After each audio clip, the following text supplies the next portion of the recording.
yesterday, kind of trying to recall 9Z. They did that. Inco, they're known to do that here on Rondo, really taking advantage of that comeback mechanic. And, shout out to our production. There's a lot of people behind the scenes that make the show as smooth as it is. Yeah. They had a great point here. We got match point coming into tomorrow. Smash point, match point. We got Rondo game number 1. So you already know those 10 points, they're probably going to be overcame in game 1 tomorrow. That's true. Because we're playing our Rondo, because we got that comeback mechanic. So, guys, we might have another day where it's like 2 games, we're done. That's what we saw last time around with the Wolves. We might see that here again tomorrow. So, hey, man, I'm looking forward to it. I got my reservation already ready to go. Pasta visual it up, big dog. Pasta visual it up, baby. 2 games, Wolves. Dude, 2 games, man. It could happen. That is a good point, Hotchukes. Rondo has definitely changed the landscape of competitive PUBG Mobile. This map is super unique, and I love watching the competitors learn how to use the recall towers, because it's just, for them, maybe they're not as used to it. It does exist in other titles, right? But for PUBG Mobile, it's brand new. How do you think the teams have adjusted to wrapping their minds around, being able to recall their teammates, whether it be anchor players, hanging back or camping a recall station? And what have you noticed in the competitors and how they play and how it's changed? It's been the most fun thing to watch so far in a long time. And the reason why is because I always love to see just how these competitors take full advantage of any tool that they get. That's what this whole thing is, right? When you have so much money on the line, these guys, these players, coaches, everybody behind the scenes is trying to figure out how they can get the most peak advantage possible. So when you watch this recall tower, it's been fun to watch because you see certain teams have different strategies. Now, the meta hasn't fully developed, I think, in Rondo just yet, but we're starting to see some teams, hold those 3 players, right? Go forward, 1 back, just in case, right? So much craziness in this map. I saw Team Liquid go ahead and just have 1 player, all 3 die, 1 player in circle, the rest of the team got recalled, they were in zone. I'm so stoked to see this happen here, Taylor. Get your Amazon gift cards. Make sure you claim the code throughout all our fly-throughs. You have an opportunity to gain a little extra for just being here and spectating. We appreciate all you viewers out there. Make sure you hit that sub button if you haven't already. This is day 2 of our grand finals. 1 more day remains. And again, we love having each and every one of you out there supporting your favorite teams, players, and sometimes the talents. I know sometimes you give us a little bit of love. We love you out there. Thank you so much. Give predictions in the chat. Who do you think is taking game number 1? We've got a lot of front runners. Influence, Rage Wolves, Alpha 7 Loops, Royals of War. All 5 of those teams had plenty of shining moments yesterday. But today's a different day, a fresh start and a fresh opportunity to make your name known amongst the top 8 standings, and more importantly, the top 2. 2 spots will be earned for PMGC The Gauntlet. Who is looking to go to Thailand? That is the big question. I know I would personally love to go there as a competitor, man. Just experience it. They're already in Sao Paulo. Hotchukes, these guys are living life as competitors out here. Oh, yes, sir, they are. We are now looking right there at the bottom. I saw you circle it. 9Z dropping immediately. We got a single plane drop here, so not that double we've seen in the past. No crazy hot drops just yet. Oh, actually, no, yeah, right there, dead center. You can see the Wolves landing very, very close to Team Liquid. Actually, another team as well. Yeah, Resilience. So Team Liquid Resilience, 9Z also in a fight against Royals of War.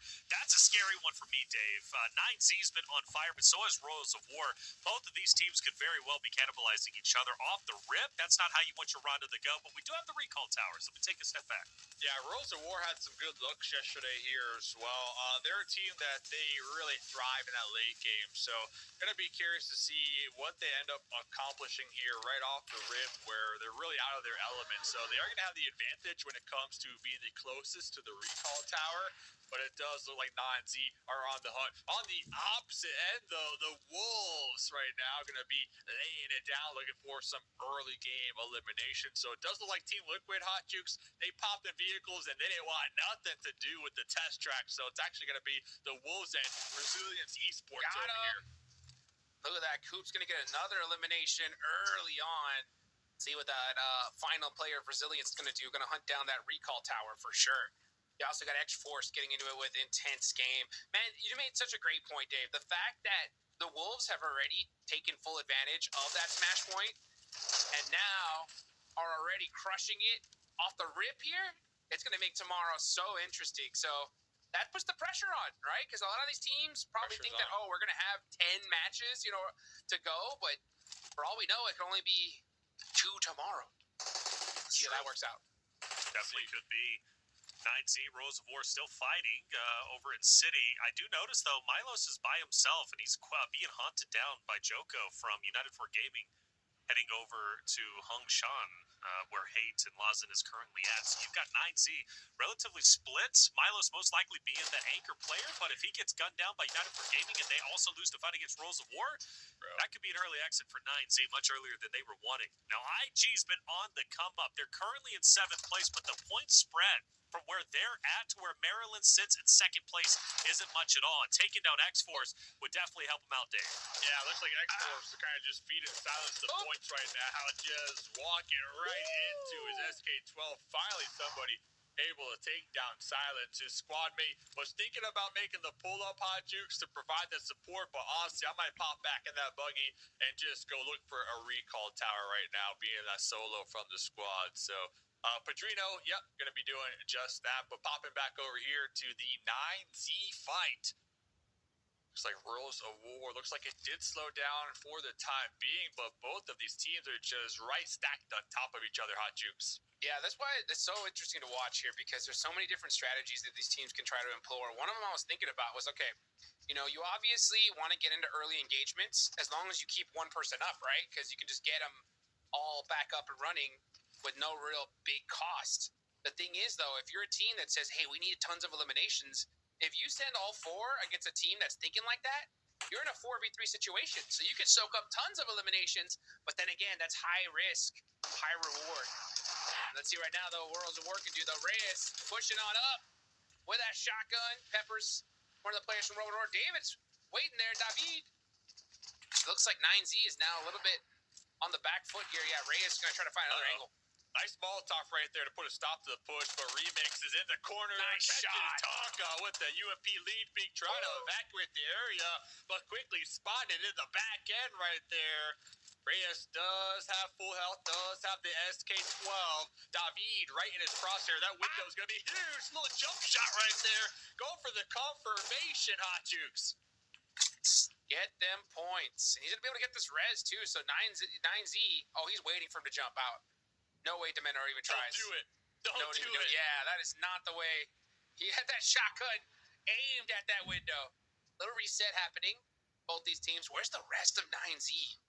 They went over to Long Ho. Milos ended up separating himself from United for Gaming. He got the revive already on Kogoat, so he's back into the fight. So for Reyes and Demonor, I mean, honestly, Demonor on Rose of War, but Reyes and Remix have the opportunity to just fight this out freely and understand that they're most likely coming back because Milos and Remix are over on the other sides, or Milos and Kogoat, excuse me. So this is a fight that I think they can absolutely win. It's been going on for quite some time, but there's nothing else happening on the map really outside of center control within the next zone starting to get tightly compacted. So we'll focus our attention here. We have to. Ataka takes a ton of damage, Hot Jukes. 9Z starting to push up. This is what I'm talking about, right? Like, what if 9Z sent the whole team here? They'd be a 4v2. But then again, that's just super risky. They'll be out of position. I think I understand why. They're like, yeah, Remix, Reyes, good luck. See what you guys can do to get those 2 points. And if you do go down, then it is what it is. Honestly, I think they're forced to push regardless, though. Yeah, both teams do the same thing. A little 2-2 split going on actually right there. So both of those duos, it's do or die, Hot Juice. I feel like there's really no reason to be pumping the brakes here on this fight, because if you do get taken out, your squad mates are by a recall tower, they can get you right back up. More shots. Rose of War starting to push 9Z back. Tonka takes a lot of damage. Remix might want to capitalize off of that. You can see him hopping up, but it's so tough to penetrate these stairs, especially if a team is locking in. But the reality of the situation is now they are deep within blue. The longer this fight goes on, the more it's going to tick away. And also, more importantly, the longer that the other 9Z boys are going to be by themselves in this 2-2 split. Yeah. You split yourselves up, you lose the fight against Rose of War, you lose your fight against whoever else is going to be in next zone. 9Z could be in some deep trouble. So how long do you want this fight to go on? I think for them, though, maybe, Dave, they're considering the fact that they just really want to win it, and the 2 points is worth it. Well, let's look at the map real quick because I mean the map and looking at this rondo really paints a picture. You got the squad mates over here and over here, right? And the fight that we've been watching is happening right in this city. So even if whoever goes out here, their teammates can easily get the recall and they'll be right back in it, right? So I think players they need to learn that when they are taking these early game fights that are sectioned off like this, just go all out. There's no reason to really be pumping the brakes. You're just wasting time at that point. And because of that, we actually got Maryland being proactive. They were over here. They're pushing down. They're looking to get some early game eliminations here, guys. So I love what Maryland's doing. I don't love what these two guys are doing from 9Z and Rose of War. They're just wasting too much time, in my opinion, Hot Jukes. I mean, what I don't like about it is I would have liked to see the rest of 9Z already in a position in the next circle, right? If they were like in a nice central position, then it really wouldn't matter because at that point you're like, remix, just have fun. Like if you go down, we're going to pick you back up and you're going to be in zone immediately, right? Exactly. But now, look at the next circle, right? It's on the south side. All the great spots are already gone. So even if Remix does go down and they pick him up, he's going to be so far behind. The whole team is. Just go for the fight, Remix. You know you want it. Just go for the fight, man. He's waiting for them to come to him with he wants those UMP, 2 points. Yeah. But we're just using up so much time here, Reflections. We are. Tonka as well. You can argue the same though for Tonka and Demonor, like staying as long as they have to, while Irgod is now by himself along with David up on the top. Like tough break for sure, but again, you just don't want to give it up, man. Those points, it could come down to it. You might reflect on this fight once the standings in, and you could be in third place versus second because of 1.1 elimination, and that could have been Remix. That could have been Tonka Demonor, but this will stagnate for a very, very long time. So I agree with what Achuk said. I think right now really the burden is on like Milos, Kogo, Reyes, the other 3 members from 9Z to find a safe spot into the next zone. And same thing could be said for Aragon and David, who are still on the northern side. So once this fight does end, Demon or Tonka can join up with them and have a nice spot to kind of regain after this long fight that's taken place, you know? The fact that they didn't try to confirm Remix right there, they just completely wasted the early game here. So much time from Tonka and Demonor. Because the early game loot that you get, yeah, there goes Tonka too, by the early game loot you get doesn't really matter if you can just recall and get some more loot too. So these two dudes, they're going to learn the hard way that they should have confirmed Remix when they had the chance. Definitely. I think so. And now, yeah, you're going to see Rose of War. They should be able to start getting flown in here. Is Demonor going to be able to get flown in? That's my question. I don't know if he is. Well, he's on the drive, that's for sure. Yeah. Demonor is down, so he should be able to get picked up. I don't see why he wouldn't be able to. He went down to blue. Yeah, he went down to blue. I'm very curious if Rose of War 9Z can recover, honestly. But as we've been so focused on them, there's a lot of other things taking place. More specifically, center loops is a great spot. Wolves could also be in a decent spot, but they have a big 2-2 split between them and their teammates. You've got loops in between them, Influence, Rage, Resilience is around, United for Gaming. So for Dorn and Baton, who are on the northern side, over on Neox Factory for Higor and Coops, that 2-2 split is going to be very interesting on how that's going to end up playing out. And Loops, with the 4-man, could push into Neox Factory, potentially take this fight to the duo of Coops and Higor. Meanwhile, though, over at blue on the northern side, Alpha 7 are roaming quite a bit. You got X-Force just above them. And for Alpha 7, realistically, I think they're going to move in on Inko. It's going to be probably maybe a couple minutes or so, but eventually Inko and Alpha 7 are going to collide, I would have to assume. Maybe even Rolls of War 2, depending on where they decide to go. Look how small this next play zone is, man. And we got so many teams alive right now. It is going to be a bloodbath. Totally agree with you guys. 9Z, they're going to be really behind the ball here, so it's going to be tough for them to kind of break into that next play zone because every single position Hot Jukes is going to be taken up. Teams are going to be ready in a defensive spot. So, talking about defensive positions, Inko from the hillside. My dude's trying to take a fight with Alpha 7, and they're pulling up. They're trying to get the runovers. Crashing into the buggies. We got a bloodbath over here, Hot Jukes. Alpha 7 playing completely together. Bruno's in. Getting some shots onto Obscure. Alpha 7 in a little bit of trouble here. Let's see what Eco can do. It looks like they are going to hop in those vehicles and start on this push. You got Magrella in there running towards that vehicle. He wants to be able to find those angles. But I think, yeah, Alpha 7 just going to go ahead and hop in their vehicles and take off. I think that's the right choice for sure. Revo and them are already going to be back in. Eco, though, is pushing into Alpha 7, so they're going to take this fight. They know a respawn just happened. The resources are going to be low.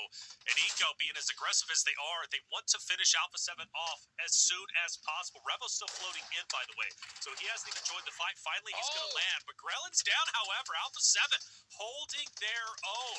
Eco unrelenting. They can't back away in the meantime, and they are getting wiped out. This fight that should have been a benefit to them, understanding Revo and Co. was coming back into the fight, now has completely dismantled the roster of Eco. Bruno, I believe the last one alive, as he starts to run away and try to survive. But now, the hunters have become the hunted, right? It was Eco hunting Alpha 7, and now Alpha 7's hunting down Eco. And what a disaster. All 4 members will be back up, but that did not play out the way they thought it was going to, Jubes. Not at all. Yeah, super unfortunate. I mean, they happened to go and try to catch him when they were doing that recall, but they ended up getting it off anyway. So you see Revo flying on down right in the middle of that fight to clean up those players. Beautifully done for Alpha 7. Perfectly timed, by the way. And just like that, Inco's gone. Well, Eco is gone. Unfortunate for them. Tough break, especially because you think they're a little bit further down the leaderboard than they want to be. They're currently in 6th place, but they had a very real chance here on Rondo to catch up.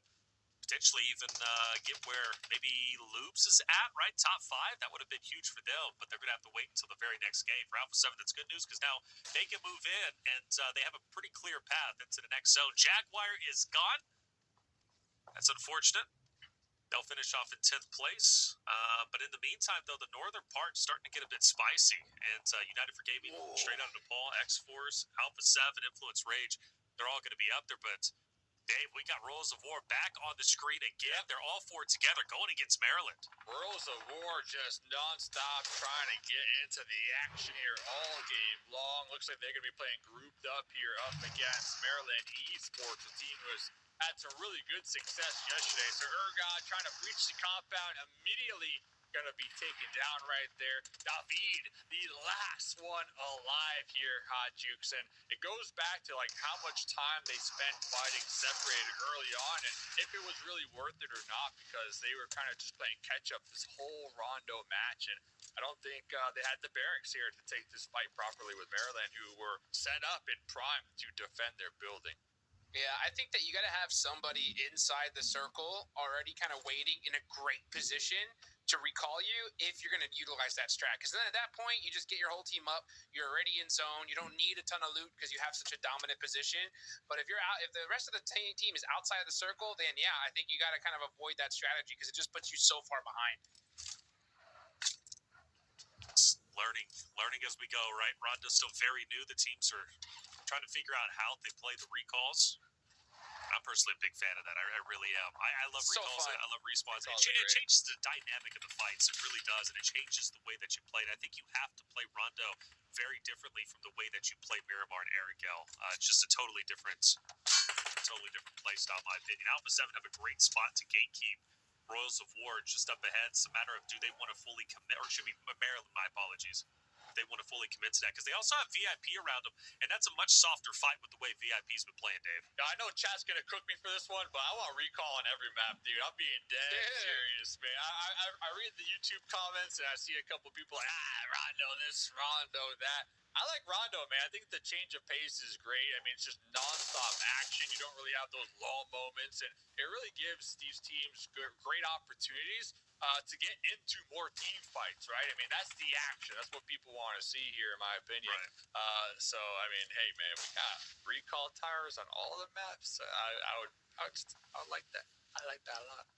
Imagine the eliminations. Oh my gosh, crazy, dude! I'm telling you, man, it would make the team just be. I think you need to double the points you get though for a win. Though I think 20 points for a win or chicken there, because eliminations are going to be huge, right? If every map can get the recall, yeah, that's a good idea. It'd be crazy to watch. Make it happen, Jukes. Make it happen. Make it happen. You know, because even then, like that last fight, Alpha 7, I guarantee you, if this was any other map, they would have just pushed it with 2. But instead, they're like, oh, let's go find ourselves a tower so that way we can get our boys back up. And I got a limb here. Also like that mobile cover that you can just drop right in front of you. That should be on every map for sure. That's awesome. Changes the dynamic of the late game. No longer are you worried about like these open fields. You just bring and build your own cover, and it allows you to close the gap a lot more easier here. Not only that, we've had some field endings here this season and on Rondo, right? And you got that deployable cover. It turns a snake battle into a CQC battle here, Reflections. Yeah, it does, yeah. Reduces the RNG a bit, too. And I think that's the important thing. The more you can reduce RNG to BR, the better, in my opinion. Not to get too philosophical or too deep into the weeds, man, but I agree. I think deployable cover on all maps would be huge, especially in a zone like this, right out in the open, and everybody is skating the north. They're skating the edge. They don't really want to get too central. It's like, where do you go? Loops kind of has the only hardcover POI for everybody else. They've got to use the natural terrain or their deployable covers. And, it's good to bank on those deployable covers, but also it still is a bit risky to be out in the open because you're not going to be able to cover yourselves fully.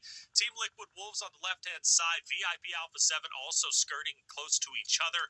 On the north, that's going to be the least contested area, but I do want to put focus on what you circled there, Dave. Right, Team Liquid versus Wolves. TL, they've got the 2-2 split. Wolves also has a 2-2 split. So you could have a 2-2 battle, and I think it's starting to gear up. Baton on top of the hill, Mythic just on the bottom. I think these two rosters are about to fight it out.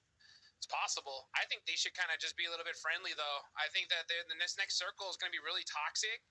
They may want to spend a little bit of time figuring out where to go in this next zone. If not, they need to fight right now. So let's see what they decide to do. Wolves are waiting. Igor is already starting to push up into the next circle. Yeah, they decided the right play. All right, let's not fight now and both go out. Let's just wait a little while, get into the zone, and then we fight. A lot of teams do not have that figured out, but these are two really, really smart squads, and that's a big play right there. Well, they have to fight now, don't they? Igor, nade in hand, it's cooking. This should be nicely connected onto Mythic. It's not? I am shocked. But Igor is connected by Mythic. He gets the best of the bargain. Doran moves in to try and offer some protection, maybe a distraction, which pays off because Baton from the flank takes down Mythic, and it's going to be a trade on both ends. Ayala chooses to join into Chief. Baton just on the opposite side. Shots are fired. Baton's on the run. Baton's weak. Ayala's out. He's out for blood, but Ayala is dropped. The Baton picks up 2, and now United for Gaming is also joined into the mix for a third party, and Chief has been finished off. TL getting put into the blender, but the question is for Wolves, can they also continue to stand? They have one down player, but they can recover from this and have a strong game 1. Baton switching into the passenger seat, popping out the window and getting it done onto Ayala. Beautifully executed, and now you just got Mythic here looking towards United 4 Gaming. But Wolves, they are getting preset. They're getting set up. Nice headshot there from Baton to take down Rattleboy. That opens up him to be able to push up with the rest of his squad. Ayala is able to get some information, though, to his rest of his team there. Even though he's not, he's giving out that intel. But they are down to just 1 now, Dave.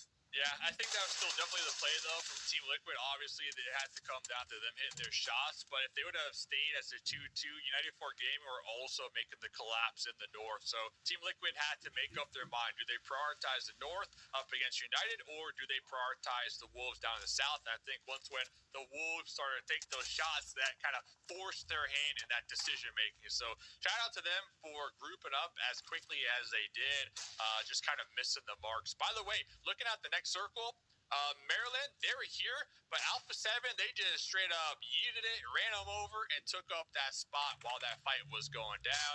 Next circle goes up, so Alpha 7, they're going to be in the next play zone. They got a little package to work with, too, that nice level 3 gear. So we'll have to keep tabs on them because they're going to be defending now this hillside up against 2 different squads.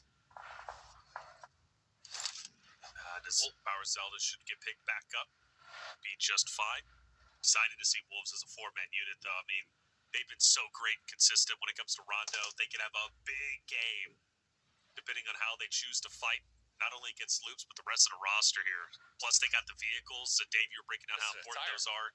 Man, what? Who cares? It's still running, baby. It's still, might be whoopty, but it's still running, baby. That's right. Go.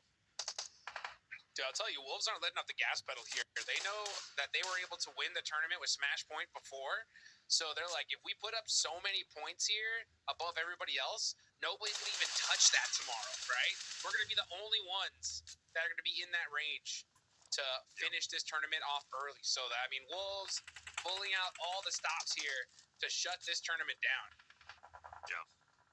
I mean, smash point's important, but having if you have a large lead in first place, I mean, you could win in two ways, right? You could win just via points, or you can win via smash point. I'd rather have two options of winning versus just one option of winning, right? Yes, sir. And you know, Wolves double win for sure. Wolves are in a great spot for that. And this is the game to start. United for Gaming, well, they lose one in hate. He's currently down. I believe that was either Influence Ranger X-Force who chose to challenge on them. I noticed Coops and Baton, they're starting to posture up to maybe third-party disengage between United for Gaming and X-Force. Meanwhile, for Alpha 7, hitting the shots needed onto Influence Rage up ahead. They've got to be aware, though, of loops behind them. This is what happens in these end zones. It gets quite chaotic. Everybody's still skating around. Nobody wants to take center because they know it's going to be a death trap. Love that Alpha Loops prioritize 7. the high ground hot juice right over here on top of Alpha 7. They were holding down their compound, no longer in play. That's going to open up a nice little wraparound for the Wolves, so I have to keep tabs on that. Loops, they might actually get pitched over here, but they do have that deployable cover to work with to create that hard cover, and they got a nice little vantage point. So Nozada, we see him over there just kind of scouting, getting away of the land, seeing all the Coop squad mates out there roaming around in their vehicles, so everybody just kind of waiting to see where his next circle goes here, Hot Jukes. Man, this deployable cover is so awesome because, like, you know, in every other map, like, let's say the zone hard shifts to loops, we're like, okay, loops won, right? But now with the deployable cover, you know, it just kind of, it mixes things up. It reduces that percentage down from 100% for sure. So you already got Alpha 7 able to hold some angles that they normally wouldn't be able to. You got United 4 Gaming with a nice little dip here. And they are snaking it out here. Where's that Nixo gonna pop, Taylor? Where's it going? Oh, man, it's going towards Coops, baby. Yeah. Going towards Coops and Loops. That's actually way more fun to say than That I sounds like a expected it to cereal. be. I know, dude, Coops and Loops, baby, on your shelves next month, all right? Be on the lookout for it. It kind of just centers up, all right? So anyways, Loops. So this is interesting for Loops. You're thinking, Dave, they pushing Alpha 7's pushing into Loops. This little hillside right there. Yeah, I mean, you might have some pressure right here from Coos, but there's a little hill that should block those sight lines. So I think looking at Loops, just focus on taking out Alpha 7 if you want to reach to that next play zone. See what they do? Rato Boy pushing up forward. He's going to have some good sight lines here. No util, though. No nades to his name. Smokes, nothing. Not even a helmet. For Alpha 7, too. He's just got that height. Rato Boy's 8 feet tall in real life, guys. Possibly even 9. That's insane. Nice. Snaking on up. Snaking on up. What is he going to finally peek? Oh, peeked up a little bit for a second there. Yeah. I think it's hard because he understands Alpha 7 has the car, so they're going to be able to use that as cover. He's going to be fully exposed, even with the drop here from Obscure. By the way, nice to see Obscure back on the battlefield. Here it comes. 1v4 again. Let's see it. Yeah, let's see it. Kozal's going to help from the back lines, though. Obscure will finally fall, but that's okay because Loops, they've got a down player, and Alpha 7 should be able to get these cleanups for sure. One more, I believe, remains, if I'm not mistaken, man. You're right, the Wolves, Coops, but Coops has been kind of hanging in the back lines of these third parties, and he hasn't fully committed just yet. Rattle Boy's dead here. No, Nate doesn't connect, but Kozal shot he will, and Loops will fall. We're down to our top 4, Dave. Got him. The pull up there just not working out in the Loop's favor, but that was definitely the play to kind of overthrow Alpha 7 in this position, so that way they had some type of cover to work with. The Wolves, we saw them posturing over there. They were thinking about jumping out Hot Jukes, thinking about getting the third party, but by the time they got close enough, the fight was already sealed up. So they pulled back, and they're looking just to control the whole southern part of the map right now, playing it nice and slow. I mean, they pretty much got all this terrain to move around with right now. They got a couple vehicles, and I wouldn't be surprised if they still have some deployable shields going for them. Yeah, they're like, okay, third party or half the map positioning. I think we'll take that. Yeah, we'll take that half. Ooh. Even still half. Even still it's half. like, yeah, 2 quarters. Right? I think that's right. That's right. Well, I don't know. I don't do math. What about 4/8? That's even harder than a half. I think so. I think it's more. 4/8? Man, that's like 2/3. I can't, dude, you're losing me on this See, one. it's something like that. Now, how destructive do you think United for Gaming is going to be here as a duo? I mean, right behind X-Force? I don't Less know. than half. 12 limps, so they're feeling good. They're feeling less good. than 4/8. Less than 4/8 for sure. Because right now, Wolves have 4/4 of a squad. And that's dangerous. 4/4. That's almost a whole. Yeah, you got Igor there on that off angle, though. He's got to be careful, because if he gets knocked, he's not getting picked back up. So anytime you see such a big split, it can be either huge risk-reward ratio. But that rock Coops is holding is such a central position. That's what I was going to say. You guys are doing math, but Coops has got a rock, man. And honestly, you have one rock, you instantly win. So Coops over there behind that rock, got that hard cover, just lean peeking for days. He's in the lead, boys, and he's going to be starting to rack up some nice damage and possibly some more eliminations for the Wolves. Wolves currently sitting on 6 points. United 4 Gaming 13. Alpha 7 with 14. By the way, 14 eliminations. So X-Force down to just a solo dolo. Big number 1 here. Just looking for some placement points. You know that old game. That old game. Rock, paper, fractions. Rock always wins. Fractions. Oh, Baton gets a shot. Along with Higor Aguazal. Obscure will die to play zone. Alpha 7 are out. Great game for them, though. Top 4, 14 eliminations. That is massive. Now we're down to our top 3. And it's Wolves on the hunt. You know how they do. It's a 4v1v1. They're not going to slow down. They're going to take everybody out, most likely get this win. And this will be their first win in grand finals. They've been so close multiple times, only to fall short at the very end. But there's no way that they blow this right up. Oh my God. It's gone. Alina's also out, and Wolves take the win, baby. 8 eliminations, and North America will officially get their first win for grand finals.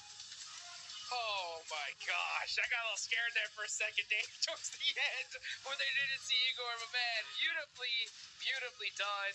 Wolves get the chicken dinner, and this happens tomorrow. This next game would have been all over, right? So that's right. You guys got to watch out. The rest of the lobby needs to start going crazy, and I hope that they utilize history, right, tomorrow, because they're like, all right, at a certain point, we're going to have to stop the Wolves no matter what, or this tournament's over. You know what I'm saying? So it's something to definitely consider. It is, for sure. Wolves have been so highly consistent. One thing is for certain, whether it's a lot of eliminations or a little, they know how to survive in podium. They've done it now 5 out of the 7 games that we've seen on stream. That is a big number. Very, very impressive. But again, big wins coming out for United for Gaming with 13 eliminations. 3rd place, Alpha 7 with 14. Influence Rage got 10. Maryland got 9. Point is, Rondo is where you pick up the majority of those points you've been missing out on when it comes to Arigel and Miramar. For certain rosters, they managed to do so. But Dave, nice to see X-Force getting a 2nd place finish, albeit only 3 eliminations. But hey, finally, they were a storyline. Though, man. Not good enough. I know you're trying to gas them up. We saw them Baby yesterday steps. pretty much donating points yesterday. Yesterday, they were jumping off the bridges, hot jukes. Like, I don't even know what they were doing yesterday. So happy to see them showing up here in the late game here, Reflections. But just not enough points, man. We're looking at X-Force. They're looking for a massive come up. They're trying to close the gap big time. If they want a shot at qualifying for that next round, a top 3 finish, 2nd place with 3 elims, it's just not enough, man. It's in the right direction, sure, but I would be a little more happier with their performance if they did walk away with like 10 elims, 9 elims, similar to like what we saw from Maryland Esports getting eliminated early. So definitely Rondo is a huge opportunity to try to just frag out and just rack up these points. And if you're only walking away with 3, I don't think you did justice to Rondo. Yeah, I agree with that. I was just trying, right? I'm just trying. You tried, but man. Not with X-Force, man. Okay. Yeah, we need more. We need more. Dave just does not believe in X-Force at all, and I'm gonna have to convince him when we go to break. I don't know what's happening with him, but he's just slowly backing off in North America. I'm telling you, great game one, Maryland's though, the for most sure. NA team you can get, man. They're just, they got their Brazilian flag. I don't know, though, man. They got the bald eagle, so... That's right, dude. It's sanity. Maryland looks good, though. We'll see what they're going to look like going into Arigel. There's Rondo. Won't see it again until tomorrow when the teams are trying to reach that threshold for a smash point. But as far as today goes, it's still young. 5 more games to go. We're going to take a quick break. When we come back, Arigel coming your way.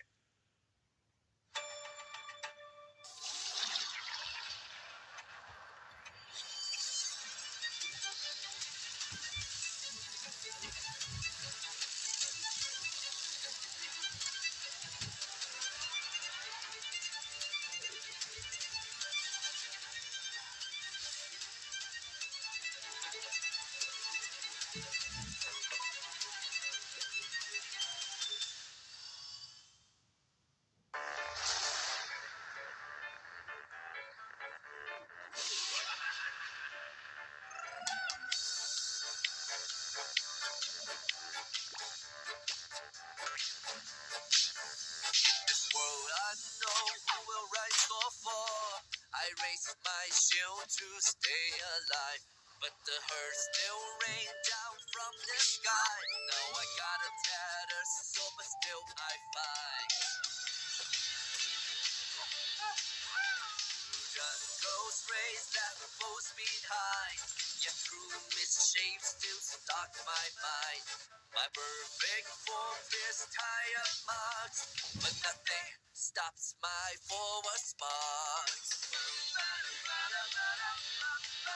Tonight I'll risk it all.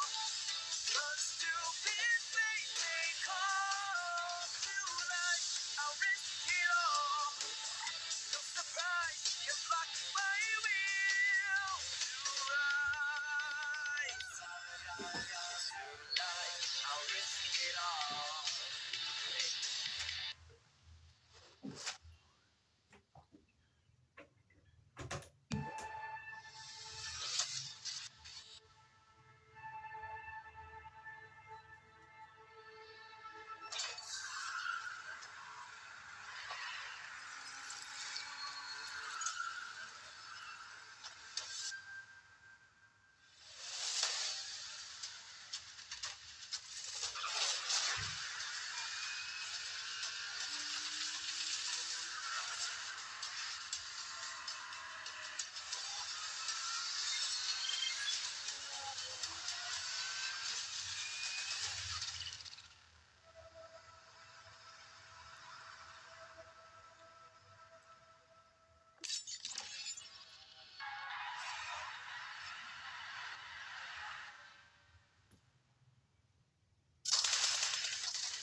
No, wait, why am I throwing haymakers? Oh, get us back to a rainbow. No, bro, we got it. No. Oh my god, this is so scary.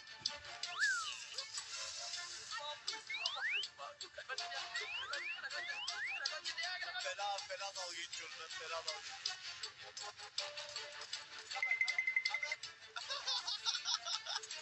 No. Why? Oh, yes, you did. I found you.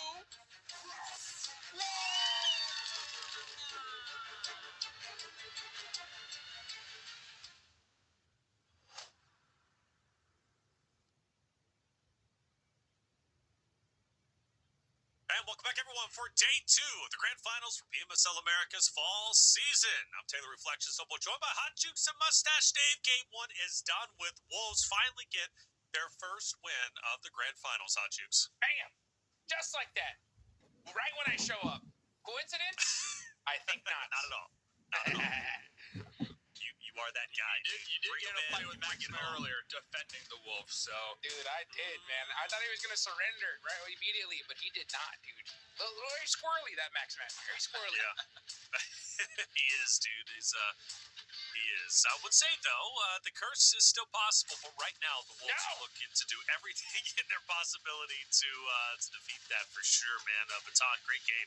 4 eliminations, 600 damage. But you also look at Coops, 2 elims, but man, he was outputting the damage much like Baton was, 777. Lucky 7s for Coops all around. This team has been doing everything right, and I would love to see them at PMGC, and naturally, for the next 5 maps, Dave, I mean, it seems like they can do no wrong. Oh, they're going, man. Yesterday, they had an amazing day. They finished number 1 with no winner chicken dinner. Now they got that win in the pocket. They're going to just be strengthening their point gap between them and everybody else in the lobby. I think they're just primed. They're ready to go. They were swapping out a couple, members during the league stage, just keeping everybody warmed up, prepared. And Hot Jukes, I think all that preparation definitely paying off because they're just laser focused right now in the grand finals. Yes, sir. I was really worried during the league stage for them for a second. They had a huge roster swap, a lot of changes for them.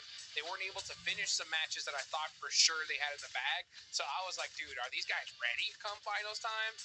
Towards the end, they really started to fire on all cylinders of the league stage. And at the start here, they're just absolutely on fire. I couldn't be more excited for this team. I hope they continue to utilize this time now that they have such a lead, right, to work on some of those little synergy mistakes, because come these next stages in the future, it's not done yet, right?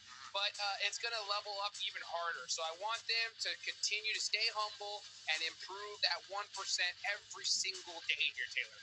That's it, dude. 1%, you can make sure it's 100% by, I don't know, a month. Or in this case, right, just a couple of days. Wolves at first, well done to them. But United for Gaming, also a tremendous game. You notice that by the damage done. They get 13 eliminations, Alpha 7 with 14.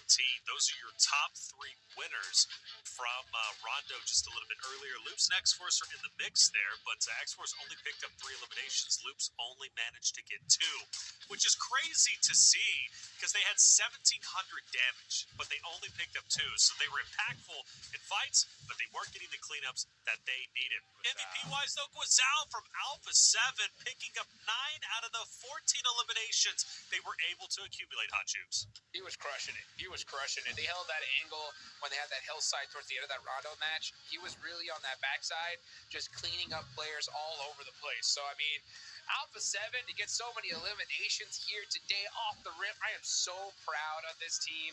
These guys will always be the goats in my eyes, and it's only a matter of time before we see them in that number 1 spot once again, for sure. That's it. Alpha 7 looking strong.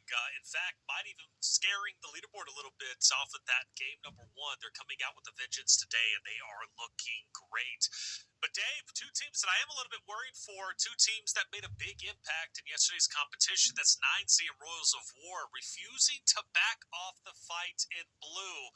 Because of that, their teammates just cannot establish themselves into zone. Once we get to stage 3, I think it is, they end up finishing off 9Z in 9th place, Royals of War in 12th place. And I'm hoping in the future maps, especially heading into Erangel, that these 2 rosters, if they do match up against each other and they are in blue, they can give it up and fight another stage, man, because that was an early exit. They can fly around here, man.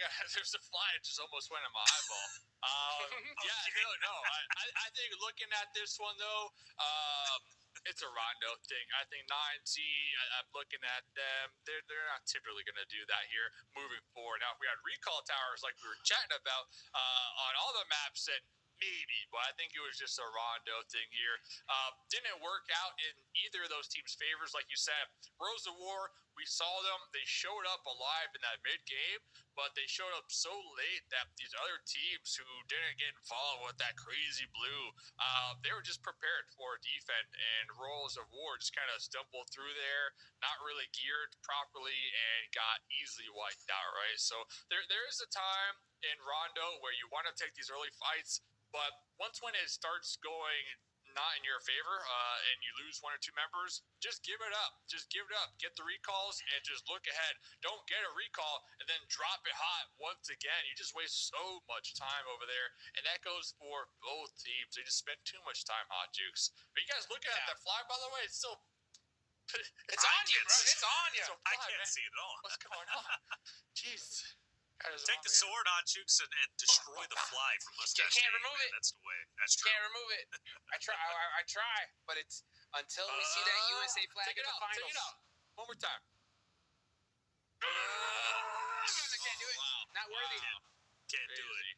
Can't do it, man. Hot Jukes. I guarantee, though, going into tomorrow, we're going to be able to take it out. North America's looking great. 109 over 80, which is now Alpha 7 at the start of the day. It was Maryland in second place. But with Alpha 7's big game number 1, fourth place, 14 eliminations, they will jump on up. And, well, things start to get a little bit worrisome. With Alpha 7 on a terror like that, they can easily catch up to Wolves. But most importantly, who's looking to catch up to second? Because, Dave, I go down.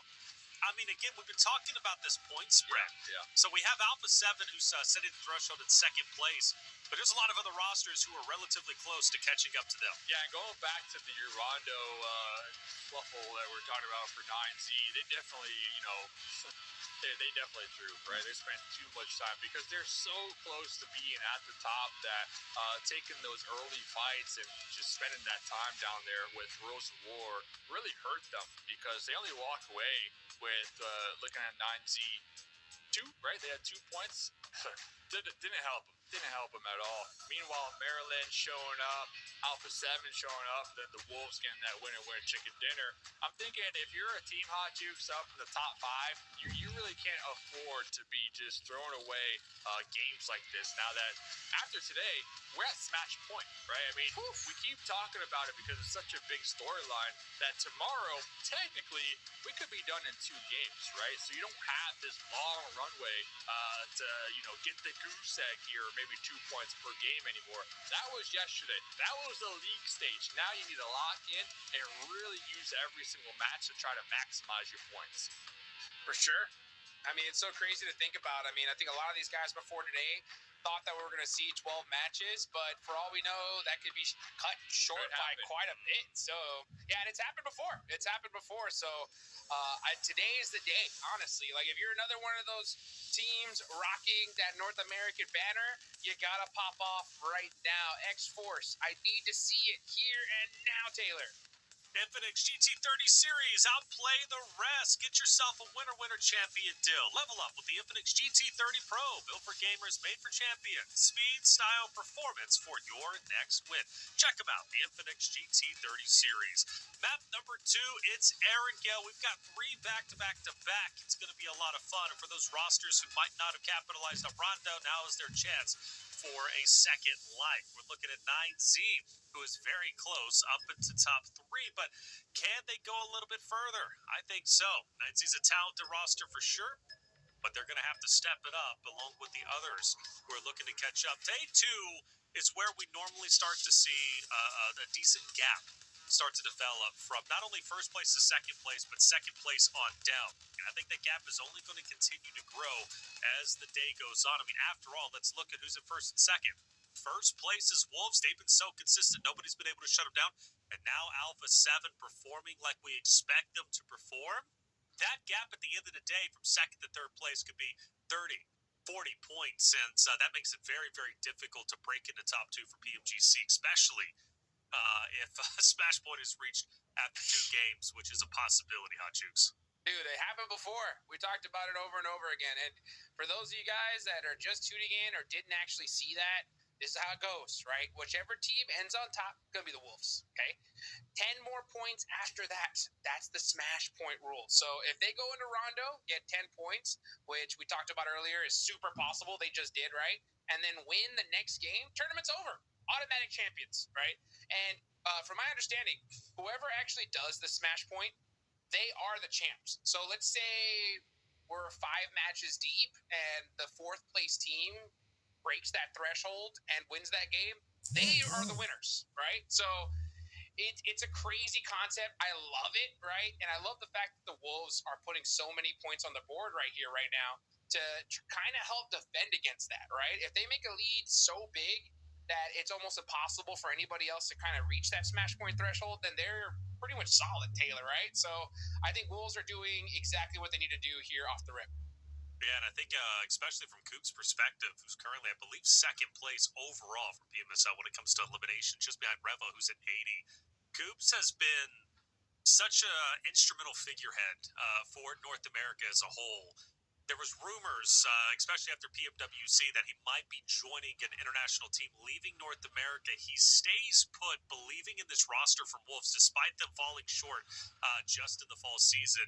And now he has a real chance to bring North America to PMGC, but more importantly, have an impact, a true impact on the global stage, which could be massive. I mean, boys, we could be seeing potentially Wolves lifting a global trophy. North America, therefore, doing the same. No, I'm getting carried away. Dave, I see your smile. I know I see your smile, man, but you know what? I say it is possible, and that would be a beautiful thing. Because you guys are the history buffs, right? I'm still relatively new when it comes to PUBG Mobile. Just a couple years. You guys have been there since the very beginning. When is the last time since North America lifted a global trophy, if ever? Sorry, I just got the fly. Dave. I finally got the fly. My bad, dude. Have we never lifted a global trophy? It happened in my dreams once, but that was the last time. So we're overdue. Okay, Yeah, we're overdue, baby. I could picture Coops and crew, lifting that golden trophy. Yeah, for sure. I'll cry. Without a doubt. I'll cry. Without a doubt. See, I was thinking before that. Sorry, reflections, but before that fly, caught my attention. I was thinking and we'll get to it here in a couple of minutes because I want to know, what is the threshold? What is going to be the smash point at the end of today? It's always fun to kind of think about, but I think we actually got a interview reflections. We'll get to that, and then we'll kind of get to our theory crafting with the points here. That's right. Sarpatch is out there putting in work along with Kaya and a chance to interview Coops from the side of Wolves. So what Coops had to say. So I'm here right now with Coops from Wolves Sports after their first winner chicken dinner in the finals because they already got chicken dinners in the round 1 and 2. But now I want to ask, what changed in your approach, your end game approach for this match? I think we just played more passive, more safe because usually we're too aggressive and that gets us killed most of the times. But now we played passive and we got the win. Yeah, and now talking about a little advantage, if you guys keep this rhythm for the rest of the day, you'll probably be 2 or 3 matches ahead of the other teams for the match point tomorrow. So how do you feel about that, about the format? I mean, anything can happen. And one more team can get match point and win the game. So I think this format is okay, I guess. I don't know. So hopefully we can win with the new format. Okay, hopefully. So congrats on the match and thank you. Thank you, Kaya. That's Coops, man. You know him, you love him. He's putting in the work. Saying they're slowing things down on Juice. They were too aggressive in the past. North America's had this over-aggression issue for a long time.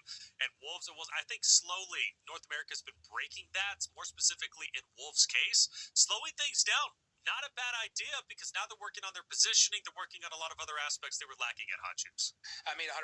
I mean, I think that slowing down their early game has been critical for this team in particular. So the fact that we're seeing the Wolves early mid-game in the best position than any other team consistently has been a game changer, right? It's the reason why we see them have so much success. Where I think they were starting to struggle was towards the end, just finishing the chicken dinner, right? Getting more used to winning the game, right? Now that they're finally getting that tuned up too, I mean, these guys are looking pretty much unstoppable. That's exactly what you need to do. Yeah, and I think we saw that too, reflections in game number 1, just that whole mentality of slowing it down. And I think a prime example was that late game where they had the whole South. We were kind of joking about it, but they had the whole South. They were holding it down. Loops, they were making that push to take out Alpha 7, overthrow their position. We saw one of the members from the Wolves try to push over their third party, but then immediately pull back. I think going back to maybe during the league stage, the Wolves, they would have maybe sent 2 members to try to third party take out that fight. But the mentality that we heard from Coops right there, we can see it on the battlefield. They're slowing it down a little bit. They're playing for the winner chicken dinner and not necessarily just going all out right there. So I love to hear when a player has a game plan and we don't only hear it from them, but we also see it on the battlefield, guys. And we saw it in Rondo, didn't we? Wolves taking game number 1, and they are on fire so far. Just to reiterate, out of the 7 games we have seen so far on broadcast, Wolves have managed a podium. So that means first, second, or third out of 5 out of the 7 games. A wonderful and beautiful stats. Loops, though, they need to step it up. They're in a great spot when it comes to standings, but they could be doing better. And Erangel is where they start to get the job done. They are the number 1 team with 3 winner chicken dinners. And they also are, which is matched, of course, by Wolves. But Loops, I'm going to have eyes on them to step it up here for sure. But I mean, scary for everybody else because, Jukes, I mean, Wolves, Alpha 7, number 1, number 2. Also, 2 of our top 3 teams on Erangel. The lead could continue to grow. I mean, loops are always a major threat for sure. I mean, we see maybe kind of waiting for them to really start popping off here, but it could be right here, right now, as we're finally headed into Erangel. Let's go. All right, let's get it going. There's your top 5 teams to watch out for. Loops, Wolves, Alpha 7, Influence Rage, United for Gaming. All rosters that can have a big impact on the overall standings. 2 of them already in first and second place. It's going to be pretty fun to see how the northern part is going to work, especially whenever it comes to our potential zone. You know, we've been watching a massive battle between Maryland and everybody else, locking in Severnian shooting range. We had a zone in there yesterday. Maryland ended up playing so well to the point where they ended up winning our last Erangel 15 eliminations. So if the zone goes north, Maryland could have another tremendous game. And we'll have to find out if that's going to be the case. I'm feeling a funky zone here for some reason, Dave. Yeah, hopefully. I mean, have we even had a military base ending so far during No, we have not. Mobile Super League Americas? I don't think we're not going to get it this map either. But you know what we do get? We get Corey, Gatka, Primorsk again. So the Primorsk should be fairly decent for X-Force. They're going to have a lot of time to loot over there and really set up a camp area moving forward, nice and center. So X-Force definitely needing this circle here, needing this game hot juice, really. They're looking to find a foothold and really come up on the overall leaderboard. So hopefully, similar to what we saw yesterday with Maryland kind of being favored in Severny, same could be said for X-Force here tonight with their Primorsk in it. But did I see something in the elimination feed? There's already action happening, guys. I'll tell you, that Rondo action leaks into the first Erangel. I've noticed that, like, consistently. Teams are like, all right, maybe we're still kind of, like, into that early game fights. No, you're not, brother. It's Erangel. No recall here. Neil Zada going down early. Unfortunate there for the side of Loops. But yeah, I think that if I'm an IGL or coach going into like this match right here, I'm honestly telling my team, like, there's a very large possibility that we only have 7 matches left. You know, that's what I'm thinking, that there's only 2 matches being played tomorrow. So I think you really need to go all out right here, right now. If you're a team like X-Force, I mean, you need to start consistently getting some chicken dinners if you want to have any shot at the top 2. That's a good point. That's definitely a good point. You can't just bank on the fact that you're going to have 6 games tomorrow. You've got to put yourself in a great spot within striking distance to potentially be top 2 after Smash Point is reached tomorrow. If it is reached, it might not, but we are assuming that it will be, which would be the first time on for PMSL, to my knowledge anyways. Not for Titan Series, but PMSL. I mean, I like the point that Juke says, though. Even if we've never seen it at a stage like this, the fact that it's an option, you should plan for it, right? You should be planning for this tournament to be done in 7 games. And hey, if it's not done in 7 games, then we got bonus games after that, right? Exactly right. A bonus to try to get even more points and really close it out. But the fact that the potential for it to be done in game number 2 tomorrow, that should really ignite the fire underneath a lot of these squads I mean, at the bottom leaderboard, I hate to go there, but VIP Jaguar, you know, I don't know. I'm cutting it off at Jaguar. Man. I feel like it's a little too late. Unless they get like a winner-wear chicken dinner with a lot of elims, man, it might already be too late. But if we're talking mid-pack team, you got to ramp it up right now. I mean, it's not technically over. I think how they've been performing though that's so for sure. far. That's for sure. I think that, you know, if you try to consider that, you know, in your mind, right? Okay, we got 7 matches left.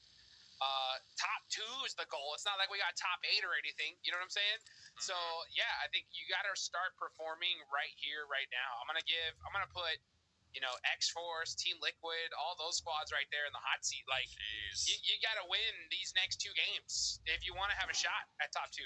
You really do. Yeah. Team Liquid, man. We always talk about them. We always talk about Team Liquid. We do. Yeah, we really do. For good reason, Team actually. Liquid. It's just, no, it's Team Liquid. It's one of the partner teams. It's a big team, big faces, big names. Once a staple for the Americas region. They've been going down though. They've been going downhill, and it's not even based off their positioning. Like even now, right? I mean, great spot in between IG and Influence Rage. Typically, they have great spots within the next stages. But they just can't win a fight to save their life. I mean, they really can't. That's where it comes down to. They're losing their fights. They're losing their engagements, which also is a bit uncharacteristic compared to where they used to be in the past. It's just fundamentally flawed. They're also protecting what they got, right? They're protecting what they have. Dude, that's salty, man. What? I'm just saying, they're protecting what they got, man. Gotta protect what you got. Dude, That was a I'll say wild this, call from the coach. I'm gonna be honest. Yeah, I'll say this. Yeah, they have a new coach, right? So they have V22K as their coach now, and a veteran in the game. And sometimes it just takes a while, right, for that new play style, different tips to really start gelling amongst the team. And it just hasn't happened yet for Team Liquid. I mean, this roster is a star-studded roster. All these guys have the gun skill. They should have the synergy by now. There's just something that's just not clicking for this team. And we want to see it sooner than later, that's for sure. But, look at this. I mean, getting caught out in the open like that this early in the game, that's not how you do it, brother. Yeah. No. They might be veterans, but I think maybe they might be stuck in old ways too, though, guys. And the rest of the region has just been leveling up. I mean, we got so many more tournaments now, and just the potential for new blood to come into the esports ecosystem and really showcase what they got. I think you need to keep pace with that, right? So being stuck in your old ways could also be kind of doing them in here too. Possible. Very possible. Very possible. Loops loses 1. 9Z takes him out. Reyes and Vinton are starting to play around with the idea of potentially wanting to fight, but they haven't fired some shots at the moment. They're just filling each other out. But I will say, those shots were heard. Wolves are starting to roll in. They've got a choice. Go in between and split the difference between Loops and 9Z, or go for the challenge on potentially Loops. And it seems as if they're inching closer and closer to where Loops is currently at. It's very early goings to get into a fight like this, but 9Z starts to fire some shots, and well, now they start to contemplate, where do we really want to go? Can we split the difference safely? No, let's go ahead and park the bus where we're currently at. But at a certain point, Wolves is considering either Loops or 9Z, but that's going to be tightly contested over there, which makes the job hard, Dave, for United for Gaming, man, who I think is going to use this Western bridge, which means they will be going right in between 9Z and Wolves eventually. Yeah, if I'm United, I might actually just look for a boat to just try to wrap around dock over there at Primorsk, or kind of in between that general area. Going for a bridge here, it's just going to be too risky this late into the tournament, because it's going to be occupied. You already know it. Zame! The elimination feed, by the way. My dude, Ballin from... Why are you saying it like that? He's always on the bridges. I know for a fact he was on top of that bridge on that east side, and my dude just fell off there. VIP has been just a squad that has been so fun to watch here in this tournament. They're just vibing, dude. They're vibing. They're bridge camping the east side, by the way, which is a heads-up play from them. Hasn't worked at all here, guys, but I respect the commitment. I respect the commitment. Listen, guys, seriously, next circle goes up. If I'm VIP, I am sending it as quickly as possible. I am not going this way. You already know that they have some type of intel that's going to be a squad over here, but instead they're risking it, guys. It's crazy. They're risking for the biscuit, baby, and they are hungry. Those boys. Yeah. Zopman always hungry. It's so crazy. When you're Zopman and you're that high, you got to be very, very careful on that bridge. One misstep and it's all over. It's done, I mean, it's done. you can't be doing that this early on in the game. It's late in the tournament, though. I feel like this is at least the second or third time he's fallen from there too. Yeah, well, it's a new bridge that was just added into the game recently. I mean, he's still got to figure it out. Yeah. Backing it up. 24K with the hovercraft, backing it up right here onto Resilience, trying to get him stuck inside the blues over here. Here comes Faye with the DP as well. Resilience has been another one of these teams that just can't find their foothold here. Cardi with the crossfire support from Fate with the DP, knocking on the back door, catching him off guard. Guys, listen, X-Force, double hovercraft combo. This could be their game. This could be their winner chicken dinner game. They've lost two people, man. They've lost two people, Dave. You started the conversation, and Castakur's hit immediately. They've lost two people, and I heard you scream, Hot Jukes. Team Liquid, well, they're also in the vicinity. Alpha 7 rolling up behind Team Liquid. There's layers. IG also in the area, and Alpha 7 taking down TL. Carrillo also starts to move up with Guizao. That's going to force Ayala and Mythic to dip. Meanwhile, for X-Force, it's really only Aleem. Aleem versus Resilience. Now Team Liquid is starting to crash in. Alpha 7 will take over the hilltop that Team Liquid was just on to now third party in the same way TL was just doing. And Silence says, well, I might want to be here too. Wolves are also not far behind. Let me just say it very bluntly. Team Liquid, Resilience, and X-Force are not making it out of this fight, not making it out of this house. I don't care who wins the house fight. Once they leave, they are done and dusted. I'm gonna say it's kind of an amateur mistake here. I mean, there's a big rule of thumb at this level. If it's still early in the stages, the second the zone shifts, you do not want to get into any engagement because the chances of you getting third party are through the roof, right? So unless you can finish the fight within like 30 seconds, you can't take it. Otherwise, you're gonna get punished. And even Ayala and Team Liquid, who thought like, oh, we're third partying this, we're safe. No, sir. Alpha 7 right there. Intense game right there as well. So if it's early on, find yourself a good position. You don't want to take silly fights like this, or you're going to get punished every single time. I felt they had to because Alpha 7 pushed them forward. Right. But not only that, Resilience catching a big break, but Alpha 7, they're currently looking into that fight. They're trying to see any type of angle here, reflections in those windows to get some additional points. But what a play zone, guys. A ton of water still in play, and we got a lot of teams still alive. 16, all the teams are still alive. Yes, and I want to point out, by the way, Alpha 7 has backed away from this fight. The reason why is because Obscure was a little bit separated from his roster. Because of that, he spots Eco rolling up onto the shoreline. He makes the play call, back away. Let's focus on Eco, who's now going to be behind us. Whether they fight or not, the point is they did not want to be caught with Eco behind them. Influence range moving up. That was a great play call, and Obscure most likely calling that out. And they'll focus on Rose of War, who are starting to move in. So Alpha 7 between Rose of War and Eco. And they might even make another adjustment as they're currently in their vehicles. Might not want to fight this. Meanwhile, though, the X-Force, Team Liquid, Resilience, that fight is still stagnated just a little bit, but on the outskirts, just where Alpha 7 and Team Liquid once were. Now Wolves are there to cover those angles Dave was mentioning, Hot Jukes. I mean, it's so smart from Alpha 7 in particular because they're such a veteran team. They don't want to get into a fight at all right now. At all. Because they know that even if we are going to get into a fight, we can possibly win it. We're going to get third party. And look how many teams are now driving around this area. If they would have taken that fight with Inco, and let's say they have the advantage, right? We got 3 or 4 squads coming in right after. They know that. So they know that fight selection better than pretty much anybody else at this point. And that's why you're like, oh, why didn't they just take that fight there? This is the exact reason. Proof is in the pudding, guys. You got to know when to take the fights and when to throw the white flag, just temporarily. Talking about the white flag, Primorsk, man, we got about 3 to 4 different teams. Straight out of Nepal, Loops, Jaguars, and 9Z, and then United Gaming finally making it ashore. They did take a boat across the channel, and they're going to be avoiding Primorsk like the plague because they hear all the vehicles over here just south of Quarry here, guys, and everybody just looking for any type of hard cover right now. I am still just shocked at how small the circle is with the water. And we got all teams alive. Jaguar with a casual little drive-by right there. I'm picking up that hovercraft, by the way. That hovercraft looked prime. Jaguar not opted to go for it. Here on the shoreline, though, United and the Wolves here, reflections. Yeah, and I believe maybe Diego and Lil Boy too. Lil Boy's Nah, he's going to be too far down. He's not going to be able to see that line of sight. So, yeah, it's Wolves versus United for Gaming.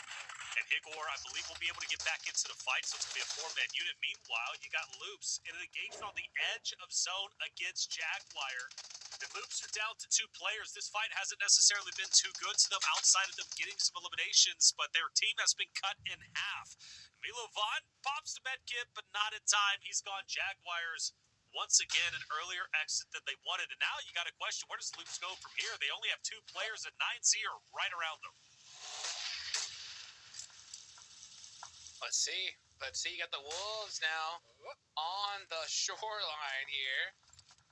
Coops getting in that vehicle, trying to get those sight lines. Wow, that's my boat. Almost like a rocket ship there for a second. Nice Coops is hard hurt, cover, though. Oh, Coops needs it. Oh, that's good. That bounced. Looks like it'll just touch. Hey, Coops in the water, trying to get some alternate angles, trying to see if United are going to be swimming over here. Might be calling for the support. Baton is going to be on the high ground, actually, just trying to maintain their positioning. Coops. Really trusting Coops and Dorn to take this fight here. Coops will be catching that grenade. United 4 is going to open it up here, guys, for him. See what Doran can do. That nade. Oh, the bounce. Got him. Doran getting picked off. Wolves getting picked apart here. Yeah, they had that 2-2 split. You got Baton on the back line just trying to find a home here, but it doesn't look like he's going to get it. So that is 2 of the Wolves down. United 4 Gaming taking full advantage here. And Baton's in the water. Baton's in the water. Matting up. Baton, stay there for a little bit.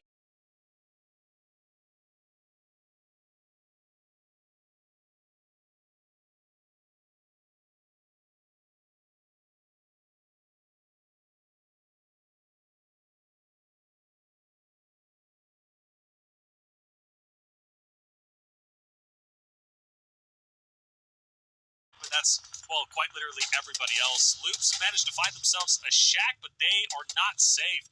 They're getting beamed from Influence Rage up ahead, and it's going to be tough for them to break out. Meanwhile, from Wolves, well, Higor is down. Baton is swimming for the buggy. And really, he's just a damage control, but not for long. They are gone. Wolves with the earliest exit we have seen yet in Grand Finals, Dave. Yeah, walking away with 1 elimination. Just a very challenging position for them to hold down on that shoreline. Not a lot of cover, and United 4, they were grouped up with the grenades. Here comes 9Z, though. Talking about playing grouped up. They're just rolling up here onto IG. They got Milos in the back line playing the Guardian Angel role, making sure that their back is going to be pretty clear and that they don't get wrapped around. But 9Z just steamrolling from one point of interest to the next here, Hot Jukes. They're going to be claiming this bull for the time being. Strong play. I mean, they saw the Wolves go out, so all those teams on the top got to take full advantage right here. 9Z, especially one of those. They have 73 points.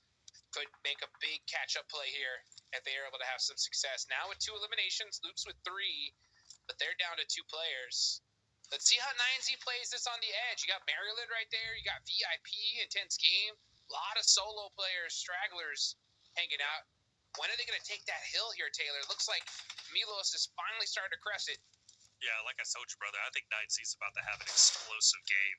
I'm calling it now. With 12 teams left, I think 9Z's winning this, and they're going to have a high elimination count for sure. This is what they do. They left the Wolfpack on the edge, just punish teams as they move their way in. So they're going to do the same thing most likely to Maryland. Squash needs to be very careful where he's currently at. Meanwhile, for Maryland, they want IG dead. Silence will fall. Therefore, IG is gone with 3 eliminations in 12th place. That's going to free up Maryland to now make some moves towards the towards the inner circle when they so desire to do so. But big fan of where 9C's at. They're going to be on the dead end of zone.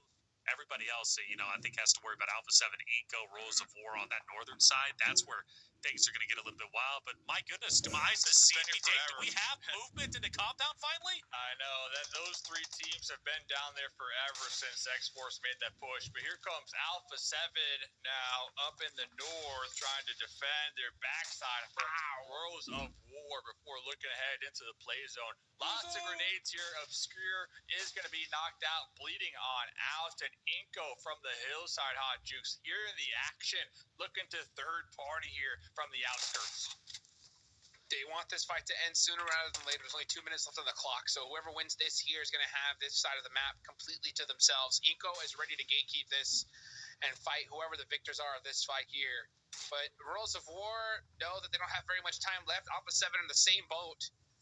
That knockout to David is going to be pretty terrible, but Inco's winning this, all right, guys? Yeah, Inco, they have this locked down. Oh, my gosh. Both these guys are just fighting for eliminations at this point. And they sent McGrillen to kind of get behind also for that, like, backstab potential. So McGrillen just needs to make sure not to get called out and flushed out. But now here comes Alpha 7. They got sick of waiting. They weren't connecting any of their grenades. Revo going to be sending it across the road here.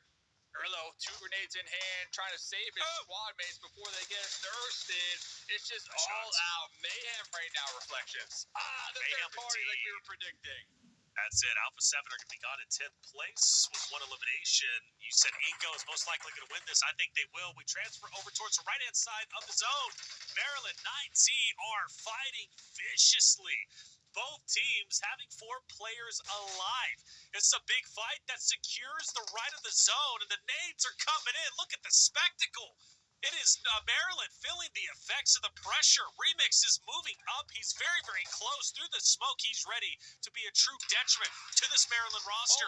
And now all they have to focus on is going to be the Shaq. He doubles back. He's going to get the finishes onto 1. Lynn is also going to be down. Queeboy is pushing up to try and rectify any of the situation, but it's not going to happen. Maryland will fall. 9Z win the fight in sensational fashion. 7 eliminations, Hot Jukes, and all 4 members alive. Crushing it. 9Z making it happen from that off angle right there on the side. Rules of War not getting picked apart. When is Eco going to start getting active, though? That's the question. 2 eliminations so far. They have the north side. Let's see how they decide to take this next fight, though. Throwing down some smokes. Yeah, kind of going back to that real quick, though. Remix with the heads-up play, throwing the Molotov at the Shack to make sure that that player couldn't pop his head out and support his squad mates who are currently being pinned down. I mean, that was a play right there for me. But Mythic still alive down here. Looks like finally all of these squad mates are going to be forced to take the fight. X-Force still just punching it, still alive. Going to be pushing out with the DBS, so lead peek action. And there goes Team Liquid eliminated. X-Force still going to be alive on their journey here in game number 2. Nice. X-Force lives. It took a long time for that result to finally unfold. But once it did, it's X-Force on top. Now they got to work their way in. So on the northern portion of the map, you've got 1 solo from Royals of War. It's going to be David stuck in between Eco and 9Z, who I'm calling it again. I think 9Z is about to have a tremendous game. We could be nearing, I think. It's looking good. Probably, honestly, I'm going to say about 15 eliminations for 9Z. I think that's about where they're going to stand, depending on how this ends up working out. Eco's going to full send it straight into where United for Gaming is currently at. They're going to pump the brakes just a little bit. They did not want to challenge that heavy, I don't assume anyways, but United for Gaming has to deal with them. They cannot allow Inco to stay where they're currently at. Big nades from Inco. United 4 Gaming going to throw some right back in return, just a little bit too short, unfortunately. You got 9Z across the way as well. So right now, honestly, both these teams need to stop fighting each other. They need to start looking more inwards and then take the fight afterwards. But sometimes that's a little bit too difficult. Yeah, United is stuck now focusing on X-Force. Fate coming from behind. United 4 Gaming is sandwiched. This is that moment when you wish you had the deployable cover. I mean, it's a prime example. Just having that ability. But let's see, United 4, like you said, turn their attention onto X-Force, the duo from behind. Looks like Fate is going to be catching one of those grenades, and it does look like Eco going to be kind of pushing the envelope in the back end. Definitely trying to sandwich United 4 Gaming. Everybody trying to take them out over here on this west side. A limb behind the tree, taking up a lot of focus for the players in the front line from United 4. And here comes Loops as well, looking to get a piece of the pie. Oh, Leap goes to throw a nade, hits himself. Unfortunately, hit the side of the tree. That's a tough break for him. He's forced to just snake in the grass forward, stay alive as long as he can. And you mentioned Loops. What about 9Z, who's also starting to roll up with Milos and Reyes to focus on Eco? That's going to alleviate some pressure on this Loops X-Force fight, so Loops can focus on the solo, which is a lead. Influence Rage notices tracks that 9Z moves up with the duo. They inch forward a little bit, but they don't fully commit to the fight. 7 is down. 9Z starting to push up on Vitali, who has to hold his ground, but he looks away as soon as 9Z apex to Hill. He falls, and therefore McGrellin is by himself. Reyes pushing up, takes some shots on him, and McGrellin is surely dead in this moment. Reyes will finish him off, and Eco will be finished. 9Z up to 13. The question is, though, Dave, can they get their other two teammates back into the fight before Influence, Rage, and Co start to push up? You hope so. You got Remix bleeding on out. Milos looks like, wasn't picked up in time. They had such good run reflections. 13 eliminations going their way. Huge come up for them. Next zone does pop, so let's see Influence Rage with 3 players alive, 7 eliminations. It's their moment to take out the duo that's still alive from Loops Esports here, Hot Jukes. Let's see who's going to win this game. You got the duo from Loops now on the push. Rafina driving around, trying to get as much information as possible, utilizing that car in order to do so. We see a lot of esports players utilizing that strat to get intel. Yep, even honking the horn, letting them know, yeah, we're here. What you gonna do about it, little boy?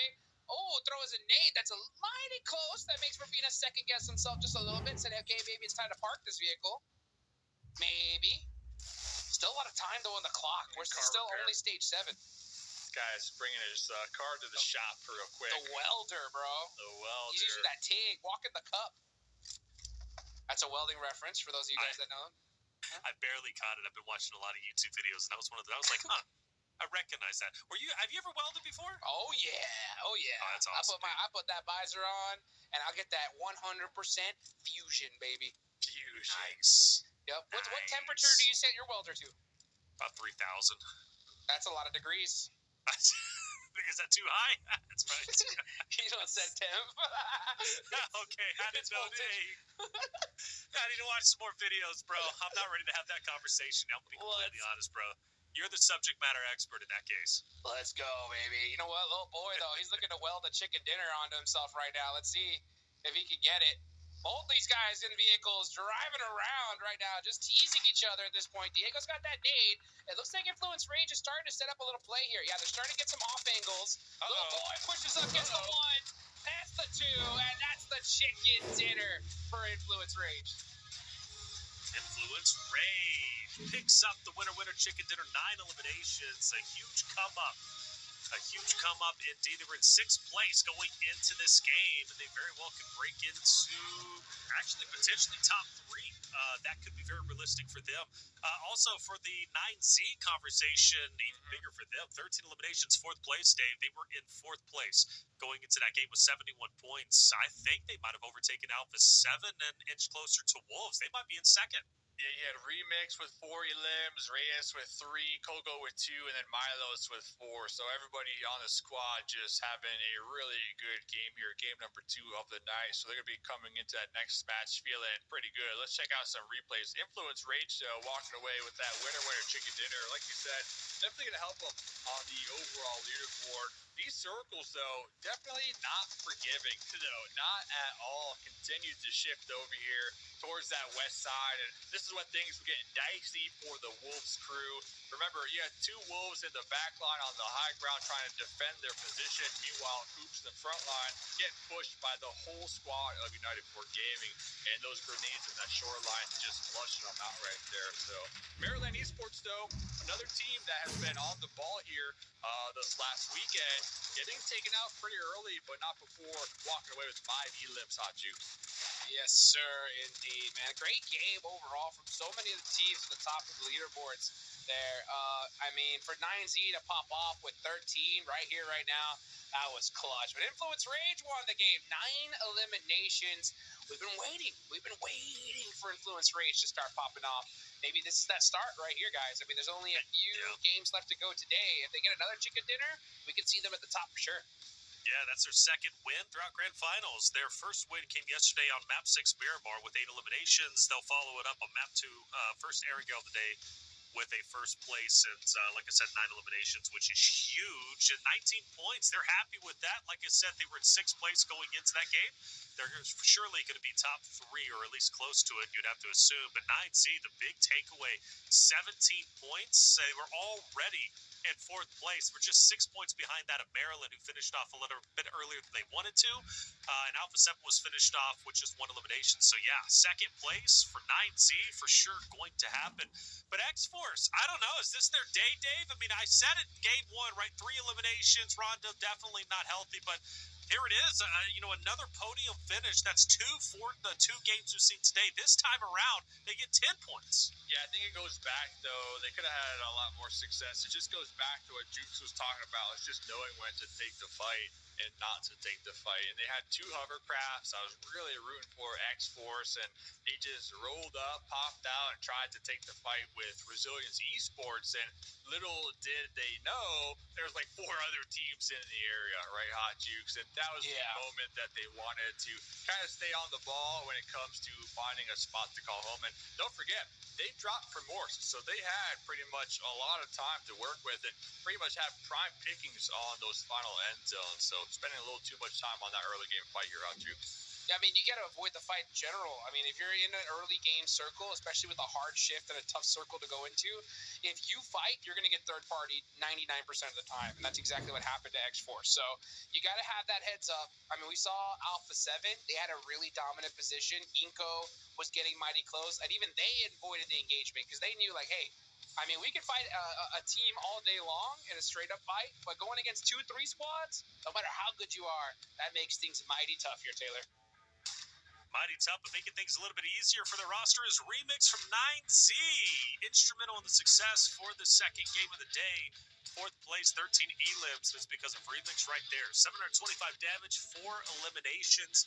He's 2nd time, I believe, at least to my knowledge, getting match MVP throughout our grand finals. 9Z is doing a lot right, and they are a roster that is looking to shake things up for sure.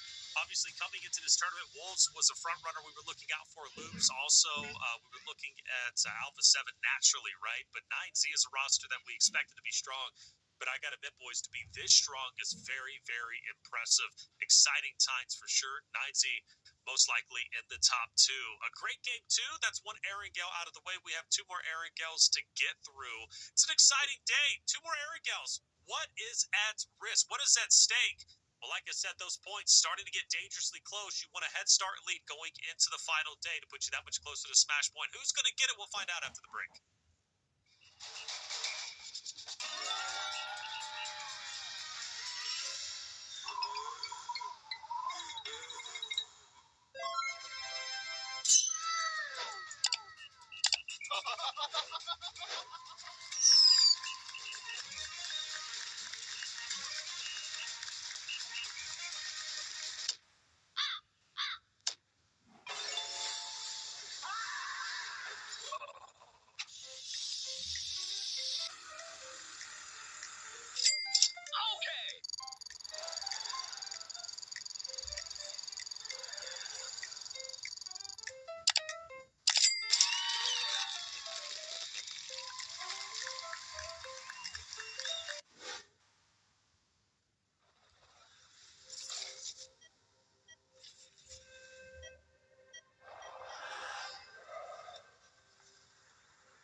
Time to dig in.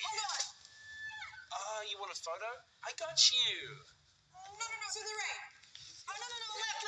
Left. Like here? A little bit lower. Victory. Yes! We've got What are you this! doing? It's Crazy Chicken Day! Play PUBG Mobile together! Push your rank, get valuable rewards, and complete missions to win cash prizes! Crazy Chicken Day! Be my best teammate!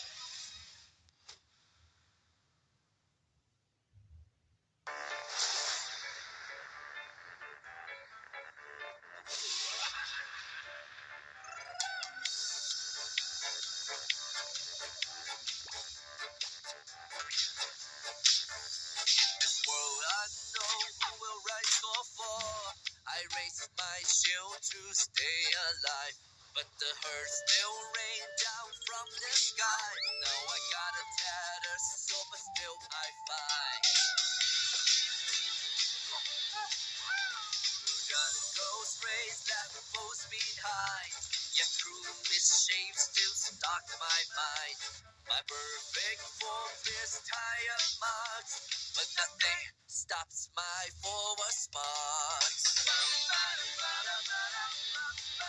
Too late, I risk it all. But stupid fate may call. Too late, I risk it all. No surprise, can block my will to rise. Too late, I'll risk it all.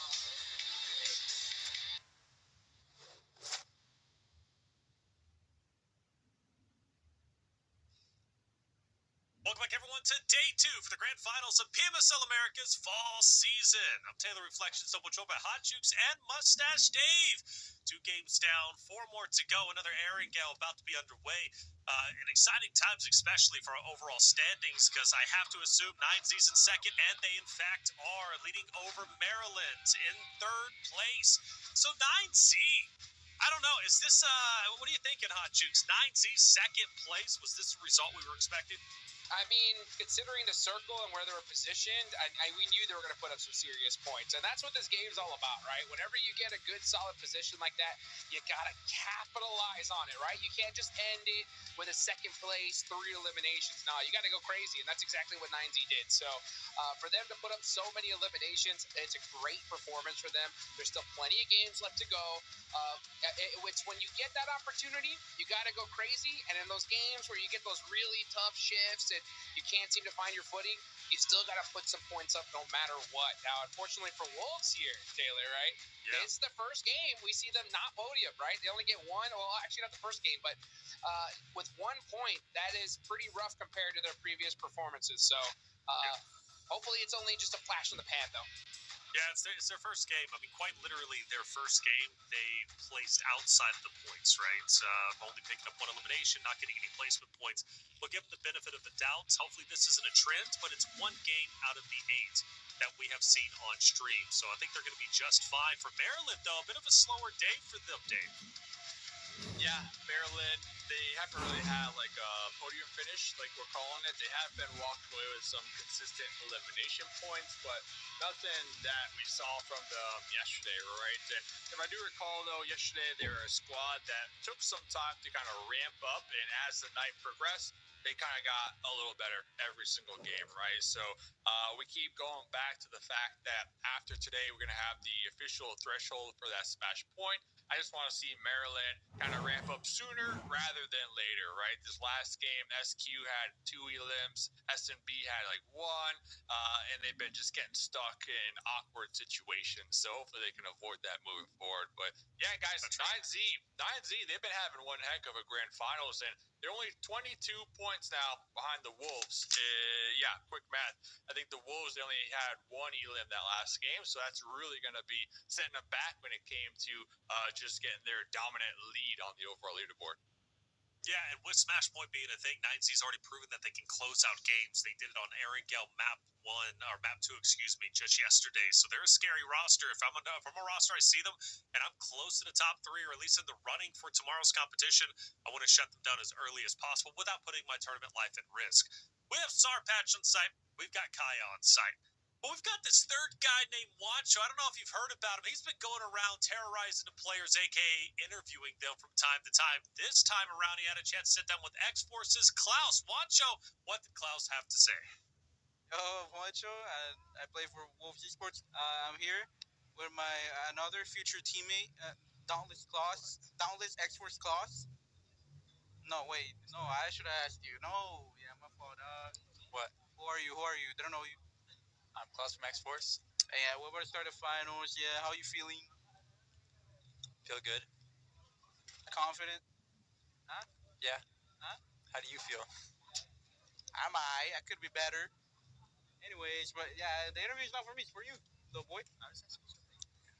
I'm the interviewer. I did the questions. Right? You don't speak right. See? Yeah, how do you feel that, like, earlier you told me, like, yeah, look at your IGL, VOD reviewing, and then look at mine playing. PUBG Mobile. Like, what are your thoughts on that? It's okay. He's doing what he has to do. What place selling? I don't know. I think they're 12. How you get the second most wins in the last round? How that happened? Do you even believe that? Like that's real? Yeah, that's real. Like how you feel after that? Like are you like, oh yeah, we're the best? Like nobody can compete. Yeah, can you wait until I give you the mic, please? You answer. Thank you. No, because we had 7th placement in 15 games, so we need to be more consistent.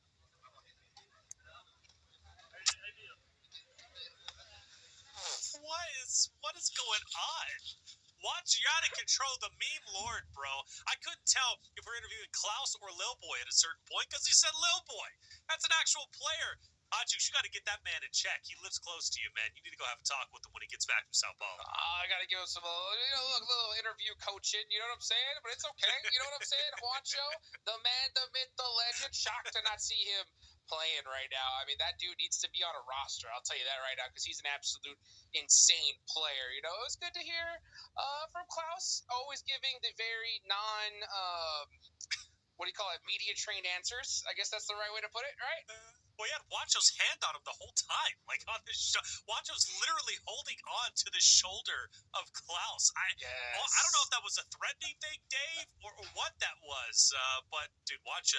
Yeah, there's we one love theme him. though. Every single interview with Wancho, there's one theme, and that's him looking for that squad that he's gonna get picked up on next, man. I'm just saying, That's true. hey, future teammate, how's it going? That's how you get that synergy. He's You putting know what I'm it in saying? their mind. He's planting a seed. He's putting it in their mind so that way next season.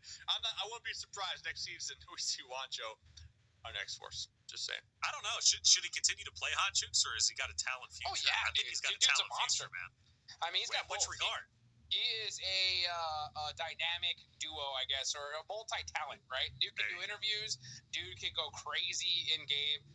I think we need to see him on a roster for sure. I think he's a crazy pickup for any team at this point. So for him to be picked up by X Force or anybody else, they're going to be very, very benefiting to have a beneficial, benefiting whatever. Season. That's right. Joe, hold on. Yeah, How's go to Team another Liquid region. back in the conversation? All right. Well, Wancho is that guy. He's multi-talented, as Hajux likes to say, man. And it definitely is. Wancho, nice to see him out there. We get more interviews from him. X-Force, I don't know. Is Klaus normally that quiet, or do you think X-Force is feeling the pressure?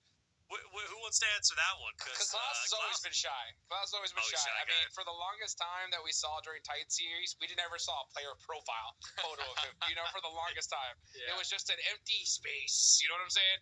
So, gotcha. Klaus, he's giving those answers, you know what I'm saying? I think it was a huge pickup for X-Force to get him because Klaus has always dominated in every team he was with. Like we heard from Juancho, right? He was with Dauntless before. Yeah. And he was the guy for Dauntless. Yep. So for him to finally be on a roster that can help support him, I think that's great. It's unfortunate that we're not seeing X-Force really pop off like crazy like we would hope, but it's how it is. You get a new roster together, new team. It takes some time to really get to that crazy level. Now, if X-Force win the next 3 games in a row, that'd be great to see, right? But it's going to be tough. Well, Wancho is omnipotent because it actually so happens to be a Lil Boy interview that we were able to secure with Sarpatch. Let's listen in to what Lil Boy has to say with Sarpatch. All right, guys, here we are with Lil Boy after the second match. They won the Winner Chicken Dinner. Lil Boy, yesterday wasn't a good day. What did you talk to the internals to get better today and get that victory right now? O que vocês falaram? Porque ontem não foi um bom dia. O que vocês falaram ontem, hoje, para esse dia aí já melhorar, né? Pegar essa vitória? Bom, acho que a gente reforçou o nosso estilo de jogo, botamos na cabeça como a gente joga, como cada um faz seu papel bem feito na queda. E nós não teve muita mudança não, acho que foi mais jogar o clima pra cima mesmo e lembrar de quem a gente somos, de quem a gente é e jogar o jogo, que nós joga todo dia aí. The thing was like for us to remember what our game is and play what we play to like get a better environment inside of the team and just go ahead and play. Bro, thank you very much. All right, Lil Boy, heard him on the screen. By the way, silky smooth voice, Wacho. Man, if Lil Boy wants to do some interviews, obviously I wouldn't understand them, but if he wants to do some interviews, man, I'm all for it. I'm all for it, baby. 6 eliminations. This guy has been tearing it up the competition, and it's a staple when it comes to the Americas region, Hot Juice. Oh yeah, Lil Boy, a legend in the game. 198 damage, 6 eliminations. That's wild. Crazy to see that conversion rate. But the dude is a legend for sure. It's good that we're seeing Influence Rage get their chicken dinner today. You know, they're one of the teams I think that has a ridiculously high expectations because, I mean, we saw what they were able to do during the league stage. They are such a mainstay team. So, like, they're kind of like, in my head, a little bit of Alpha 7-esque, right? When they do good, we're like, what's going on with them, right? Why aren't they doing great as usual? You know what I'm saying? Right. So it's like the critical is of their good gameplay because they're never really bad, right? That's fair. That's fair for Influence Rage. 9 eliminations coming off a big win. Yeah. They are on the come up when it comes to the overall standings. Can't wait to see what they're going to do. But for some rosters that I think left some potential on the table, looking at Maryland, definitely. Looking at Maryland's intense game. Where have they been today? Because, you know, Intense Game was a roster that made some big impact plays yesterday. In fact, finished off the day very, very strong. Today, Dave, they haven't managed podium once. Matter of fact, they haven't got any placement points, and I believe they've managed to accumulate 4 total eliminations. So, for me, Intense Game, Maryland, those are 2 rosters I'm looking out for going into this next Arid Gale. By the way, keep your eyes peeled for the Amazon gift cards. There's a code. You can claim it and start buying whatever you want to, man. At least help you out a little bit. There's something out there, new welding kit. We're talking about that. Anybody interested in welding, hit up Hot Jukes. He's got all the answers for you. Yeah. The man is a wizard on the dot. What are you welding, Jukes? That's what he's doing. What are you welding? I own a farm, so we're welding stuff all the time. Fence posts, more fence posts, you know what I'm saying? Yeah. All kinds of stuff. All types of fence posts, huh? Oh, yeah. All types of fence posts. All right, well. Mostly metal. Mostly metal. If you need a welder, you know who to hit up, man. You know who to hit up with that knowledge. And like that player interview, though, from Little Boy, he was saying that they're kind of working the synergies in the squad, and than having a really good game, he felt to get that going and everything flowing here. So maybe with that last performance, the squad at Rage will continue to see them have some really good success here. And looking at their average stats on Airable here specifically, 2 winner chicken engineers, average elims 5. So this is definitely their map here reflections to continue that pace. Definitely the case. Take note, by the way, because of the plane path, Alpha 7 returns to their home ground for PMSL, which is Lipovka. This is an area that they chose to main throughout last year's spring and fall season. They obviously expanded over towards the north end of Georgia Bowl, but it pays off because that zone is military. The first military zone we get in PMSL, to my knowledge, most especially for the grand finals. I love zones like, you know what's exciting, actually, Hot Jukes? Hey, X-Force loves military zones, and the reason why is because they coined at least the meta, as far as I'm concerned, you know, in my eyes, when it comes to the hovercraft, because double hovercraft military end zones, X-Force, that's like their bread and butter. Oh, that's right. We saw them go crazy with those hovercrafts in the past, Taylor. That was a wild game. I know exactly the one you're talking about, too, right? So, X-Force in 11th place right now. They're not out of it, guys. They're not out of it. A good 20-point game here, they're in the show. And they need to do it right here, right now, because with that smash point at play, by the way, Dave, you were kind of given, we never got to talk about our guesses. I know, you never got right? You never hit me back up, man. It's all right. All right. I remembered, though, Dave. Okay, I did not appreciate forget, it, man. okay? About the Jukes. I'm calling it 147 points is a smash point. So I think the Wolves will end with 137 today. Okay. 147. Why the 7? 137, yeah, 137 today. So you're basing it all on the Wolves here. I'm actually going to base my number on 9Z. I'm going 132. 132. So they're going to have a big day. That's 50 points. 44 more. Basically 44. Well, hey, wasn't exact, okay, but I was close. All right, that's interesting. So 9Z stole your heart. Okay, for the last yesterday was Maryland, today it's 9Z, and Reyes is dead. The caster curse. The caster curse coming in strong. Bro, Jukes is about to come over here and slap me up, man, like he did with Maxman. Shoot, man, I keep saying this wild stuff. What about your reflections? What's your threshold at the end of the day? I think Wolves establish it. I think it's going to be 135. I think 135. 2 points. Sure, you practice harder than me. I did exactly. Honestly, shout out to you for recognizing that, bro. 135. I think that's where the Wolves will set it. And I think it's got to be the Wolves. I don't see. I mean, there's other rosters that could. I'm getting excited. Higor, the main shot maker, the main play call maker, right, for this Wolves roster. Now he's got a hovercraft. I like it. Question is, though, do they set up on mainland or set up on military? Because it seems as if they're favoring mainland.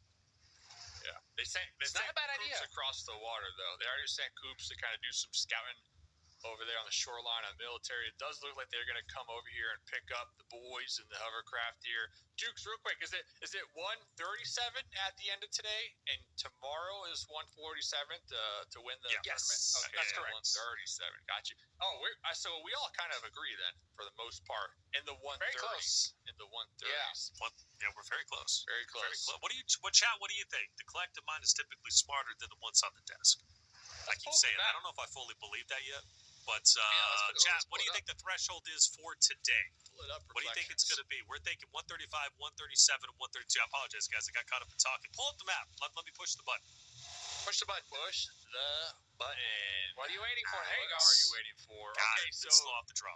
9Z, still a little worried about 9Z, especially with Team Liquid in the area. Team Liquid, my opinion, guys, playing with nothing to lose at this point, so it's all up from here, right? So Team Liquid, if they see any potential fight, especially early on, they should just take that fight. But coming over here to this bridge, we know Zalman's up there on the high ground. He's always high. Hopefully he doesn't fall off. But the thing is with VIP is that they are just lacking in just the timing, man. The timing. They had such a huge opportunity to finally pull off of a bridge camp, and they're not all prepared for it, guys. And it hurts. It hurts. So let's see. He's trying to fall. Wolf going to be jumping down with the SK-12.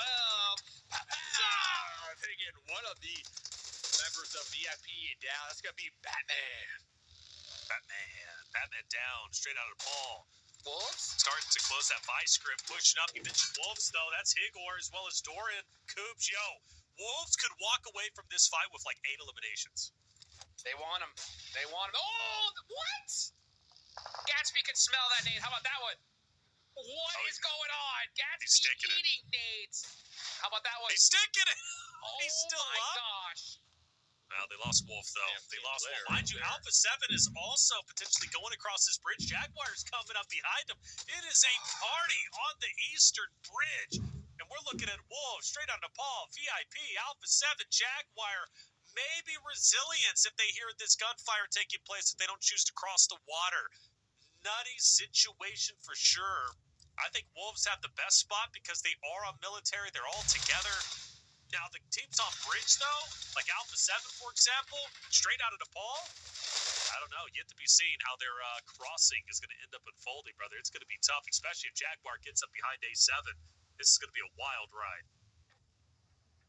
Wild ride indeed. Look at that Alpha 7 pushing through the bridge now. Wazal leaving the charge. You got Carrillo in the back of the vehicle, ready to go at a moment's notice. This is still stage 1, guys. It is so early on. Yeah, I think Alpha 7 do the right thing here. They just chill, wait, kind of let time decide where this zone's going to go. But I like the fact that the Wolves committed to the island. I think that was a strong play for them. was so. out pushing through, and he's safe for now. Nah, the Wolves were here. Baton hit some shots, but not enough to silence them. That's how you do it. You wolf pack together in vehicles, and you just full send it. And they're going to go over towards Novo with 2 members of Straight Outta Nepal is going to be right next to them. I fully expect, though, they're going to continue and extend their way all the way to the other side of the military. Now they're going for it. 4v2. KC, what you got for us, baby? What you got? Carrillo's down low. Nate Cup, but doesn't connect. Casey's going to just... I don't think he has any meds either. I don't think he has any meds. I think he might be cooked here. Alpha 7 taking these 3 points all day long. KC with a pump shotty, feeding Alpha 7. Next zone about to pop, though. We're going down all the way to military. Yes, sir. Yeah. Very far That's still. nice. Inco still very far. So we got a lot of teams now on the rotate to find themselves in military loops here, guys. They might take up this position, you know, get a little bridge camperino going. X4 is probably gonna take a boat to the mainland. Not too concerned with them right now, but finally getting some love with the military base zone. You'll love to see it. Looks like the Wolves are deciding to send it right into the base. They're going to be up close and personal with United for Gaming. Meanwhile, VIP down to just a solo dolo. This isn't obvious at all. If anybody looks in here, it's just a prime vehicle just parked there, you know? Just happens to be there. It's got to be a spawn. It's a spawn right there. So... It's got no skin on it. They'll be surviving and thriving, hopefully. I like that they're parking the hovercraft in the hangar, because you know what? Late game, it's going to be chaotic, and next thing you know, out of nowhere, guys, a hovercraft's just going to bust through the hangar and start running people down. So that's a huge heads-up play right there. And they got 2 hangars, too, that they're trying to occupy right now. Yeah, they're in a great spot, dude. This is awesome. Wolves, very, very solid. Like in United for Gaming, how they're set up. Yeah, these teams taking early priority. Center zone is going to be huge, especially for late in. I do predict we might have a battle for the shoreline, though. Alpha 7 versus Team Liquid. I think that might be happening relatively soon. Jaguar's moving in, but Jaguar... I don't know about Jaguar that. needs to get out of there. Yeah, I don't know they got to about pick that, a new dude. area. I don't know about that, dude. Yeah, they need to go somewhere else. And that's exactly what they're doing. I can't blame them. Climb the mountain, Jaguar. That's what you guys are good at, right? Jaguars climb. Yeah, trees, right? Yep. They do climb trees. They live in the rainforest. Do they? Pretty sure. I've seen one before. Ow. Up close? What, the zoo? The rainforest. I've never been to the rainforest. When have you been to the rainforest? Yo, Jukes, he knows how to weld. I know how to hike through a rainforest, all right? We all got our He sure special does. talents. That's right. Well, Watch out for them speaking of snakes. which, what are you proficient in, Hot Jukes? MIG, TIG, stick, flux cord? All of them. All of them. Hey, no way. I just listed all those from a Google search, and you're telling me you know how to do all of them? I will walk the cup. I will bust out a stick if I got to, whatever it takes. I'll do aluminum from like 15 degrees underneath laying down. We'll make it happen. Dang. Respect. I can That weld is 2 aluminum much cans respect. together. Really? He'll No. show us on the desk. But some can. What would be the purpose? I don't know. Double can. Just to show off. Binoculars. Yeah. Binoculars. Yeah, that'll There you work. go. That'll work. Yeah. You don't need Probably binoculars to see that shift, though. What, Oh, my Inco? gosh. What? Why, up with dude? Inco? You guys Yeah, see me? but See me Circle drawing this? X-Force, by the way. X-Force is on land. They're finally X-Force, here. Yeah, not too concerned Maryland with is just that. to the north of them. Maryland's got a Just to the north. hovercraft too, so they got some cover. But you got loops over here. You got Royals of War over here, so it's gonna be a hotbed down here, guys. Meanwhile, I'm still really feeling the Wolves. Their position in those bunkers. I mean, it is as dead center as you can get.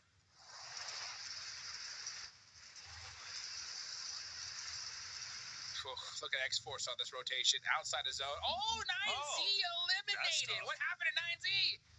That's actually a great question. What in the world? Zero, So yeah, that that's team two. was. Yeah, they were on the other side of the bridge. At least 2 of them were. They saw the zone and they're like, nah, we're just gonna go out to blue here, guys. Next game. Not Next like game. this. Yeah, next game. Yeah, because Reyes and Kogo were taken down. over by the left bridge. Remix was taken down towards the southern portion of military along the sand line. And I don't know where the fourth one was ended up finishing off at, but yeah, 9Z, that's an early exit, dude. And I mean, we can owe that really to Dave at the beginning, shouting him out. Shouting him out. I'm locking my door right now, man. Juice is on his way. A lockpick. Oh, he knows how to lockpick too on top of welding. From He's the John hood. Wick. John Wick out here. Nope, just grew up very poor. Okay. Let's pull it back. How do I touch that? I don't. What do I do? Exactly. I'm out of any tricks and trades. I'll tell you that right now. I was poor and I learned how to lockpick. There it is. That's right. All right. But not as good as that lawyer. So Team Liquid, they need to group up. I think Mythic over here, he was kind of trying to look for that next position, but now his squad mates are calling that they see a couple stragglers out here in the distance. So I totally understand why Team Liquid will want to focus on this here, guys, because if a team was to get right behind them or wrap behind them, that would be the ultimate backstab. So Mythic's still a little skeptical, in my opinion. I don't know what homie's doing over here. I don't know why he's there. Because you're going to have so many stragglers. I mean, we still got Inco, by the way. Inco need to make their move. IG need to make their move. So I'm looking at Team Liquid. They're going to need all the support down here, in my opinion, to defend. Yeah, it's Alpha 7 Team Liquid X-Force. Like, that's who I'm focused on because the teams inside of military, they're not fighting. They're just bunkered up until end zone, right? So they're most likely not going to be active. They'll fire some pop shots. It's these teams on the outskirts of the southern portion of zone are the ones that you need to focus on at the moment. And Mythic and Klaus are very close to each other. Teams just extending too far out, maybe scouting where the next area that they're going to be going to is, but you extend a little bit too far away from your roster and you get taken down, and that's going to be a bit of a shift. Wolves are the only one who truly profit from it, at least from the military camping side of things. Everybody else going to have to work their way down south. We talk about deployable covers. Deployable covers would be huge in a zone like this. I mean, it is incredibly open, Hot Juice. I mean, yeah, this is what I'm saying, is with a zone like this, it makes things so difficult if you're just outside a position. If you're playing that edge, you're just going to have to hunt down a spot that's left. And that's why the Wolves, I think, are having so much success here, is they're slowing things down. They're taking those best positions in the game early on. I mean, there was no accident that Wolves ended up exactly where they did, and they are making it happen. But X-Force all the way down south here, trying to make some plays, and Team Liquid's fighting with Inco as well. There's just battles going on all over the place. Kalofsky getting taken down. Mythic driving away, and now it's just up to Chief. Chief with the buys in, looking to breach the compound here. Oh, doesn't check the corner behind him. It's going to be prioritized. He doesn't lose this. No way. My dude is just letting it rip right now. McGrellin with the DBS, not able to get the job done here, guys. So Team Liquid's still going to be alive, but here goes Maryland. Remember, they had all of their squad mates in one hovercraft. Looks like they are going to be rolling right into Worlds of War in the plane site here. There's a lot of cover here, but there's also a lot of angles underneath here. Yo, the surprise attack from behind here, guys. Taking them down. Look at this Loops with the third party. Yeah, Loops rolled in hot. They saw, or they witnessed the shots being taken, and they said, okay, we're getting involved. And they extend out. They did a great job. They'll most likely try and gatekeep Royals of War. That could be 2 more eliminations going their way, which will put them at 5. Meanwhile, intense game X-Force. This is on the southern portion, on the island side. Silence, I mean, he's running out of options at the moment, but does find one on 24K, but exposes himself a little bit too long. Taken down by Klaus. Person we interviewed just a little bit earlier with Wancho. IG fully gone. That opens up and frees up some space for X-Force on this outer edge of the zone. They've got Alpha 7 who's going to be able to peek over at them, but for the meantime, X-Force can recover from that fight against Intense Game and think about where they're going next. But it's not going to be an easy road. Say everywhere they go, Carrillo as well as the others from Alpha 7 are going to have free line of sight on the rotation from X-Force. They could be in trouble soon. That's one player you do not want staring at you. Gear 5, Carrillo, rocking the white hair, staring at you while you're trying to rotate to safety. That's going to make things mighty difficult. Nice little suppressive shots, though. They know exactly where he is. Putting some shots just to let Carrillo know, hey, you can't just stand out in the open here. But both these teams have a lot of time on their hands. They're both in the next zone, so I think right now It's just that planning phase, finding out where you're going to go if that zone hard shifts. And I got a feeling, boys, this one is yoinking to the north side. Got a feeling. Let's see. He's got that white hair from all the stress from these circles, man. Holy cow. That's true. Those stressful zones here. And yeah, if it does yoink to the north side, the Wolves still going to be feeling it really good with their early call here. My only concern is that they're going to have to defend their two separate bunkers, but they do have sight lines on each other. So if one of them was to get crashed in on, they can easily take those shots. But it does look like the next circle does pop, and this duo is going to be in the play zone. Alpha 7, though, big chilling all damn day down there in the south. Yeah. They just need to make sure to flush out X-Force, and then they'll have the whole southern part to themselves here, guys. But look at this. In the smokes, Resilience Esports on the Jaguar here, Reflections, and they are out of here. They're out of there, but Jaguar stays up. VIP. Got VIP Animal. That's not going to be the solo. Off in the distance and putting in work. That's going to be a nice nade. Potro will fall. Two more players, from Jaguar will remain. Wolves with the 2-2 split will join with the other duo over in the other bunker. Coops will fall momentarily, but with the hovercraft, they're going to be able to easily get them back into play. So they are in a prime spot to hold off for the next zone and hold off these teams, United for Gaming and Jaguar, who are still a bit engaged over on the northern side of things. But you're right, for Alpha 7, they are big chilling where they're at. So I think for Wolves, Alpha 7, the two teams that profit the most off this new zone, and Wolves are getting active. United for Gaming starting to roll up. The shots are fired. Doran will drop. Alazia.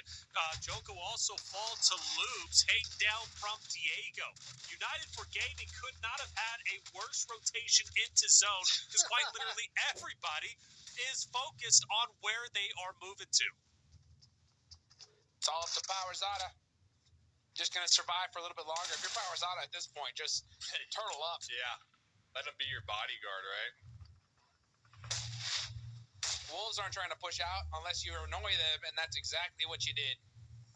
Igor with the nade. Oh, never mind. Yeah, Vitin shuts that down. So that leaves this side completely up to the Wolves. Oh, Mythic on the push. Gets the knock on the Klaus. Gets the thirst as well. And Team Liquid gonna hold the shack for just a little while longer. Pulling it down. 8 limbs going their way, so there's still going to be a couple members of X-Force still alive, trying to pepper them down range. X-Force with 3 eliminations here this game, but they're going to get caught outside of the play zone here. Now Ayala, but Diog getting this last-ditch loot here before being forced to pull into the next play zone. Looks like their squad mate Koski does get them a nice little spot right there on the roadside here. So we're coming down to the wire here, fellas. 7 teams remain. Loops looking pretty scary up there in the north, as long as they're not backstabbed by They're Diego. exposed, though. Yeah, they're exposed. They got to worry about Diego, but the fact is they got the high ground in the foothills over here and a 4-man unit. I think they got a lot going for them. That's true, because you have a lot of solos who are starting to inch closer and closer to, separating themselves from the rosters of Fate, being one of them, Team Liquid. Jaguar also starting to fall. I think that's Wolves now starting to fight them, and it is in fact going to be them. Carlin got last one up for Team Jaguar, who've had a decent game, 6 eliminations. That's one of the highest games we've seen from them in quite some time. Now, Carl got on the hilltop, has a lot more power than you would expect, though. Especially if these nades can roll down properly. Coops needs to get up there, and he will. Carlin God will push him back down, refusing to relinquish the high ground. He's got it. He's got the power position. Once again, Coops pushes up, making another attempt. The nade on the ground, it doesn't connect. And Garland God's time should be short-lived, and it will be. Jaguar are out of there. Wolves on top, 6 eliminations, 4 players alive. They refuse to relinquish the first place spot. They want to set the threshold. Working so well together, just pushing up little by little as a unit. They have the whole north side to themselves. Diego is out in Narnia right now over in that spot where he is completely stuck. And you can just see, yeah, these are the 2 teams you really got to worry about. But Loops, they still have a 4-man team if they're able to pick up Rado Boy here. But Guizhou is pushing, getting so much real estate, just taking up the majority of this circle. Alpha 7 looking really good. Alpha 7 looking good. Wolves still looking pretty strong. Our 2 top contenders in the lobby looking to really solidify themselves on the overall leaderboard, especially with 9Z getting eliminated. This is a huge come-up potential game here, Reflections, for Alpha 7, but we're talking about leaderboard. It's a lot of use, let's see what can happen. The loop's going to be the main focus right now. Are you Oh, we still can't even get Diego. Diego is just a thorn right now on the loop side. Yeah, well, also, Forevo overextends a little bit too much, kind of taking over the center of zone. Wolves take advantage, take Revo down. Alpha 7 down to 3 players. Diego, though, from the shack. I mean, how more annoyed can you possibly be as he hits shot after shot on the Loops roster? Thank goodness for the car, man. Thank goodness for the car, because the Zelda was about to fall. Loops down to 3 themselves. They'll dip out of there. Gozaldo starts to move up, and he'll move back. So I thought Zelda and Gazal were going to clash. I don't know. I still favor Wolves here. I think they're in a power spot. I really do. And Diego's most likely going to go down to blue, Ravine, and give it up, maybe, and focus on Wolves, who are starting to move in. Wow. Here they go. Loop spending too much time on that player. Yep. From Influence Rage, getting punished for it, but they do get a nice knock on the door in. But Dawn driving from the far back to help him push this fight. Alpha 7 going to third party this any second now. Loops getting knocked piece by piece. It is just up to Rafinha, and Alpha 7 is on the move. The Wolves need to finish this fight right here, right now, so they can get a full reset for Alpha 7. And Loops are done right on time. Wow. And Alpha 7 versus Wolves. Yep, Alpha 7 in the finals. Exactly where the Wolves just came from. Alpha 7 not looking to slow down anytime soon. Obscure going to be popping up here with the M4, trying to get within grenade range. His teammates in the back line with the support also pulling on up. We're trying to get the pickup. We're trying to get the revive. The hovercraft is going to be blocking some damage for the time being, Reflection. 4v3. I love where Alpha 7 is currently at. Gatekeeping, but it's that hovercraft. It's the hovercraft. It's also the cars down below. Obscure, though, clutches up on one. Goes for the second. Another one will fall. Coops down. Alpha 7 in the winner's lane. Winner, winner, chicken dinner. Is it possible? Yes. Only one more player remains, and that's going to be Doran, I believe, up ahead. Doran Hill's up. 1v2. No choice but the push, but Alpha 7, they've got him in the line of sights, but Doran can pull off the impossible, pull off the unthinkable. The nades are out, but he's down. Carrillo hits the shots, and Alpha 7 in the winner's lane, getting their first win in Grand Finals. 10 eliminations. That's big for the boys looking to be on top. And you brought up a great point, Dave. You brought up a great point. With 9C being eliminated so early on, Alpha 7 should reclaim their second place spots. Yeah, and that's one thing that we chat about all the time. Like, there's some days where in Alpha 7, they're not performing to the top-notch Alpha 7 metrics that they set here in this lobby. But once when they do start to ramp up things, once when they do start to feel themselves, everybody else in the lobby, they need to stay far and wide clear from Alpha 7 because they just steamroll. I think Alpha 7, they're one of the teams here in this lobby. They're known for their just steamrolling ability here. So once when they're going, hot jukes, nothing slows them down. But look at this whole tournament, though, by the way, that had to have been the most hyped 4v4 so far for that winner chicken. The Wolves versus Alpha 7, I mean, those are two of the main storylines here in this lobby. Yeah, I mean, the Wolves finished that fight with Loops pretty much at the perfect second. If they were 5 seconds a little bit later, then that fight would have ended so much sooner for them. So they were able to finish that fight quickly enough to kind of get the reset. Unfortunately, it wasn't fast enough for it to be a really true, fair 4v4. Big ups on Alpha 7, though. The second they heard those shots go, they said, let's take full advantage of it. Let's not sit back and wait for Wolves to fully lick their wounds, and they were able to get it done. So a great chicken dinner for Alpha 7. A ton of eliminations on the side of Wolves as well. So, I mean, it's a great game for so many teams here, Taylor. Yeah, it was the hovercraft. Also setting up early on in the bunkers in military was big for them. They didn't get really active until they were forced to rotate out to the second bunker and then ultimately push forward. But Alpha 7 stealing the show. Wonderful, wonderful job. Big eliminations coming out from Korea, Revo, Guazal, Obscure. I mean, all 4 of the boys putting in a tremendous amount of work. Obscure staying on the roster for 2 back-to-back days in Grand Finals, and I think he continues to prove his worth for sure. You got a talented roster here, and I think one of the big things to take away from Alpha 7 is they get a lot of criticism from everybody because they are really the top dogs and the biggest representation for what Americas can truly be. But even when they're performing badly, it's still better than 99% of the teams out there. I mean, so Alpha 7, at least in the Americas region, well done. And I want to point something out, by the way. The top three teams all getting 10 eliminations apiece. So the top three teams, 30 collective elims. That's a powerful statement. That's a powerful statement, Hot Chips. That's a huge statement. Are you kidding me? That just makes all the teams in that mid pack, especially down low on leaderboards, just start staring at the floor at this point. That's like the last thing you want to see. Remember, it's top two that everybody's gunning for here.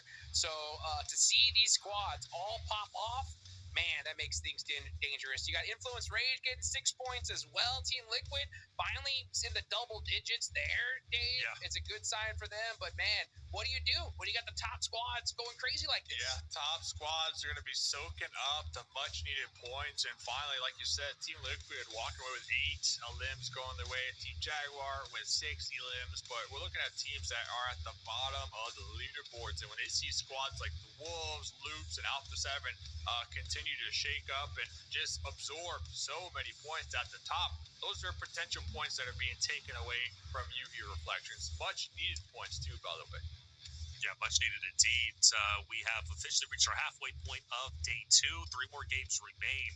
But, I love the way Hot Juice set it up. It was like, there's 3 games today, but you have to look at tomorrow that there's only going to be 2 games played. So are you in a solid enough spot now to challenge the top 2 that move forward to PMGC? If you're not, you got to truly wake up and go above and beyond in the next 3 games, the Arigel and the 2 Miramars. As far as MVP goes, it's going to be Fitton from Loops Esports.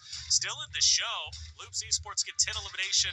Fitton alone was able to pick up 6 of those with 630 damage. Loops needed this game. You go back to yesterday, Dave, one thing we brought up was like Loops, because of the start ahead points, because of their ability to, have a strong performance, and I believe only one of their games yesterday, that was an Arigel map 3 with 11 total eliminations.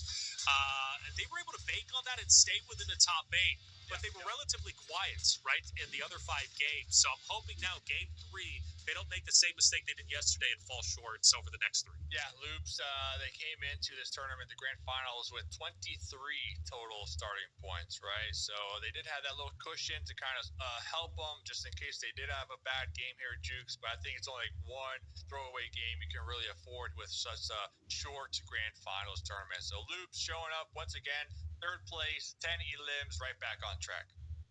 Beautiful. Beautiful, beautiful, beautiful. Hey, it's been a good day. 3 games down, 1 more Arigel to go along with 2 Miramars.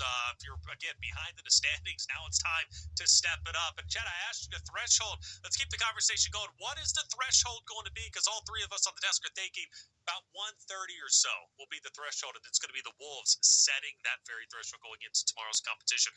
We're going to take a quick break. When we come back, the final Arigel coming your way.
Welcome back, everyone, to Day 2 for the Grand Finals of PMSL America's fall season. I'm Taylor Reflections, double joined by Hot Jukes and Mustache Dave. 3 games down, 3 more to go, 1 more.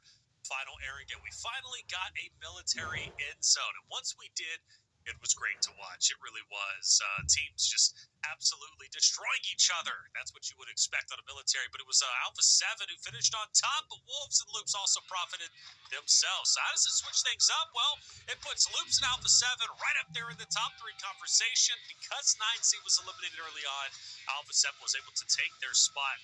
And look, the gap between Wolves and Alpha 7 now starts to get a lot more narrow than I think it's ever been, Dave, if I'm not mistaken.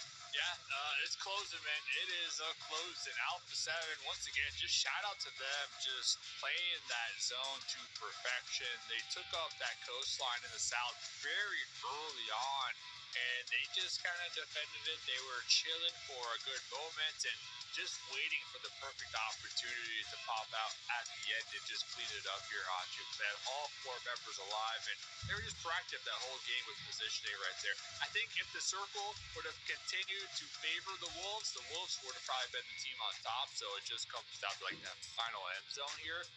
But regardless, are we still confident with like the 135, 137 here after 3 more games, by the way? It's going to be even higher than that, I think. I think I wins is at the highest number. You know what I'm saying? If we're doing prices right rules. Okay. That's so fair. we'll take that to the bank, but we never know, right? We never know with these next few matches coming up because, you know, with where we're standing on the leaderboards, I mean, it's literally do or die for a lot of these squads. For 14th on down to 16th, I think that's nail in the coffin for these guys for sure when it comes to trying to getting top 2. But for 13th on up, if they want to have any shot, I mean, you got to start winning games right now. I think if you don't win the next game, if you're Intense Game, Team Liquid, any of these guys, it's going to be too tough to pass up with how these top teams are playing. What do you think, Taylor? Realistically, from 13th on up, I would say United for Gaming, Royals of War. Those would be the 2 rosters I think could elevate themselves up only based off of their performance from yesterday. But you're right, time is running short. You have 1 more Erangel, then 2 Miramars. Teams do come alive, especially on Miramars. There are certain teams that just love that map specifically. You can pull off some big numbers, but very rarely do you pull off 2 solid Miramars if you're one of these, especially with this level of competition. So dependent. I mean, I don't know. It's going to be tough for sure. I do expect, though, going into tomorrow's competition, there's only going to be probably 4 rosters who can really, truly challenge the top 2 run because Wolves and Alpha 7 are setting the example. They truly are. But 9C, I don't want to discredit them. I don't. I mean, they had, 1 rough game, right? But they have had explosive games, and this next game could be that.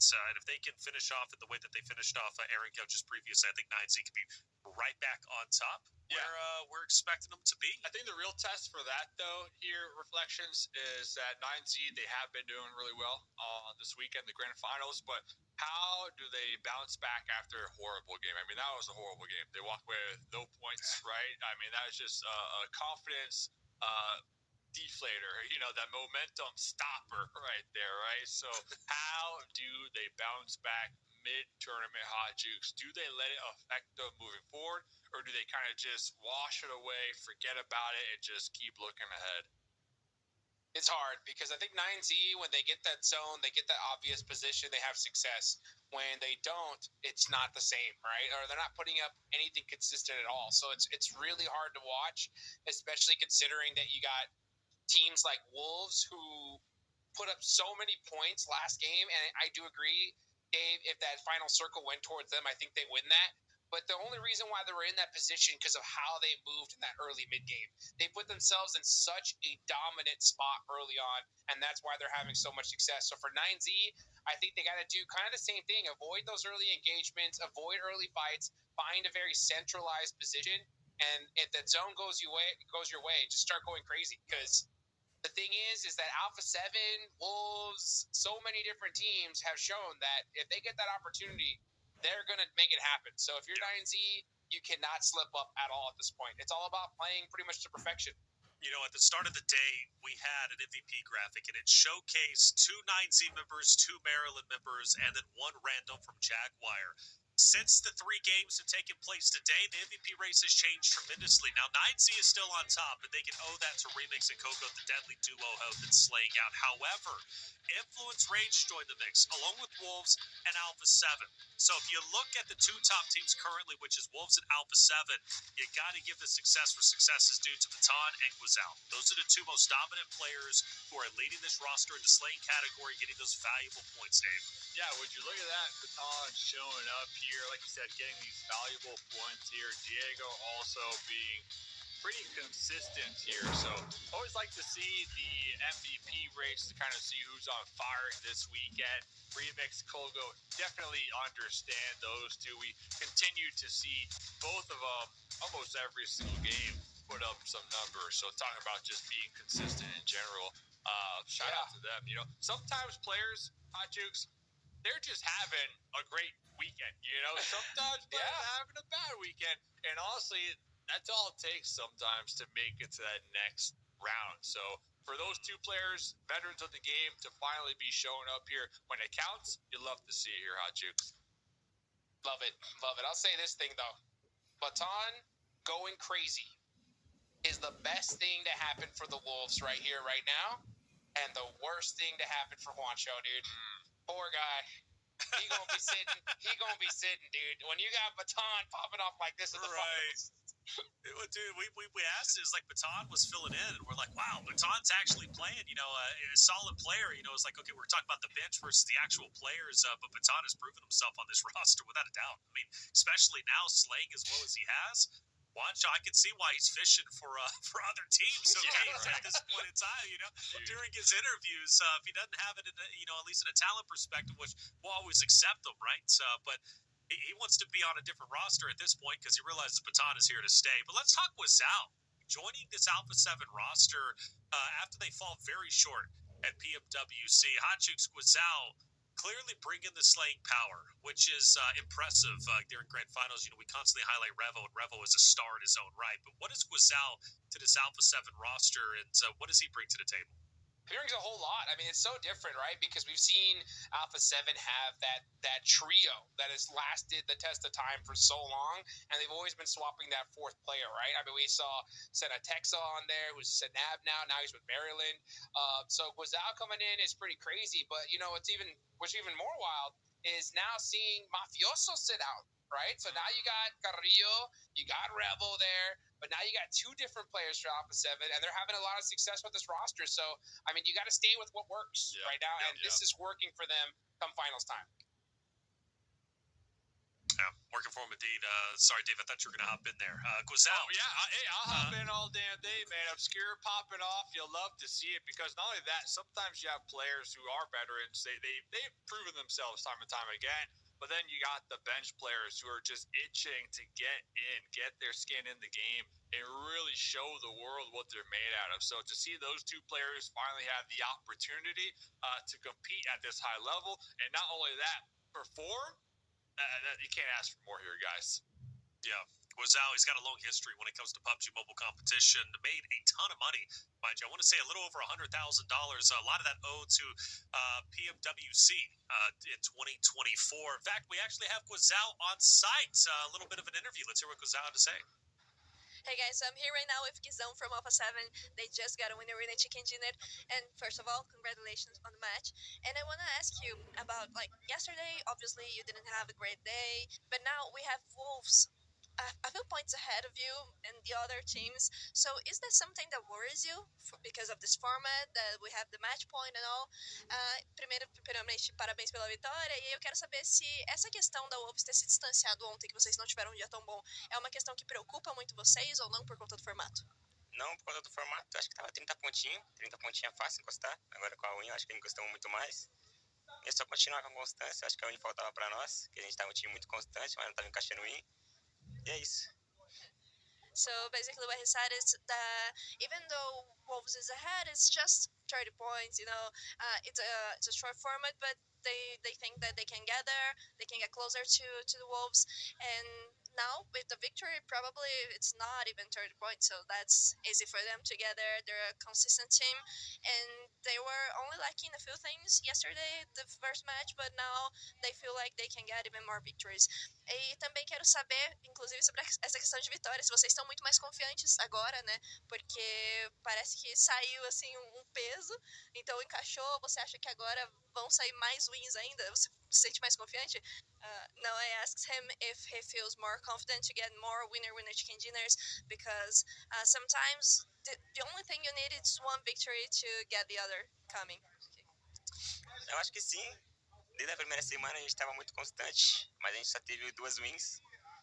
E corrigiu pequenos erros que a gente sempre comete. E quando a gente chegar full no end, a gente consegue ganhar, encaixar. E é só isso. Okay, so yeah, basically he feels more confident now. As he said, Alpha 7 is a very consistent team, and now they feel like they can get more victories. They just fixed what was wrong in the end games, so now it's just wait to see more victories coming, right? Thank you. There it is, Guizao, who's been leading the charge in the slaying category and also leading the charge when it comes to the MVP race. Can he end up on top? I firmly believe it. He's been incredible.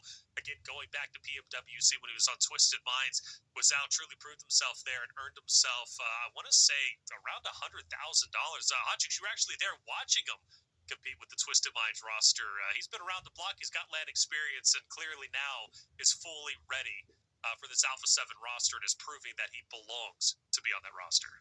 Oh yeah, absolutely. And this is what I'm talking about is if you're ever in that sub position and you get that shot, you got to go crazy. You got to put up so many numbers that you just never get replaced again, right? And I think we're seeing Guizao do that. He's become a mainstay, I think, on this Alpha 7 roster with how he's performed here. You got Obscure going off as well. So Mafioso is a legend in this game, right? I mean, he is so dang good.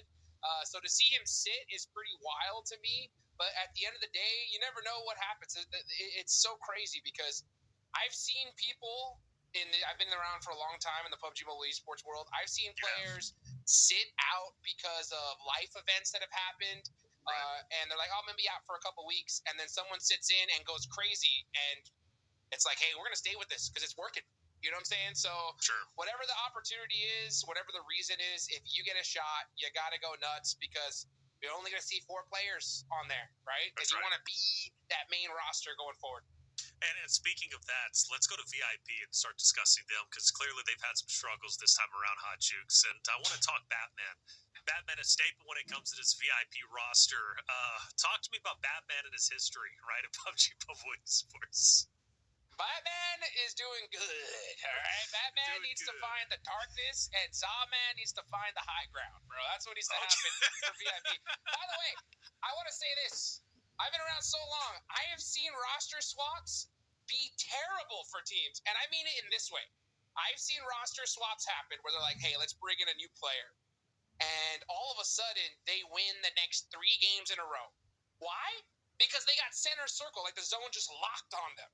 Right. But then they're like, oh, this is the reason why we've been losing is because now we have this player, right? And then they lose every game afterwards for like a long time because they just cannot believe that it's not working for this team. So anytime you have those things happen, it can go either way.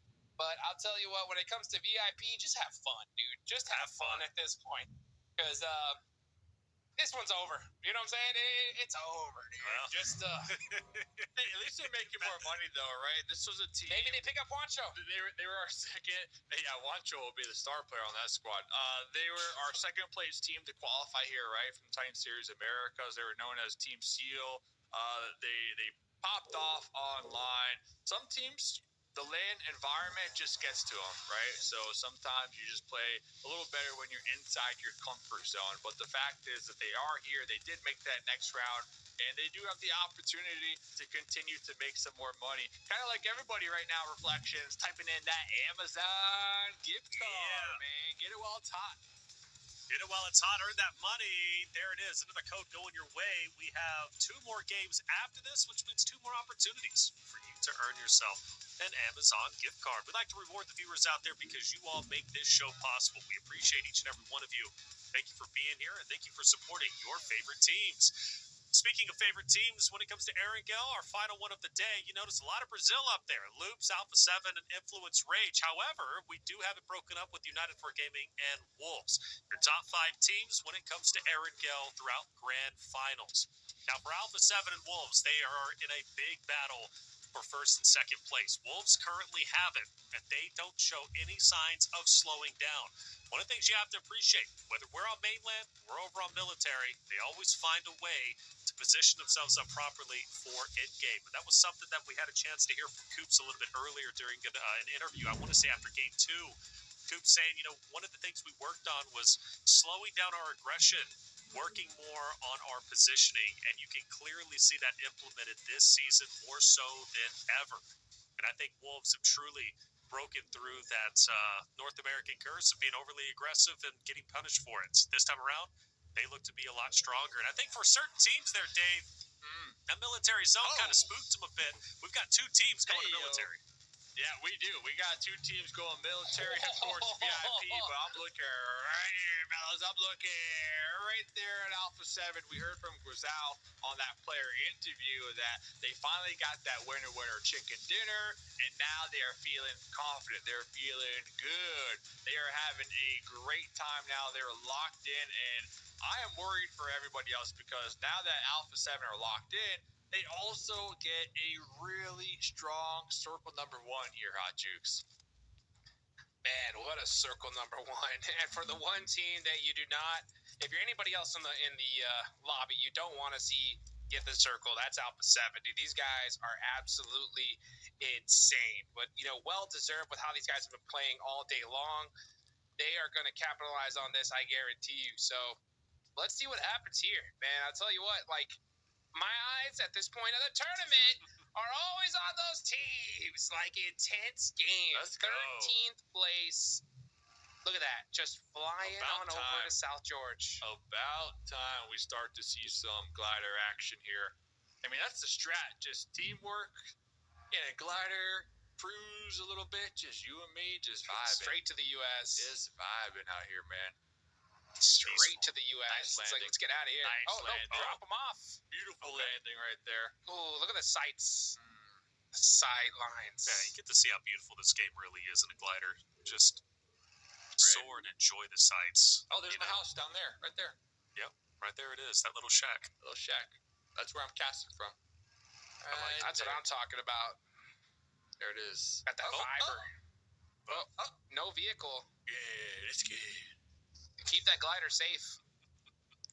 Keep the glider safe. What do we think about See what he Maryland, finds. though? One of the things we always talk about, Dave, is them up there towards shooting and Severny. Yeah, they're man. a team that loves zones like this. They're a team that has proven when they do get a zone such as the one we are currently seeing, they have big games like their 15 elimination game just yesterday. Yeah, big games, and I think they learned a lot from that big game, right? The thing is, this time around with how the circle is, with so much water in play, I think Maryland recognized, it's probably not going to favor Severny, so I believe they're going to get that loot real quick and look to reposition. Yesterday, we saw Severny in circle number 1. There was high chance that Severny was going to be a main focal point, so they kind of held it down, right? And they did a great job at it. They got that winner chicken dinner. So coming into today, though, looking at the map, if you want to pull it up, they already got that loot, and they're already balancing out of Severny. Not something we would have seen from Maryland comes to league stage. They were holding down Maryland till the very end, Hot Jukes. But I think now that we're in grand finals, they learned a lot of hard lessons, but it made them stronger. That's what it's all about. Dude, Maryland, talk about a team that's got a crazy roster, right? You got Sanab on there previously with Alpha 7 for years. This guy has the championship technology downloaded. He's got it into his system, and that don't leave you. You know what I'm saying? Whenever you've been the champ before, you know exactly what it takes to be there once again. So I was really excited to see this team so high on the leaderboards after day one. I mean, we see them in 6th place right now, but with a good game here, they could literally rocket launch themselves all the way up to 2nd place. So it's still, they're in the running for sure. I think they're just kind of waiting for that good game to happen. But you better be careful, though, because if Alpha 7 puts up another good game here, we're going to see quite the thick gap between 2nd and 3rd. We're already seeing a good one between 6th and 7th. Yeah. But, yeah, if you are trying to hunt down that top 2 position, Wolves have they're sitting really pretty right now, as long as they have consistent points. But 2nd place could be in that same situation here soon, Taylor. Yeah, that was one of the things we brought up at the start of the show. I do expect going into tomorrow's competition, there's going to be at least a 20, 30-point gap between 2nd place and 3rd place, which is going to put pressure on those rosters who aren't in top 2 to challenge the Smash Point teams, which I foresee being Wolves and Alpha 7 in tomorrow's competition. But 20, 30 points, I think that's going to be the drop-off between 2nd and 3rd. I really do, because I don't see Alpha 7 slowing down, nor do I see Wolves slowing down either. And Alpha 7, especially in this game alone, like North Georgia Pole, blessed by zone, already dead center. They don't even have to position themselves for it. Great spot. VIP! So unfortunate. Prince already down. United for Gaming rolls up, and they say, hey, maybe we can get some free elims here. And they're looking to get just that. One of the big things is Zobman doesn't have a chance to get on top of the bridge, which means he's not going to have that oversight. He's going to have to stay grounded. You hate to see it. Zahman on the ground. I mean, that's where he's most stable, but that's where his head gets taken off. Yeah, that was United for Gaming actively hunting for VIP, by the way, because the next circle did pop, and United, they had a clear pathway into the next circle using that west bridge, but instead they went for that east bridge, knowing for a fact that VIP were going to be in this area, trying to go for a bridge camp late game here. So United definitely being proactive here, recognizing that they have a good shot here, guys. They have a good shot coming into tomorrow, and it all starts with getting some early elimination points. Maybe. I personally hate this. We've been talking about it all day. I hate it. I know, but I hate it from United. I think that they're just so far out of position right now. Like, I mean, look they at know the there's 3 leaderboards points over here. They know VIP are over here. Yeah, but you don't need just 4. You don't need just 4. You need 20 points right now. You're hunting top 2, and now look at you. Those aren't free no more. It's gone. Those are expensive points. Very expensive. Well, now you're down a player. That right there, but I and do you gotta like travel the call, across the moon. Look at that, I like the call. Circle up. They're spending too much time. Well, to be fair, get the 20, you have to hit 4 first. Exactly. Hit the 4 and then just eat it over there. The thing is, they're just taking too much time. They're taking too much. Like, they had 1 or 2 knocks, right? And instead, they decided to post up over here. I think get those 1 or 2 knocks, get those 1 or 2 points, and then just go focus on the zone. But instead, they're looking to flush them out. And I think that's what's going to do them in here. Not the actual play of being proactive, but the fact of the matter is they spent so much time. By the way, Severny, Maryland, they had it. They pushed over here. You already know. They're going to be shoot. They're already coming back right that direction, too. So, Severny's still in play. Hopefully that doesn't play a role here in Maryland's demise. But, next circle goes up here, fellas. It's a matter of X-Force meets them there. They're going to be the closest one to Severny. I don't think Maryland's going to go back to Severny. Oh, they could. We're sending it back, man. I think they'll stay on the north, kind of section of the edge of the map. I don't think they're going to fully go to Severny. They could though, and if they do, again, it's going to be X-Force versus Maryland. Which you got to favor Maryland in that fight. You got to favor Maryland in that fight. For Alpha 7 though, very close to IG. IG has moved up. It's going to be just to the north of Alpha 7, and 9Z will also start to move across the western bridge towards Wazao and Korea. Milos is going to be the first one to head over. The squash, keeping a close eye on X-Force, getting those sight lines, getting that intel. Remember, you want to avoid these fights. You want to avoid these fights at all costs. Unless it's just like an obvious free elimination, you take it. You do? Yeah. But then again, Hot Jukes, think about this. Severny is Maryland's spot. Imagine going out to the store, coming back, and your neighbor is sitting on your couch. You know what I'm saying? Like, you're like, That'd be very weird. Why are you on my couch right now? But here's the deal. That's what's happening. Is there a possibility of another neighbor rotating on me while I'm fighting that person on the couch? That's the question. Maybe like a grandma walking by. Maybe. This is a PMSL, man. Ain't no grandmas driving by this one. I'll tell you that right now. Except baby VIP. There's only one player out. So there is. I guess so. You're right. Maybe you take the fight. You're right. That's my favorite couch, dude. You got to challenge him. You got the indent in there, the perfect spot that you go on every single time. You know. Cozy. They're Yep. thinking about it. Oh, wow. Look at that grenade. Milo's up here. Fireworks. He's got just 3 members of Alpha 7 trying to take him out. Meanwhile, Milos' squad mates trying to roll up as quickly as possible over here. Milos with the shotgun, the SK-12, anticipating the push. Boom! The one-tap dirt nap right there. But here comes his squad mates, fellas, trying to get the revenge. That's it. Well, if you're talking about dirt naps, we also got to talk about the dirt ball, and it's starting to tumble down the hill. And for Alpha 7, they're feeling it. They want the remaining members of 9Z gone. In fact, I think 9Z's kind of given this up, honestly, because Remix is already gone. I mean, hell, if Goats and Reyes end up dying here, that was kind of to be expected. Reyes, he's ran over. He's gone. Kogo's did them, but can't get away. I think he's also going to be down shortly. He's not going to be able to get out of blue. So Remix leaves. He knew how this was going to end up unfolding, and he should be the only one surviving. Actually, Kogo will survive long enough with the hills, so it's going to be Kogo to Remix, but they're not happy. They're not happy with how that fight ended up unfolding. Yeah, I'm telling you, Colega leading the charge when it comes to the MVP so far. But, man, another rough game for 9Z. And it's back up to Colgoat and Remix. Remix is driving right up onto Maryland. They need to avoid this fight at all possible. And I saw that circle, Dave. United 4 gaming. Yes, oh, sir. my gosh. So lucky, by the way. So lucky, dude. But look, you know what they're going to do? They're probably going to do this, though. I hope no they way. don't. I hope they don't. That south part, that is going to be United's all day. Nice shot. Straight out of the ball. Starts to crumble. Loops also starts to move up. This is a battle for just near center control.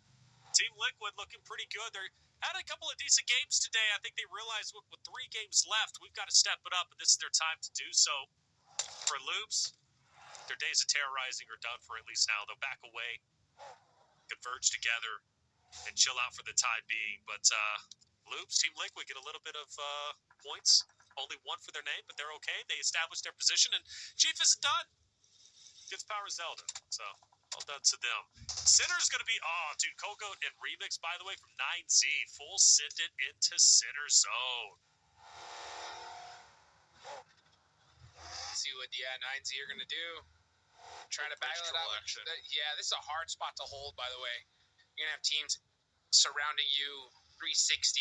And, yep, Colega realizes that. Let's see what he can find, though. There's a couple little dips that are still available, but he ain't going to find them. Yeah, look at that. You got Remix driving up. There's nothing. Nothing, boys. Yeah, even he just did a full 360, checking his back. That was on purpose, by the way.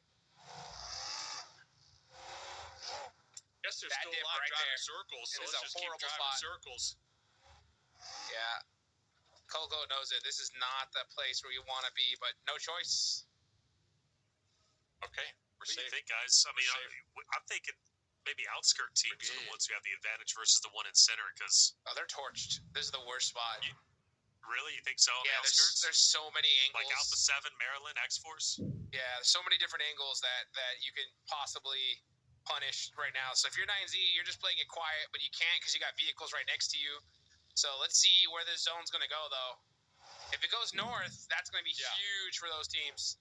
And that's why we don't see those teams up north fighting yet, because they're all waiting to see where the next circle goes. We see them all kind of intertwined with each other, the vehicles, and now the next circle goes up. Now is when the play is made. Alpha 7 are going to be trying to find somewhere to just wedge into that new play zone. They got Worlds of War, they got IG, and then INF Influence just kind of gatekeeping that whole area of the circle, Hot Jukes. Yeah, there's a reason why you don't want to play Central is because the thing is you have to stand up and shoot to defend your spot, but there's really no coverage in this area. So the second you stand up, You got teams all around you on the edge, just waiting and hunting down your position. So you can't really defend it the way you want to. So let's see how it plays out. I definitely give the advantage to these teams playing the edge for now. But who knows? Maybe you get a couple lucky fights on the edge and you're able to hold down that position. Let's see.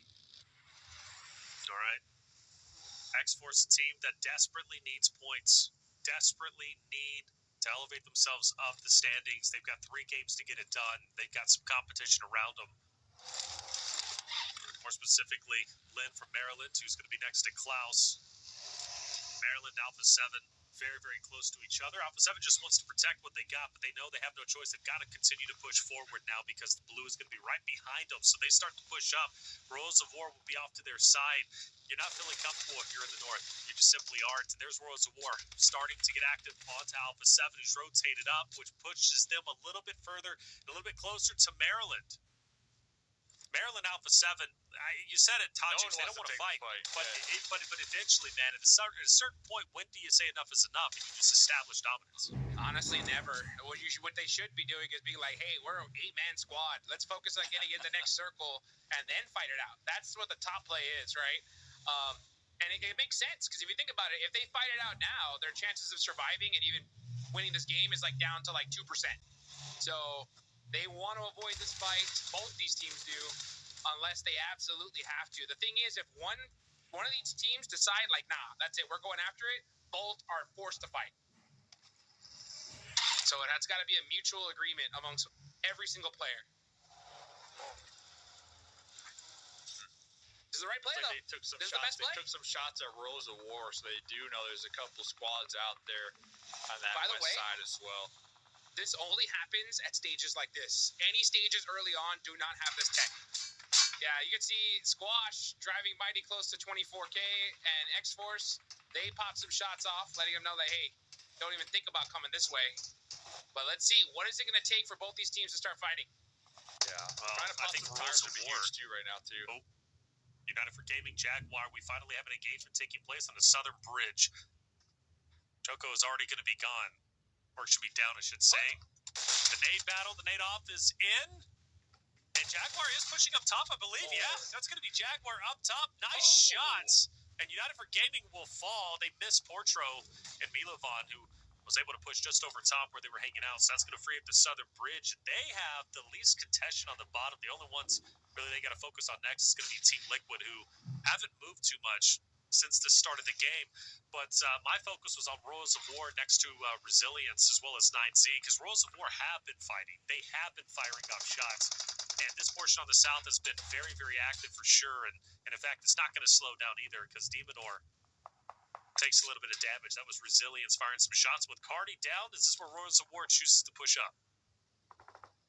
The drive-by grenade right there from Maryland. You'll love to see. Here comes Maryland trying to get some runovers up against X-Force. Looks like X-Force, they were getting spread a little too thin. We saw Fate over there kind of investigating the Wolves, and at that exact moment, Maryland, they recognized the numbers. They had the advantage, and they decided to take that fight here hot. Juke 24K bleeding out right behind the tree.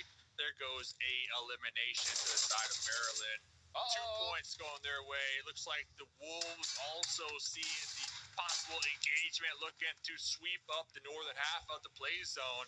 One of these vehicles on fire, smoking. A couple more shots might have the vehicle explosion over here.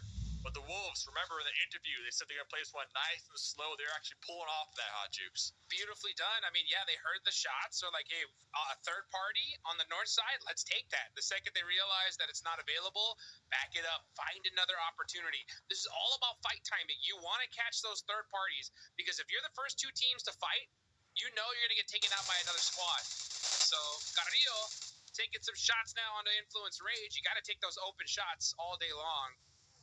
Letting them know. Stay in your position. Rebel with a great angle there. Throws a nade. Down to the dip. Does it land? Just a little short. This is bad news for Influence Rage because they're split up, 2-2 split. You got Federal, Lil Boy up top, and then you got Law and his teammate next to him. But you have Alpha 7 focused on Law and Co, and then you got X-Force splitting the difference between them. Alpha 7 are split. Might be bad news for them. Hold up. Revo is down. Influence Rage, Diego, and Law start to push up. The next one they need to take out is going to be Guizao, who is going into damage control, smoking out Revo, getting some additional coverage, but it's not going to stop the nades, which are coming in for the full finish. Guizao most likely going to have to fight this 1v2 unless Law decides to back up with Diego. But again, for Influence Rage, the other two, they cannot join into the mix because of X-Force splitting them. So this is going to be a 2v2 that's could be pretty bad for both rosters. Coops, though, trying to protect Igor. Loops has moved up on him. And this is going to be a big play for Coops, man. Keeping all four members of Wolves in this tightly compacted area is going to be big. And for Igor, I think he's going to be done. Yeah, the third party from TL. Coops is moving up onto Rafita. Nate's pushing up. Coops is backing up, takes a little bit of damage. Wolves got to play this. They've got to play this carefully, man. You got Team Liquid from a distance. You've got Loops and also Inko, who aren't far behind. Eco's right there, just waiting. I'm surprised they didn't third party this a little bit sooner. I think they're just waiting a little longer, holding that position. I cannot blame them here, but yeah, Wolves getting shot from every single direction. Now Inco's starting to get a little active. Okay, they're getting a little antsy with all these shots happening in this close area, but that is going to be Loops out of there. So just in time for the Wolves. Yeah, that was Tran Paul too, taking shots for the third party onto the Wolves. So the Wolves trying to utilize that southern half of the hillside to maneuver around, but those angles just not there. Maryland looking to make a play. It looks like the dude sent it right smack in the middle, trying to get a little spot to call home here for their vehicle. And well, they'll be paying the price right now. I believe Maryland lost 2 in that mix. But over here, Alpha 7, they had a 2-2 split. They're going to be grouping up here just a little bit, at least with the trio up against Colgo right now. Colgo is behind the tree. Looks like Revo trying to mow down the grass. The smokes will be blocking the vision for the time being, but they know Colgo's over here. You hear the vehicle. Colgo able to make it out of harm's way for the time being here, guys. Yeah, just barely, though. Jaguar is going to be to the southern portion, and Colgo's going to send more towards center into straight out of Nepal. He's kind of just filling it out. I don't think he really knows where he needs to go. Plus 9Z are also at a man disadvantage. Their team's been cut in half, and Remix is going to be by himself on the outskirts. You got to favor Alpha 7, where they're currently out of that fight. I say that as soon as I do, Lil Boy gets a knock onto Carrillo, who I believe is going to be in no man's land. Carrillo most likely dead here. So Alpha 7 will finally lose a teammate. It's going to be up to Obscure, Revo, and Guizao. But I say that Guizao backs up. Guizao's going for Carrillo and should be able to get him back into the fight. Good recovery. Beautifully done. And now Coops got to be able to get some shots here onto Ayala. He knows exactly where he is. Ayala's got that nade locked and loaded. He's going to be throwing it right at this tree. Actually, no, he throws it at the other tree there, just in case. Those shots, though, from Coops are going to let him know where he should be focusing. Oh, Ayala throwing the offensive smoke. Very smart. Eliminating those sight lines. Buying his team a little bit more time here. It's up to Baton, though. What is he going to do to be able to possibly put that pressure through the window? Oh! Catches Kioski. Beautifully done there from Baton. Yeah, great call out. Ayala trying to buy time for his teammates to get the reset because they just crashed straight on Paul in the back line and they took out straight on Paul. There's still a little carport over there trying to get the pickups, but the Wolves, they are sinking their teeth in onto Team Liquid and they're not going to allow them to push up for free right now. So Team Liquid with the advantage, but Revo over here crawling up, little boy in the closet, tossing the grenade. Revo, no utility when it comes to Molotovs or grenades, so it's going to come down to just pure gun skill. Is going to be popping in the buggy, trying to close the gap over there. So we'll have to keep tabs on that. Oh, we're back. We got the angle through the doorway. Little boy, you are stuck. The ricochet with the flashbang. We are sending it. Little boy back against the wall with the shotgun. Oh! Taking down Obscure and getting the confirmation here. Revo with the pre-fire. Can he get the job done? This is definitely deadly. Revo, he's been here for a while. Opposite of Lil Boy. Lil Boy's holding his own inside the shack. He took down Obscure just a second ago. Revo's trying to swing the angle. He does. I definitely feel that could have been executed a lot better. You mentioned the flashbang. Throw that in. Send Obscure in, but man, Obscure Full sent it, gets taken down. A wonderful hole from Lowboy's perspective. That'll net at least one more elimination. 9C, been running on fumes for a while. Kogo can't hit the shot on Kowski, who will hold his own. Team Liquid will remain on the map. We're down to our top 4. Alpha 7, Maryland, Eco, and Team Liquid. And Eco, they want Team Liquid dead to rights. There's only one more member remaining. It's going to be Kowski on the outskirts. Meanwhile, for Alpha 7, they've worked this hard. To go back-to-back would be huge for them. We talk about the story of them catching up to Wolves, setting the threshold. The potential starts here and now. With Wolves out in 7th place with only 1 elimination. Alpha 7 and 12 elims, by the way, boys. 12 elims. If they can get 10 points for the winner-winner chicken dinner, which is going to be hard with just 2 players, but very possible. I mean, we're talking about Alpha 7 overtaking Wolves potentially this game alone. They're creeping up on them already with 12 eliminations. Like you mentioned, you got Wolves with only 1. This is already a huge game for Alpha 7. Starting to heat up right when it matters here. Still got 2 Miramars to go. Right now, we are in Erangel. Inco Gaming, 5 eliminations. They have this entire east side to themselves and a full squad. The only team with 4 up. Everybody else is just, right now it's just Alpha 7 with 2 and everybody else with solos. So Inco Gaming looking to win this one. Inco Gaming, this is their game to win here. The solos can play spoiler. I do see one of the members, McGrowlin, actually knocked out over here. So it looks like all of Inco going to be turning their attention over here to flush them out, pick up McGrowlin to get this winner-winner chicken dinner. Oh, you got the confirmation with the grenade. 7-8 popping up real quick with the M4. Taking out that straggler in the back line here, but they are going to lose a member here, Reflections. Yep. Still 3 strong, the strongest team in the lobby. Yep. But with them having to push up, though, and Alpha 7 already within zone, I mean, I look at Boy to be the linchpin, really, to help Eco out, because he can get an off angle, take down one member from Alpha 7. That frees up the game for Eco to take this and in a pretty smooth fashion, but if Boy does decide to take himself out via the blue zone, I still benefit Alpha 7. There you go. Revel finally finding some nades. Next circle does pop right on towards where Alpha 7 is. Boy's, I think, just outside of the circle. Yeah, I think he's just outside here. So he's going to have to creep on up, and you can tell there's nothing in front of him. So he's in big trouble. Alpha 7 are trying to hunt down every elimination they possibly can. And Inco are playing this a little bit more passive than I like to see.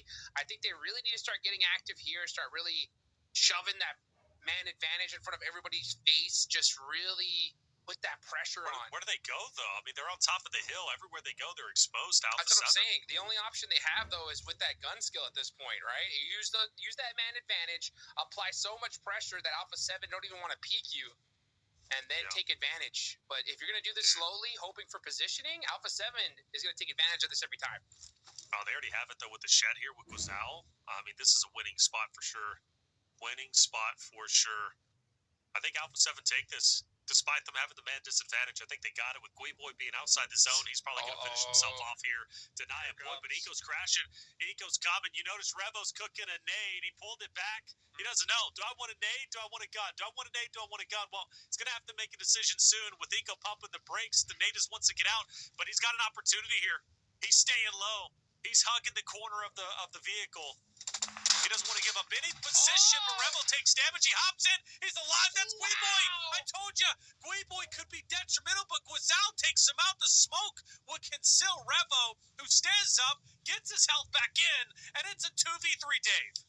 That's insane. Inco still not pulling the trigger here, Hot Juke. Still not making the move after hearing those shots. Now Revo with his 7 grenades going to start to unleash the beast over here. It's got 6 more in hand. They see the smoke. 7-8 will be tossing some grenades of his own here. Revo really trying to do as much damage as possible, trying to get at least 1 knock to allow his squad mate with the alternate angle to get some good looks in here too, Hot Jukes. Inco are not pushing that man advantage. They're playing this way too quiet here. Revel with 5 nades connects onto 7. Can he get another one? He's going to creep on up close here. He knows exactly where they are. That nade's going to do it. Oh, Beautiful. another one. One more. 1v1 1v3 with the nades. 1v3 with the nades possible. Guizal looks to put the final nail in the coffin. Vitaly has no choice but to back away. But unrelenting is Revo with the nades. He refuses to budge. Guizal finish on to 7. Vitaly takes a risk.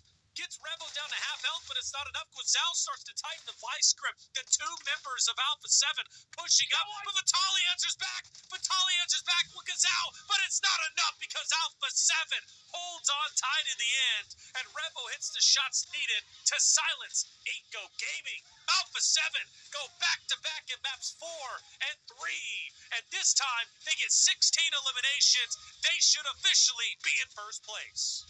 Oh boy, Alpha 7 have woken up in full force, dude. Are you kidding me there? I think Eco should have won that game, like by all means necessary, but they just opened the door to let Rebel with those nades. By the way, huge heads up on Rebel to drive on up to that crate first to pick up all that util. He picks up like 5 nades and he uses every single one of them to his advantage. Mwah, beautifully done.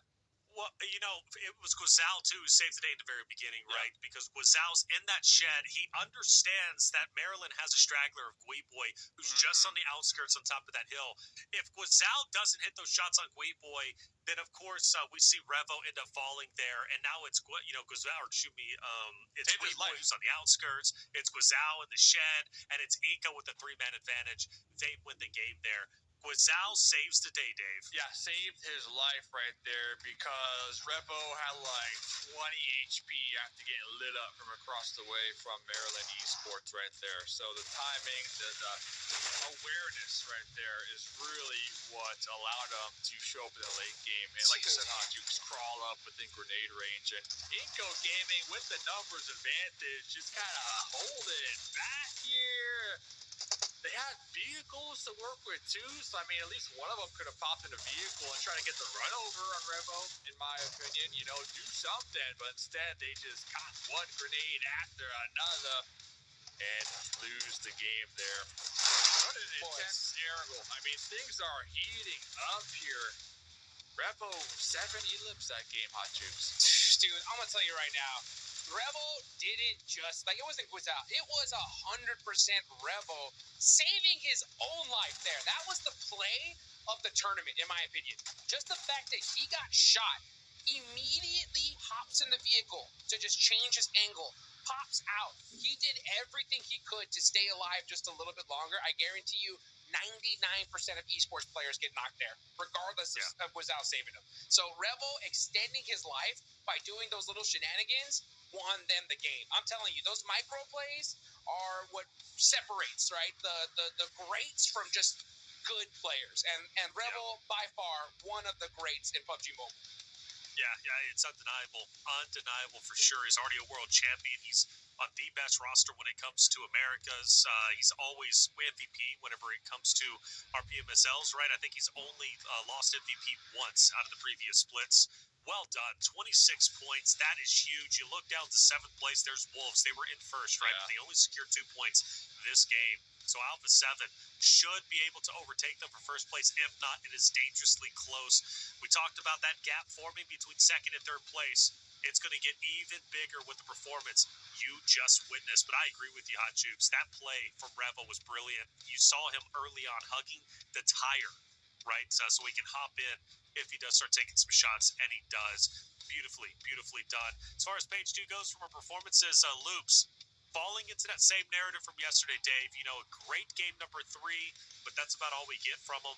I think their time is running out. I just don't know if they're going to realistically be able to catch up to 2nd place. 2 more games to go here to wrap up day number 2. We are going to be sending it to Miramar coming up next here, and 2 back-to-back games where the Wolves really not getting much done here and allowing Alpha 7 to just close that gap and potentially even overtake them here with this game with their 16 eliminations. And we heard from Guizal during that player interview, all it took was 1 chicken dinner and the squad is firing on all cylinders. I mean, you heard it from the man himself during the interview, and that's what I've been talking about, man.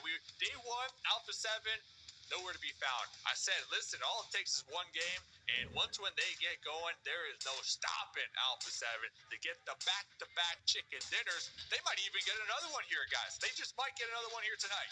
Possible. They might. Guizal, your MVP. But look, I choose Guizal's MVP, and rightly so, because he hits that shot from the shed, but Revo had 7 as well. So both Guizal and Revo carry this game number 4 for the side of Alpha 7. Dude, these guys are crazy. What can I say? I mean, the reason why Alpha 7 is such a championship team is because when they win big, right? They put up tons of points, right? So anytime these guys get advantage, you know they're going to rocket launch up the leaderboards at any moment's notice, right? And even when they don't get those circles, they're putting up consistent points, right? So for even the Wolves, right, you can't let off the gas if you want to take this thing home, because Alpha 7, with another chicken dinner here tonight, I mean, they are going to lock themselves in first place. Yeah, Wolves are in a good spot either way. They're still in second place, most likely. And on top of that as well, PMGC points, I believe they have the most right there in first, right? So we're moving 5 teams up, but I think the important thing to look for, especially with the energy going into PMGC, is who ended up winning PMSL America's fall season, right? And that's going to be the true test of who really is going to be the most dominant team from our region. Alpha 7, well done. And I believe, by the way, boys, if I'm not mistaken, Guizal is now in first place for the MVP race overall. Yeah. Because he was in 5th place. He was working his way up. He gets 6 eliminations, and I believe that puts him in first, even over the 9Z boys who have been in first since the start of the day. Either way, exciting things. Erangel is done. We're 4 maps in, 2 maps to go. We're going to take a quick break. When we come back, the first Miramar of the day coming up.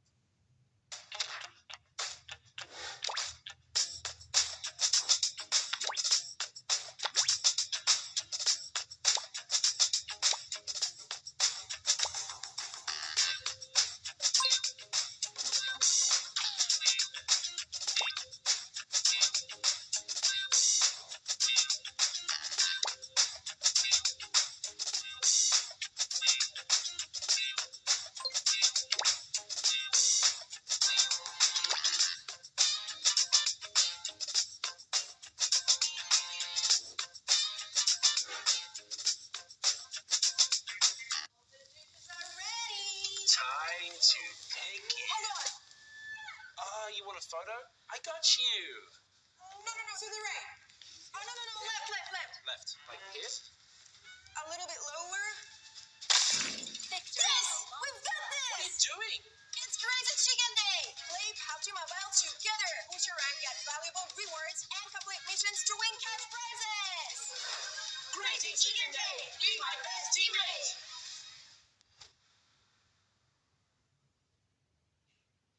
Hello? Okay. Oh my god!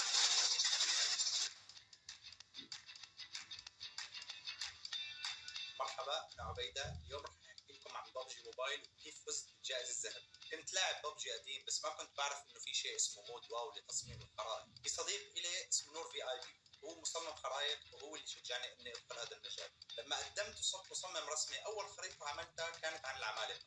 وقتها ركزت كثير على التصميم والشكل، بس الصراحه اهملت الفكره، واعتقد انه هذا هو السبب اللي خلاني اخسر بهاي الماب. بس بالرغم من هاي الخساره كسبت منها خبره. بعد هاي التجربه قررت اني اشتغل على الخرائط بشكل اعمق، صرت اركز على الفكره مو بس على الشكل. بماب الثاني حاولت اني ادمج بين الاثنين، بس مع الاسف كمان خسرت. مع ذلك ما استسلمت، واعتبرت انه كل تجربه هي خطوه للامام. الماب الثالثه قررت اجرب طريقه مختلفه تماما، وبما اني ما بحب استخدم شيء ما بفهمه، صرت اجرب كل الخيارات اللي قدامي، شو ما بيطلع قدامي احاول اني اتعلم وافهم. بعدها اجت مسابقه عن الفضاء، قدرت اطلع بفكره مغامره فضائيه مميزه. كتبت كل افكاري على ورقه، وبعدها بلشت اصمم الاشكال اللي بدي اياها. بعد ما انتهيت من تصميم الاشكال بلشت اشتغل بالاجهزه وادخل اكواد البرمجه. صراحه بالواو البرمجه سهله، بس لازم يكون عندك فكره عن اي لغه برمجه ثانيه. لما تكون تفهم اساسيات اي لغه برمجه ثانيه بيكون التعامل مع برمجه واو سهل جدا. واخيرا بعد شغل دام لاكثر من اسبوعين، وبفضل كل الاشياء اللي استخدمتها وتعلمتها، قدرت افوز بماب الفضاء وربحت الجائزه الذهبيه. وكان هذا بعد شهرين فقط من انضمامي لبرنامج واو. نصيحتي لاي شخص ناوي يبدا، لا تقلد حدا، خلي عندك فكره جديده وتعلم كل التفاصيل الموجوده قدامك. استخدم كل قدراتك اللي تعلمتها داخل فكرتك الجديده، طبعا طبعا اذا كانت تتناسب مع الفكره. بالنهايه شكرا لفريق واو ستار على الفرصه الرائعه، وان شاء الله يعجبكم الفيديو وتكونوا دائما مستعدين للافكار الجديده اللي راح تقدم.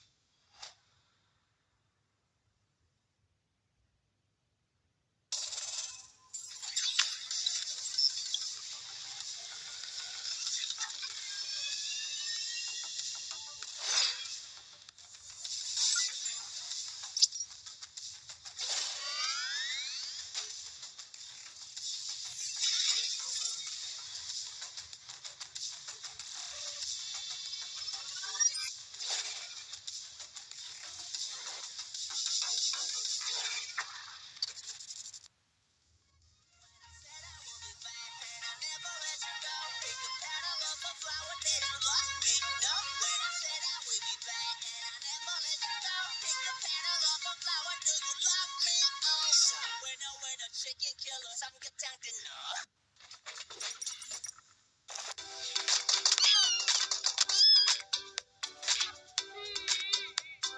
Get rewarded for assisting teammates in the Ranked Classic mode. Earn co-op points by rescuing, recalling, or healing teammates. Reach 100 points to redeem co-op supply crates at any shop and match. Open them to get random supplies. Work with your teammates to claim victory.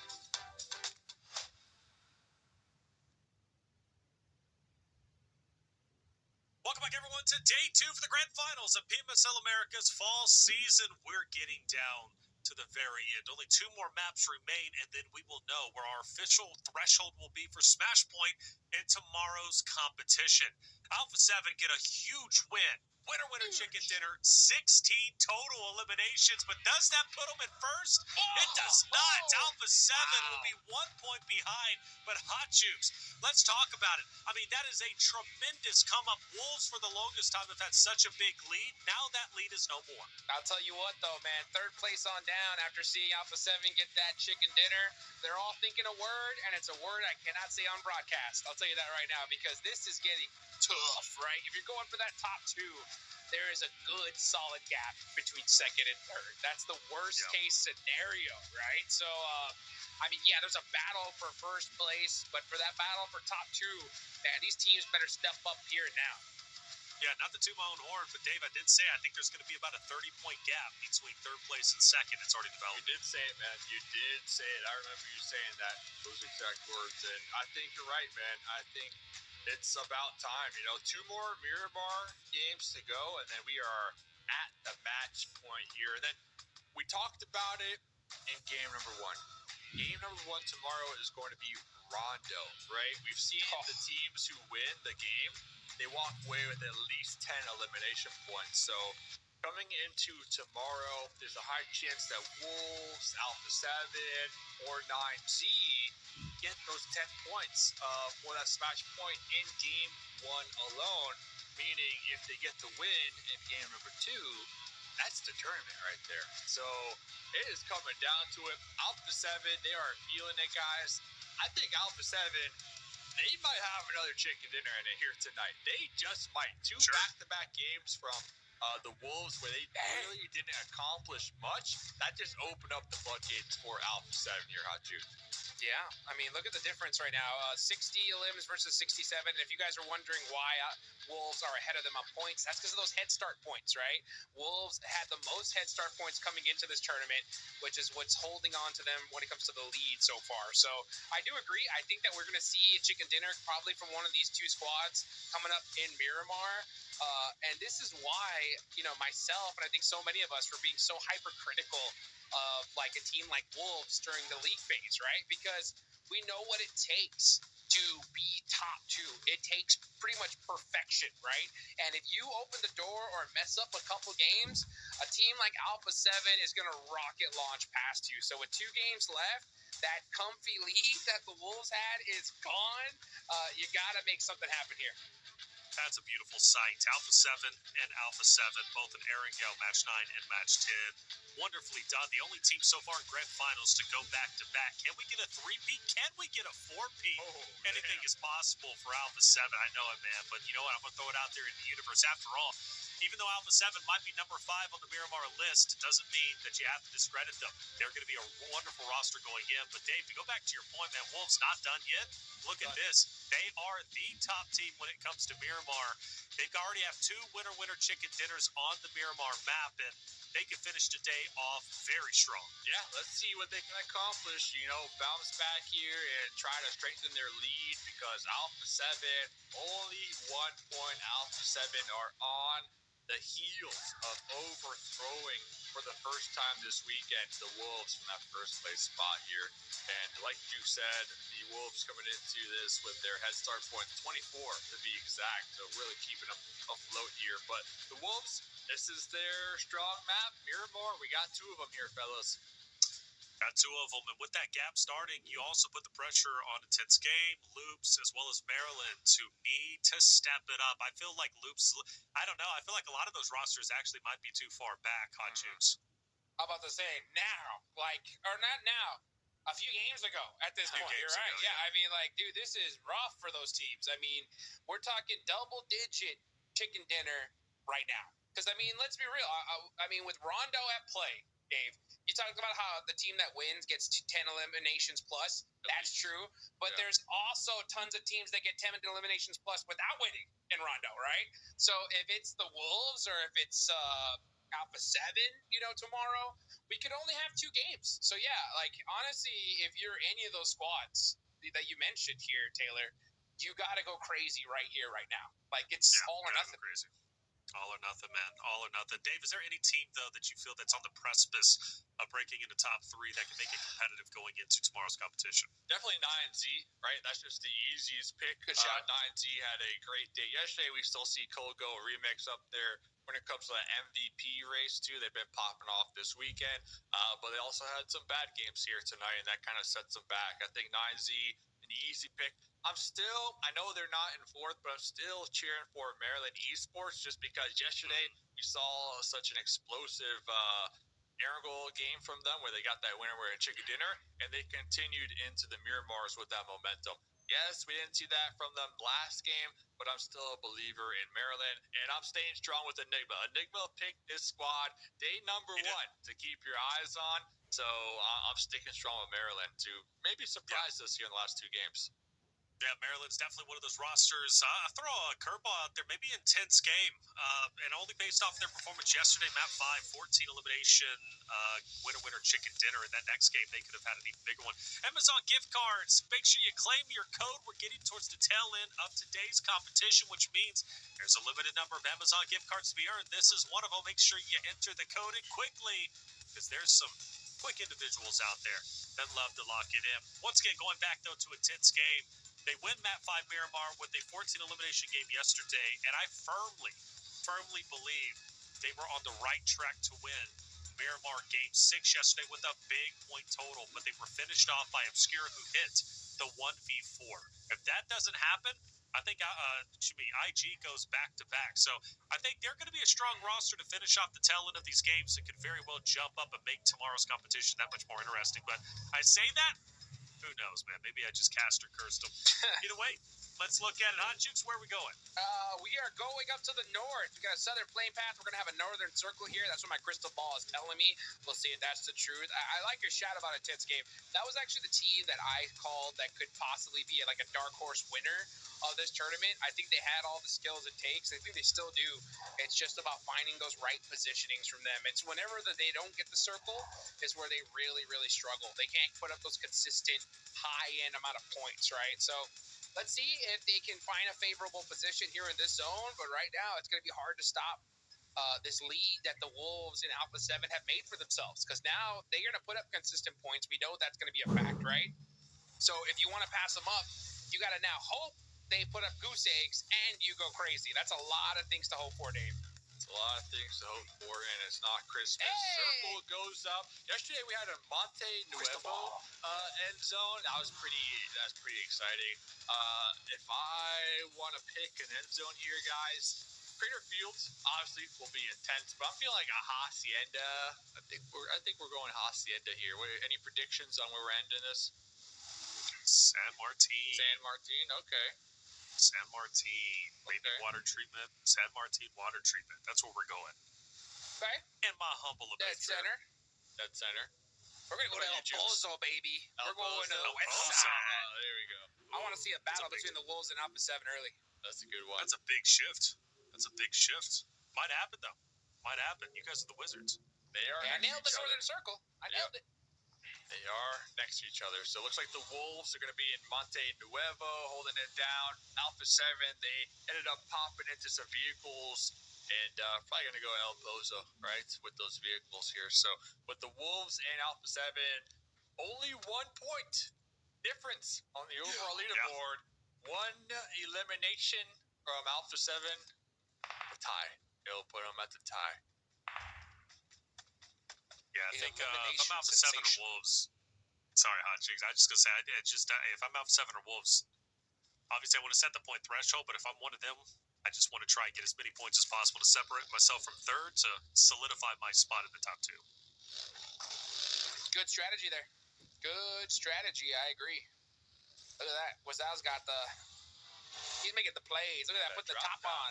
Got that drop. There you go. He's still got a little sunroof right there. Like to see that. I'll tell you what, though, man. I think that is the play here, Taylor. Is put up so many points that you don't even got to worry about tomorrow. Tomorrow, we could still see those 6 matches and anything could happen. But with already seeing the Wolves win a smash point, you got Rondo in play. There's a lot of factors I think that are going to contribute to that. So, I mean, who knows? Tomorrow could be an easy day casting for us tomorrow. Could very well be. By the way, I don't know what I was cooking up, but IG's in 13th place with 55 points. Yo, stick with it, man. Stick with it, dude. Stick with it. I heard it and I was Stick like, with man, it. that's what I was like. I like That's the all call. they needed was some love for reflections, man. I don't know what I was thinking, man. They're Were you way thinking down there, influence aren't they? rage? I'm feeling more IG. He was feeling IG, man. Stay I'm with still it. feeling IG. Stay with I'll it, man. I'll stick with it. 30-point difference. It's a lot of a bolder play call than I was expecting it to be. I didn't think it was that extreme, to be honest with you. I've been more focused on the top end, but I lost track of the bottom end, man. Dude, I heard it. I was guys like, are way let's down go, dude. I was like, guy. it could be possible. I mean, if you know what? If you're going with IG, I'm going with X-Force, baby. Right above them. There you Come go. on, X-Force. Hey, by the way, if you guys caught the show match that we had here the other day, we did a little challenge. Me, Enigma, and 7WG. Loser had to get an eyebrow slit. Yeah. Okay? Yeah. Yep. And I went with X-Force every single pick and got first. Okay? There you go. So you gotta have faith in the X-Force. So what's the stakes here tonight then? Eyebrow slit? Woo! Another eyebrow slit, brother. What do you There think? you I'm thinking for reflections all damn day. You're gonna look good with it. For what? If I want IG, you- if what IG about a don't win this mustache? game, if they don't win this Mustache game, split. eyebrow slit, man. And then for you, a mustache slit, like just straight down the Mustache middle. Right down the Yeah, middle. Make it look straight like you down have a the cleft palate. There you go. There you go, dude. There you go. There's nothing wrong with that, by the way. Nothing wrong with that, by the way. Absolutely. Resilience. Look good. Resilience against Maryland. They're That's my squashed. The sleeper It squad. is. Looking up. They only got To 3 come up up there. here. There you go. I'll take that. That's 1 point. Thank you very much. We did lose one of our squad mates. But guess what? We are knocking down doors right now. SMB looking for the confirmations. Might want to toss the smoke out here. Check your squad mates. Looks like one of the members from Resilience, Cardi, rolling up. Doesn't even care to get his teammate up. He is just blood hungry. And he gets the job done. Snap. Maryland. Couldn't do it. Maryland falls. Maryland Tough break. falls. Now IG Tough. falling next. Well, we'll see. Might be straight out of the ball or Eco. Shoot, they are embroiled in a fight. Straight out of the Get ball. It's cooked. taking it to them. Cooked indeed. Cooketh. Tommy Yeah, on the I would not want to outskirts. fight these teams. I'll tell you what. If I'm on the top, Absolutely I'm not trying to touch straight out of the ball, dude. These guys got nothing to lose. They're dangerous. You saw that. The second they got a knock, they just went for the instant thirst. They're like, who cares? We lose. We lost already. You know what I'm saying? So we're just here to crush dreams. Dream And that's exactly what they did. Vitaly's like, wah, He's crying. not my team. No. Well, That's what he sounds like. Yeah. You heard him. In that situation interview only. with him. There it is. Yeah, I want to hear what he sounds like. Wancho, get on it. Get an interview. It's hard to get it immediately after his whole squad got wiped, though. You know what I'm saying? That's the only time he sounds like that. now. Like, how does it I think feel? that's the perfect All three of time. your squad mates. We'll he's roll up rotating. Wancho. Yeah. We'll roll up Wancho. Just puts his Not hand good. on his shoulder. Tell me how it feels. Hey man, That's all they your said. team just got wiped out. you're by yourself, How do you man. feel? You got to be feeling bad. As soon as Vitali goes to answer, Wancho pulls the mic away from his mouth and just starts talking instantly. And he says, "Hey man, you guys looking for someone next year? New teammates." I wouldn't have got knocked. See, that I would have won that fight. That was me. I would have hit the shots. Yeah, That's crazy from wouldn't Wancho, happen to dude. me though. That is insane. That is insane, bro. Oh my goodness. The legend. IG, here we are. There they are. Yes, there they are. Where are they on the map? So pretty much center. A bit spread out, but that's okay. Petrino has the high ground. Adrian also is going to have some decent ground too. So Petrino's going to be able to be that UAV, call everything out. But really, what is he calling out? Well, he's calling out Alpha 7 and Wolves. And I swear to you, we've seen this scenario play out so many times with Petrino on top of the hilltop and Alpha 7 just below him. And there's always that question of, can Petrino hurt Alpha 7 and take them down? What's possible is we get a zone shift A. Hey. There it Hey. is. Yeah. El Bozo shift? Huh? Close enough? Maybe. That's crazy you called that. That's actually great. Maybe you got the Wolves over there. You got Alpha 7 over there. VIP just showing up here. Why not? X-Force, though, I think, Jukes, you call it X-Force, right? Yeah, Boom. X-Force. Right Gotta there. believe. Look at that, dude. Right there. That's a championship rotation right there, boys. Right there. Straight out on a Paul, like you said. If you're, I agree with you. If you want these top teams, like top 5, you do want to avoid these bottom teams because they have nothing to lose. So they could just throw out whatever, the kitchen sink your way, and that's unpredictable, and that is not what you want to have if you're only 1 point behind claiming that first place spot. You don't want to go up against an unpredictable squad. So try on to Paul, VIP. I mean, it's a good point because VIP are in the area. VIP, they could do whatever they want at this point in the tournament, and that's a dangerous squad, Hot Jukes. Yeah, dude, you want to avoid them at all costs because I'm telling you, like, if you get into a fight with these guys, it's real commonplace at this high level where if your player gets knocked, you don't go for the thirst if you're in a CQC fight, right? You want to finish off the fight and to extend your possible survivability, right? But these guys got nothing to lose. So if they just get a knock, they can say, screw it. If we go out, we go out. But I'm taking a couple of y'all with me.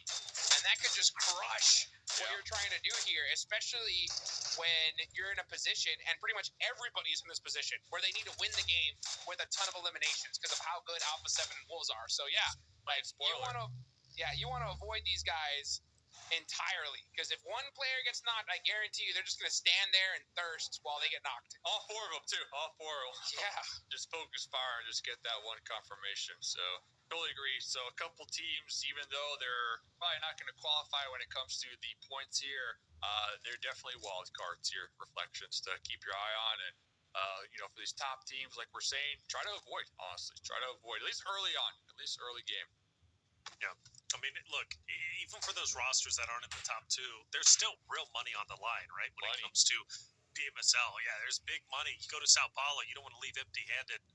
Nobody will, but you want to try and get as much as you possibly can and naturally set yourself up potentially for the future. Speaking of the future, Diego, top of the hill, forcing Alpha 7 to pay the toll. You don't get up there without paying the toll, man. And Diego, he's the toll bridge master, all right? This guy's the guy. Yeah, he's the toll bridge master. That's what He's he their is. master. I mean, he must hit that up every day at the gym to make it up here. He's some nice Yes, he muscles, does. Strong. Right. Circle shift. All right. There it is. Shift. We're shifting on down. Wolves still looking pretty good. They're making Such great rotations. Oh, Diego! Bam. That's Come good. on. It's good. That's good.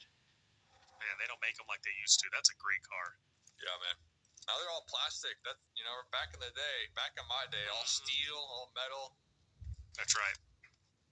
Gosh, man, the 50s were a great time to be alive. Dude, I'll tell you what, man. If you're about to get in an accident, you just put your hand out in front of your passenger. You know what I'm saying? That's it. That's it, dude. That's it. That's it. Oh man, 9Z, where are they at? So 9Z's got to rotate in. Not too far to go. Nope. Pretty soft side of the zone for them, by the way. X-Force onto United 4 Gaming. Arizona was caught out in the open. 24K took advantage of that, was able to get the down onto him. For the rest of the remaining 3 members for United 4 Gaming, I think they got to just stay where they're currently at. Maybe hold off 24K along with X-Force 9Z as they move out. That's the risk you take whenever you have a straggler sent out to maybe explore and scout the surrounding areas, man. And, sometimes it works out, but more often than not, you're going to lose that solo player. Absolutely Jaguar right. on the VIP right now. 2 squads looking for some points here. Jaguar is the team with the most to gain here if they do walk away unscathed with all their members alive and a couple elimination points going their way. Gonna be popping the door, a little deep peek action. We do see the smoke over there, but man, coming out strong right there with a nice little knock to support his squad mate on the hay bale. Born in the darkness, in the smokes. Can't see me. Milo through the smoke though, trying to get some shots onto Prince, not able to do it. Team Jaguar trying to soak up as many points as they possibly can here. They're still in position, so this fight is not as necessary as you think. But now they know that it's VIP. They're like, yeah, let's try to get these points. Yeah, and straight out of Nepal also potentially coming up behind them. If I'm straight out of Nepal, I'm taking up the hilltop where Zelda is currently at and overlooking this fight that's taking place. But if I'm Jaguar or VIP, there's a very real reason why I would potentially want to extend this fight or lock this fight in.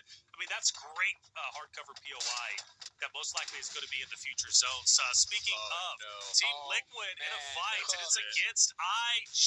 And like you said, I think it definitely is it. Chief is by himself, forced to take on the entirety of the world, and he is getting bodied left and right. The mini red zone coming in. Another nation finish him off. A goodbye. Sent back to the respawn screen. Team Liquid Maryland, the first 2 teams that are out. But for IG, they're happy with that fight. They get IG out of their location. Now they can focus on Royals of War. IG, a team that is so far behind, and they have to get up. If they can get aggressive here and make sure that these fights go well for them, my goodness, they could really elevate themselves up from 13th place, 12th place, all the way up to who knows, top 5. 4 eliminations so far. This could be the most incredible storyline prediction comeback from Taylor ever. Let's see if they can do it. I wouldn't count on it, but it could happen. You said it. You said it. You said it, man. I know you believe it. Slit. You said it. I don't want to believe too hard though, because when you really believe something, it just doesn't happen as a caster. Well, as a caster, though, if you believe too much, then you're doing the opposite. You're cursing them. So then, what percentage belief you think is the sweet spot? Lukewarm. It's not a percentage. It's lukewarm. Oh, lukewarm belief. Lukewarm, yeah. Room temperature that was belief. turned off a couple hours ago. It's still a little bit warm. It'll do the job. 9Z forced to rotate in, man, and they've got United 4 Gaming holding them back.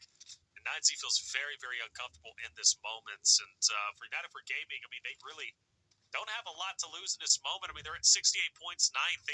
Or you could argue it's the same scenario with IG. They've just got to slay out and do as much as they possibly can. So, for United 4 Gaming, they're going to spread out, try and hold all angles onto the 9Z roster. A lot of teams having troubles right now. A lot of teams on the edge having troubles right now. Rose of War, they were in a very dominant position in Power Grid. Next Circle did pop, no longer favoring their position. Trey and Paul kind of rolling right by, throwing some shots their way. IG trying to make their way uphill, also trying to take a couple of members of Rose of War out. That's on that east side. But over here, Hank from United 4 Gaming, that buggy just did a barrel roll. Oh my goodness, the 9Z popping out right there, getting the job done. There's just one more member alive for United 4, and they're probably going to be eliminated here, catching a couple shots. Push up. Couple straight Push-ups. shots. Yo, he's pulling up. He's pulling up here. No grenades, no The Molotovs, but he's thirst. getting those confirmations. And this is what we were talking about. These teams are desperate for points, so you got to keep your eye on them. Little drive-by action for Milos from the backseat of the buggy to put him down. It's style. That was so sick. He had to do it fast because he's like, yo, if I want to get all my teammates back up, I got to take this guy out. Pops in the back of the buggy. Gets it done. 9Z surviving just a little bit longer. They're 5 eliminations, 3rd place. The problem, though, is Wolves and Alpha 7 are still alive with all 4. Yep, still alive, but, I mean, come on, 9Z can only do what they can do, right? And that's stay up, slay out as much as they possibly can. Having 3 members is huge. It would have been devastating if they get finished off by United for Gaming, especially to a solo. Loops, though, they're also on the come-up, just 5 points behind 9Z, so the same narrative. And, well, they've got to deal with David, who is moving and grooving. Shots are hitting a little bit, a couple pellets here and there, but you don't want him taking you down for sure. And also, IG is going to be coming up behind him, so this fight's going to get even weirder for the side of Loops and Royals of War. You want to finish this off as quickly as possible. If not, pump the brakes and then maybe focus on IG who starts to roll up. But I don't think disengaging is in the works for either of these two guys. And for 24K, hate to say it, man, X-Force, had a lot of hope for him, but he dies to fall damage. And that's not how you want to go in map 5. Nope, not at all. I'm telling you, this is one of those situations where you kind of want to be like, guys, let's focus in circle and then fight later. But these guys do not have that in their playbook. It is going to be a full-on battle. And because of that, both these teams are going out. You know what I'm saying? Yeah. And both of them had the heads up to realize, like, hey, let us just focus in circle, fight whoever's there, and then fight each other. You have a chance. But if you do not do that, you're out 100%. And that's what's happening. Yeah. You think IG takes him out? Oh, for sure. For sure. Oh, or no, if not, they left. Okay. So, there's a chance. Now the door's open. Let's see. For how long? Ataboy. That's the question. Victix swinging wide. Rado Boy's going to be down. Oh, I was wondering if Milovan was going to have an impact. I didn't want to even call it out because I didn't know, but got it. Yeah, it's Milovan, the solo from Jaguar, helping out Royals of War for a little bit, but also doing a little bit of damage too. Loops, they're gone. And Milovan, a large reason why Royals of War was able to win that fight. But, you know, you think about Rose staying where they wanted, or staying in that engagement, they wanted to pick up Loops. They did not want Milovan taking those fights and taking those valuable points away. So, Roe, an unfortunate set of circumstances, but they are alive. But now the question is, can they get into Zoe? Because IG has moved in front of them. Yeah. Perfect gatekeeping position from IG. And they got Adrian in the vehicle kind of doing some scouting to really get the intel to see which direction Roe make their approach out of that CompCon here. So Roe heading right towards Milovan, who from Jaguar was the third party moments ago. Very questionable for me, honestly. But hey, they're doing it. They are stuck. I'm shocked right now. Here. I cannot believe IG didn't just hunt down those eliminations. I mean, you are in 12th place, brothers. Like, you need every elimination you could possibly get.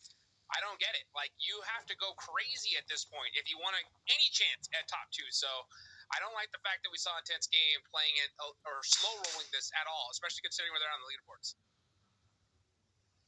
I do agree with that. Fully agree with that. This is the time where you fully commit everything. You just go for it. Still, Batman's on your screen. We asked Hot Juice, what can he do better? Well, let's get a little bit of the dark side in him, right? He's Batman after all. He sees his light, but he's gone, and he will see the light. Dark now. Unfortunate. Yeah, he's very, very indeed. VIP, unfortunately, out. Jaguar will start to move in. And so will 9Z as the zone starts to shift in just a couple of seconds. The question is, who's going to get blessed? And you're thinking either Alpha 7 or Wolves, but they have great hardcover POI, Dave. They both lose it. They lose it, but they still got the whole squad alive. They still got the whole squad alive, and they're the only two teams who have honestly been playing this one nice and calm, nice and slow. Meanwhile, everybody on that east side has just kind of been scatterbrained, really not being able to make up their minds. IG all over the place, Rose of War just stuck over there. So about to see who comes out alive, but INF Influence Rage, nice potential here for them to possibly gatekeep a couple squads out there in the distance, but Hotjukes, I'm really feeling a rematch here between the Wolves and Alpha 7 for winner or chicken dinner. I'm calling the rematch. It's happening in this game. All right, totally possible. I mean, I wouldn't count on Influence Rage either. They got a dominant position in this circle. They're holding it down too, so I think it's going to happen between any of those squads. But that shot from Royals of War onto Intense Game was devastating. It caused them now to wait even longer before rotating into the circle. Jaguar, though, versus Influence Rage. Influence Rage want to take Jaguar out pretty quickly here, so that way they can just hold this entire position. They have the high ground. Little boy looks really solid here with that nade, just misses. But you better hurry this fight up because Intense Game is on the move. That's right. Milovon has finally fallen to Remix from the outside. He was one that influenced the Rose War fight just a little bit earlier. That's going to be one less factor that you're going to have to deal with, especially with Rose of War wanting to push forward. And they could take advantage of the chaos between Jaguar and Influence Rage. And I think that's exactly what they're going to do. David's going to be the tip of the spear. He's full sending it. He's now going to be opposite of Portro as well as Carlin got. Federal is moving in to take down Jaguar inside the ball, but he's on fire. And Federal should fall relatively shortly. He would have to take, but he's going to be a sliver of health. He's going to manage to clutch up.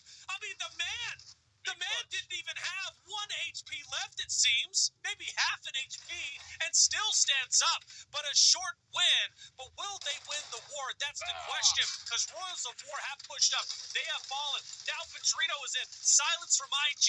They're starting to move up. Diego will fall. Will Night Z get into this fight too? It's a conglomerate of non-stop teams fighting. Alpha 7 could also roll up too. Who knows, boys? We could be losing 3, 4 rosters all in one fight. And Alpha 7 and the Wolves are just cackling at this point because this is the perfect situation for the top 2 teams. Intense Game getting punished now. Gold with the nade. Goodbye, Intense Game. Just like that, they're out. Golega getting shot though from all angles. Now Alpha 7's here. They're like, we want some of these eliminations. Bring them to us, baby. And they clean the floor with this side of the map. Just like that, we lose half the teams in this late game, and the Wolves, Alpha 7, taking full advantage, the opportunity, the third party, that mess in the trenches. Now we got 2 solos still alive, running from Inko, and Little Boy still active as well, but that was just intense. Everybody, the drop of a hat, just collapsing on that east side. We want Wolves and Alpha 7 to win this. Right. That's how it went. They're like, let's just give it to them, guys. Oh, this is good. Wolves can set up to be the gatekeepers of Influence Rage and Alpha 7. Once they decide to move in, really it's up to Lil Boy, the only one remaining. Alpha 7 looks to be passing by. The question is, has Little Boy remained undetected? Can he even get up there to challenge Alpha 7 without getting shot in the back? And he's going to at least get 1 Alpha 7 member down, and that could tip off Wolves to potentially roll on up and challenge this A7 roster. The question is, when does Lil Boy choose to engage? Is it on Guizao? This man playing it very slow. You want to talk about trigger discipline, Hotjukes. He does not want to fire a single shot. Nope. Very sneaky. By the way, if the Wolves want to hold on to first place, they have to win this game. Alpha 7 have 5 eliminations so far. So let's see what happens here. Oh, yep. And 1 elimination difference. That's pretty big from 1 to 5. There he is. He's going for it. Don't do it. Don't do it. Do it. There's no way. Oh, he's doing it. He's doing it. Oh, you missed the shot. He did it. He hits it. Get the finish.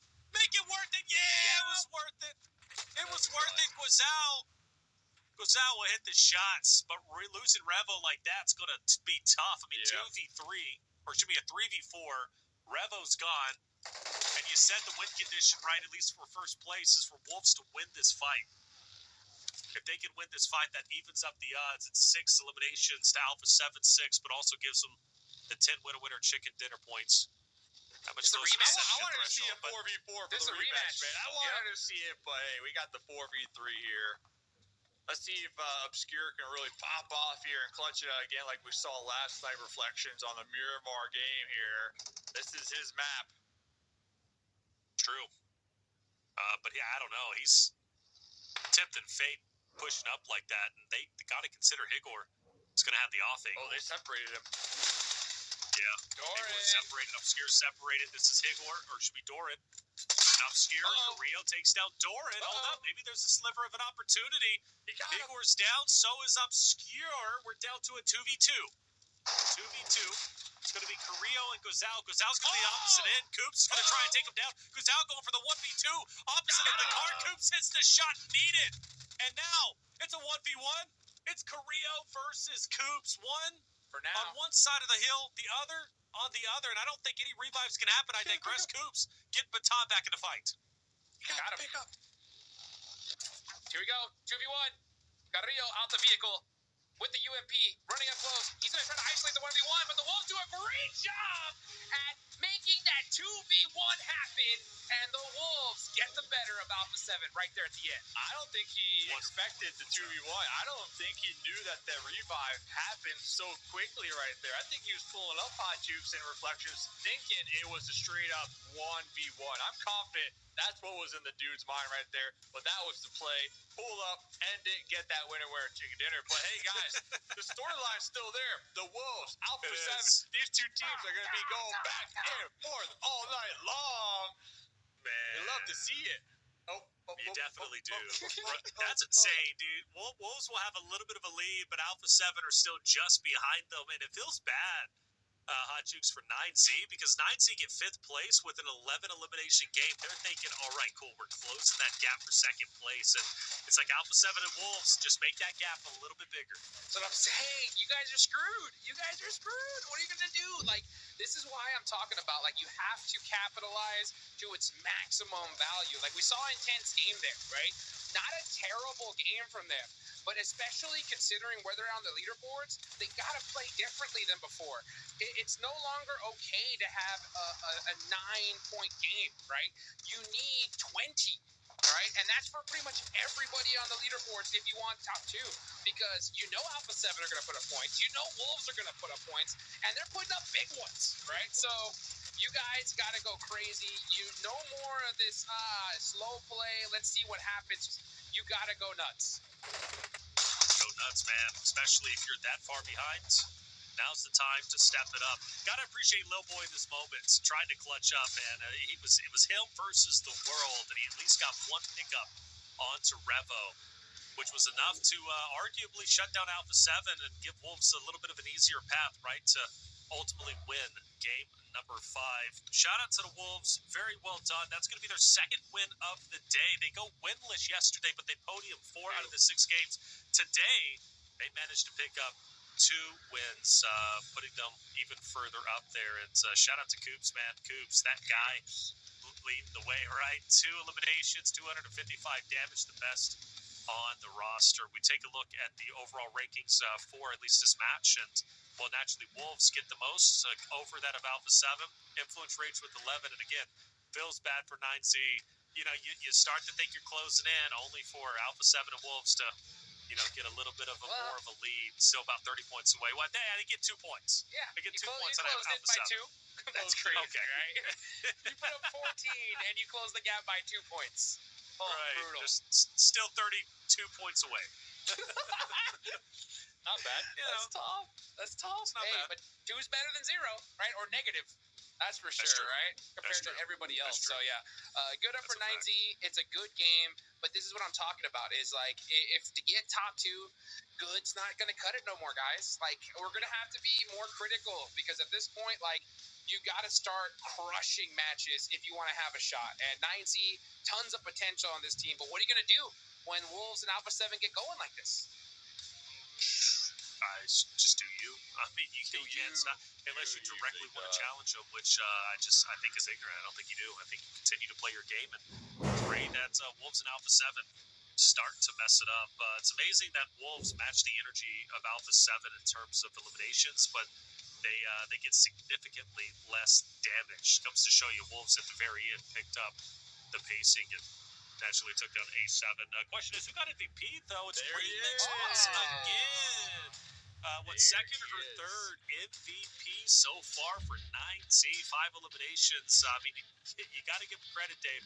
He's doing everything in his power to pull 9Z up by the bootstraps and put them in top 2. Yeah, we know Hot Juice first. Max made earlier, but I want to see Hot Juice square up with Remix. I mean, my dude is ready to go right here to defend the title. I know the Wolves, Alpha 7, obviously the main talking point. They're at the top leaderboards, and we also saw them in that end zone fight. But 9Z, 11 eliminations here on this Miramar game. Remix with 5 of them, Colgo with 3, and Milos with 3. So definitely a team who hasn't really been in the conversation all that much tonight just because of Alpha 7, their 2 winner chicken dinners, and now Wolves with their 2 winner chicken dinners. But 9Z, they're right there too, guys. Yeah, they have some catching up to do, but the fact is they are within striking range, and I think that's what's important right now. Striking range indeed. It's pretty much all they got. One more game left for the day. I mean, come on. Who's going to end up in first place? And more importantly, who's setting the threshold? Is it going to be Wolves? Is it going to be Alpha 7? Those are your 2 options. 9Z's a little bit too far behind, but the important thing for them is they close the gap to make it highly competitive going into tomorrow's competition. One more game left. It's going to be Miramar. We're going to take a quick break. When we come back, the final game of the day will start.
Welcome back, everyone, to day 2 of the grand finals for PMSL America's fall season. I'm Taylor Reflections, joined by Hot Jukes and Mustache Dave. It's been a long time coming, but finally we have reached the conclusion of day 2. The final chance to see who will reach the threshold first. Who's going to have the advantage going in to tomorrow's Rondo? Let's take a look at the overall standings and walk us through it, Dave. I mean, 143 for Wolves, Alpha 7 at 139, but it's still a 30-point lead between second and third. Looks like Jukes is winning the prices right over here. 143. I think you had 137. I had 132, and you had 135 here, Reflection. So the Wolves going to be breaking that here. Alpha 7, though, right on the tail end of that one. I think if 9Z get a winner-winner chicken dinner in this final game, come tomorrow, you already know Hot Jukes. They're going to be hoping to play all 6 games, right? They're going to hope and pray. But the fact is, they need to get this last chicken of today in order to have that potential tomorrow. Yeah, dude. You see, so like 9Z, you're hoping and praying for 6 matches.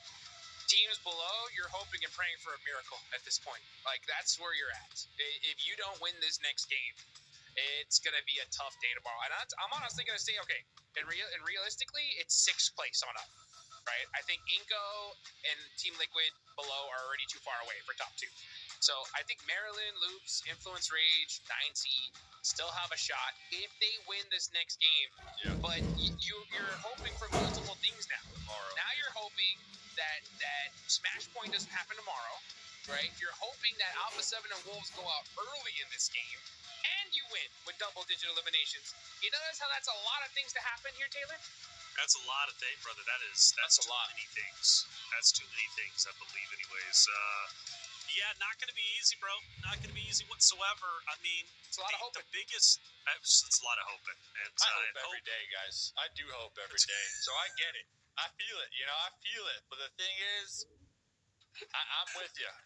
Tomorrow, I Professional think hoper. Alpha 7, I think the Wolves, I think they're going to be sending this one early. They're going to be punching the ticket early tomorrow. I do believe that. I hope so, man. What are you guys laughing at? What's happening? It's just, Dave, you're getting deep again. The other day, I man. hope, man. I hope every day. I wake up and I just hope, bro. We need to have a talk, man. I don't know. So, what's going on? So I tell you what, Dave. Who are you hoping? I wake up every day and I hope for X-Force to win, but they don't. So I go to my next hope, and it's the Wolves, and I'm hoping that we can send the Wolves to that next round and they can dominate. And you know what I hope for? Hot Jukes to finally release the sword. All right, that sword's been there for a while, man. Ultimate hope. The ultimate hope, brother. I'm not going to lie. I've seen it move a little. I saw it wiggle. Okay. I saw it kind of go like, It's vibrating. You know what I'm saying? With how good the Wolves are doing. And remember, it can only be removed by an NA team, a USA flag in the grand finals. Okay? Yep. Not just PMGC, because we've seen teams go to the league stage before, but to the finals, baby. The big show, right? So, I've never had so many high hopes. Not gonna lie, I'm pretty sure this thing is rusted in the open air, right? So, it's been a while. You know what I'm saying? Far too long. Far too long, man. Needs to get sharpened up. And Wolves are looking to sharpen and taking it for themselves. If they get, by the way, we need to make that a theme. If the Wolves do go to PMGC, somehow, some way, give it to Wancho. Give it to Wancho and Yes. tell him to take it to PMGC, and it needs to make an appearance, man. Well, Everybody puts their their plushies and stuff on the desk. No, the sword.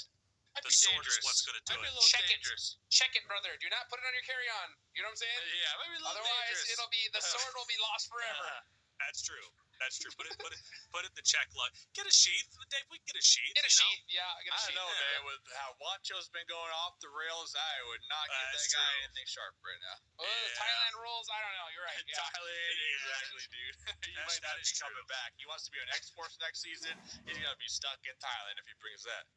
Well, but it It's a also Pac-Man could be scene. a good tool to navigate hard discussions, especially during his interviews if he has a sword, right? I don't think anybody's really going to be saying anything. Maybe he'll bad get some about real Wancho. answers. Yeah. Maybe he'll get picked up on a team. Am I Maybe he'll playing get picked today up or on a not? team.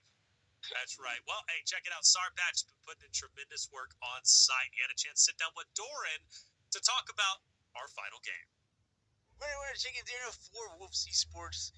What a rivalry are we getting? You guys and Alpha 7, they took the first place from you guys for a moment. Now you got it back. How are you looking forward for that, battle between you two? I don't know how it's going to end, but we are excited and we are playing much better when we are under pressure. And it's a good thing that we are playing under pressure for PMGC.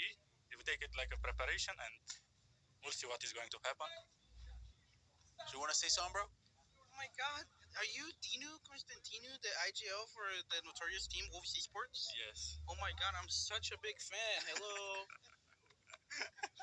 That's how you do it right there. I ain't gonna lie, I was more focused on that conversation with 9Z in the back, right? Because you saw Remix there, just like getting a good talking to, because these guys, they need to pull out something special if they want to have a chance here. That's who they're dapping it up. It was all love, clearly in good spirits. 9Z, they are going for a win, and so can you. With the Amazon gift card, make sure you claim the code, the last one for today before tomorrow's competition. Make sure you claim it, be quick with it. Final game of the day, we hop into Miramar. We've had Alpha 7 with back-to-back Arengales. Can Wolves repeat that on Miramar with back-to-backs? It's very possible. They've been playing very well, but they're holding on to first place just by a thread. Will they be the team to set the threshold? Or will Alpha 7 take it from under them at the very last moment, the very last game? We're going to have to find out very shortly. Wancho, Dave, I think Wancho just desperately is missing the fact that he is not getting screen time. He's just popping up everywhere. Yeah. You're looking a little lonely on that last one. Yeah, listen, he's there, though. He is there. So that's what counts, right? Because when you win a champion on the team, everybody gets a ring. Right? Everybody gets that ring. So let's see what happens here. But honestly, going back to what Jukes was saying, 9Z in the background of the interview, I think they're locked in, guys. They are locked in. They know the mission. They know the goal here. And the goal is to get a winner chicken dinner in this final map. Keep that dream alive heading into tomorrow evening's games. We got 6 games on the line tomorrow. We're all calling it, maybe 2, most likely 2, with the way Wolves and Alpha 7 have been performing here today.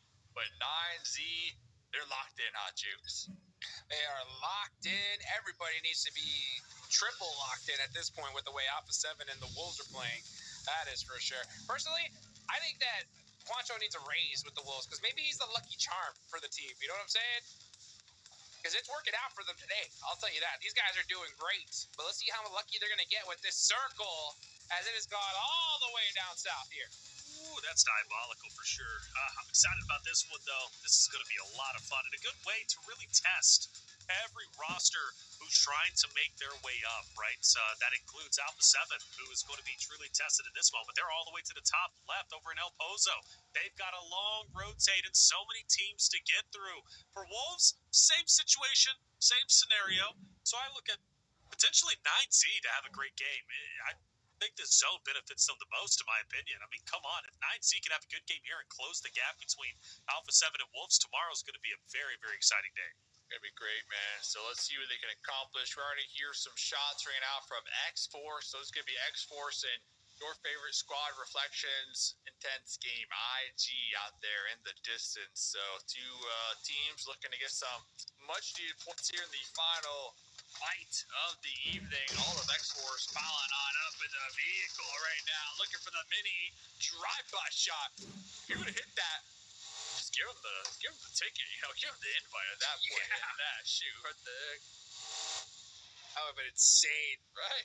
Give him that's like an automatic 100 points right back in it. I agree. There should be some kind of crazy bonus point like situation like that. That'd be fun to watch, like a bounty board. Drive out the vehicle, Winchester shot. Right. But then you have like 10 teams trying to do it to survive. You know what I'm saying? Like, that'd be crazy. A bounty would be fun, man. And you put like a $25,000 like reward for the bounty. Yes. Take out the top team. I'll put a $25,000 reward for PUBG Mobile buffing bolt actions. That's what I'll do. Okay. That's what about buffing?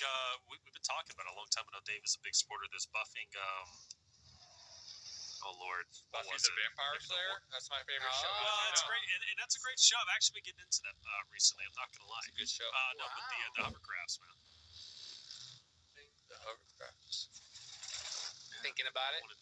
You wanted like a laser on top.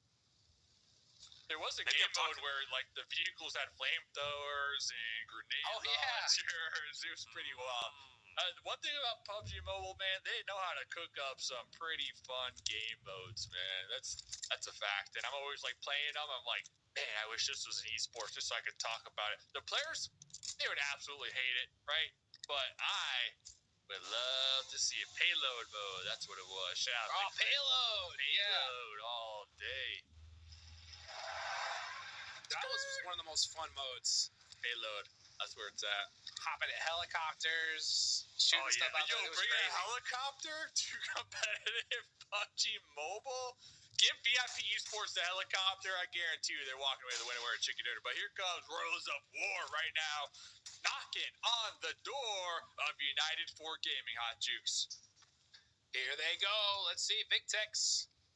Dementor's got the shotgun, the pump shotgun, not the one he was really hoping for. Now you got the rest of United 4 Gaming ready to get into the fight early on. And this is what's going to happen, guys. You're going to see a lot of these teams at the bottom, desperate for points, need to get the fights early on. I mean, this is just where they're at on the leaderboards.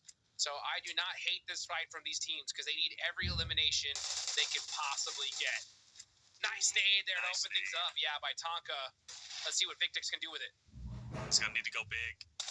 But I love that off angle from Joko. He'll back away from it, but his presence is still most likely going to be felt there. So if he can rotate early enough, he might be able to get a good off angle on the Rules of War members just up ahead. This is a big fight for center control just outside of Los Leones. So big implications and big reasons why you would want to win this fight, but they conceded. United for Gaming are gone. They want to live to play another day.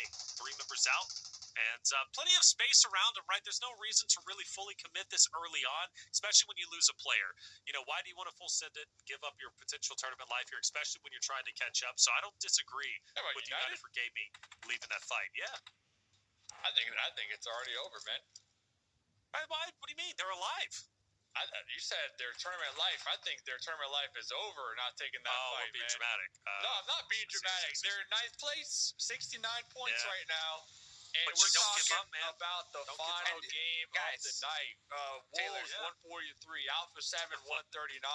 They're ending on match point tomorrow. I mean, they are. We might have maybe 3 games. United 4, they are not catching up. Reflections. I'm sorry to tell you, they weren't winning that fight against Rules of War either, man. They are not catching up. This came from Mr. Hope himself. I hope every day. I wake up every day and I hope, man. But I know one thing. It's such a wild call, dude. United. That means it's over. It's okay? over, dude. If Mr. Hope says it's over, dude. It's over. I mean, they got a good amount of points if you look at that. Team Liquid as well. They did great. It's not going to be enough. Great. They did great. Next season, come back. Very nice. You know? Show up for sure. But top 2 right now, it's over, dude. I think you take that fight, Reflections. I get where you're going, man. But I'm looking at the whole picture. You know, the whole So picture. day 1, that's a good fight. Oh, yeah, for day sure. Day 2. Maybe earlier on. Map 6. Yeah. Oh. Not a good fight. Not a good fight, man. Not when you got 69 points. Not when you got 69 points, man. Yeah. I'm sorry if I'm being too real. Mr. I Hope can tone shut it down. I can tone it down. It makes sense to me. Makes sense. sense. Amp it up. I mean, tell me if I'm wrong. Call me out. If I'm wrong, call me out. But I'm just saying, guys. No. Given the context of the points. Yeah. All right. I think you're right. Again, day 2, map 6. Yeah, you got you're one more at a day great at Smash point. Point Totally agree tomorrow. with what you're saying. I think just taking into the facts that this is match 12 out of 18, and 18 is being hopeful, right? With the fact that the Wolves, Alpha 7, they both won 2 games here today, so the chance of them winning 1 game early on tomorrow, pretty damn high. So yeah, that's a fact. That's a fact. That's right a there. fact. That's a fact. Look at this circle, though. Oh my gosh! Look at that water. Deep south. And 24K are still in the blue, even though it was a southern circle. How? So look at this though. VIP can play spoiler though right now. They can really help out the Wolves over here. VIP looking at show up and show out here in the final map of the evening. That's all, man. Not Zomman Down. once again. Zomman. He's down. In the clouds. Prince is running. Batman is going to be just behind that of Revo. Revo should fire some shots onto Batman very shortly. Guizal will take down Prince. And Batman also fell to Revo. Wolves their are like, fights? come on. Yeah, no spoiler here. I think that was too much hope, in my opinion, man. No spoiler here. I think Animal's dipping. He says, well, Why? you know, that's a great question. Let's go back to the conversation. Rules of war, you know? I mean, they're at 69 points. 68. No reason for Animal to dip. Why stay alive? Send it. Just full send it. Send it. 1v4 Let's get it up. Alpha 7, and you may become a hero. Oh, he's doing it. Oh, he's... And at this point, you're trying to make a highlight play like we saw yesterday from Obscura. That's right. You're trying to get signed to another roster next season, man, or picked up on the off season, right? So if you go 1v4 Alpha 7, you know for a fact everyone's going to be looking at you right now. So that is the play without a doubt. That's the play. That is the play. Gui Boy out to Klaus, by the way. Maryland not giving up. They're at 95. So if you want to talk about a realistic opportunity, Maryland does have a realistic opportunity to make things a bit interesting going into tomorrow's competition, for sure. That's one that I would look at to take this fight against X-Force. For Team Liquid, a little bit of a lost cause. It hurts to say. Yeah, it hurts to say. I mean, Team Liquid, I know we've been gassing them up all season long. They've been a hot topic all season long. But we're at that point where it's just like we just didn't do enough. Just didn't do enough here. Have we been gassing them though? No, I think we have been. I mean, I've been rooting for Team Liquid. I love Team Liquid. The players, staples in competitive PUBG Mobile, without a doubt. Sure. I do agree with that. Oh, intense game. My team to make a big comeback. Your team to win it all. Yo, 24K says this is the battle for 12th place, and I'm going to make you feel it. I won that fight, and we're taking over your spot. We're protecting what's ours. Oh, boy. Let me ask you this. You said the hope was lukewarm. Where's it at now? It's cold. Ice cold. Ice cold? Ice cold. Ice That's cold. tough. Ice cold? Ice cold. All right. There's no coming back from that. No, there's not. That's an ice bath. You're done. You're cooked. Watch the circle go to the south, though. That'd into be great. the water. Yeah. That would be I want great. to see. Ooh, there we go. Good enough. Alpha 7 are like, yeah. Alpha 7. I want to see this. Wolves. Maryland versus 9Z. This is a fight that has real implications. Both rosters trying to catch up.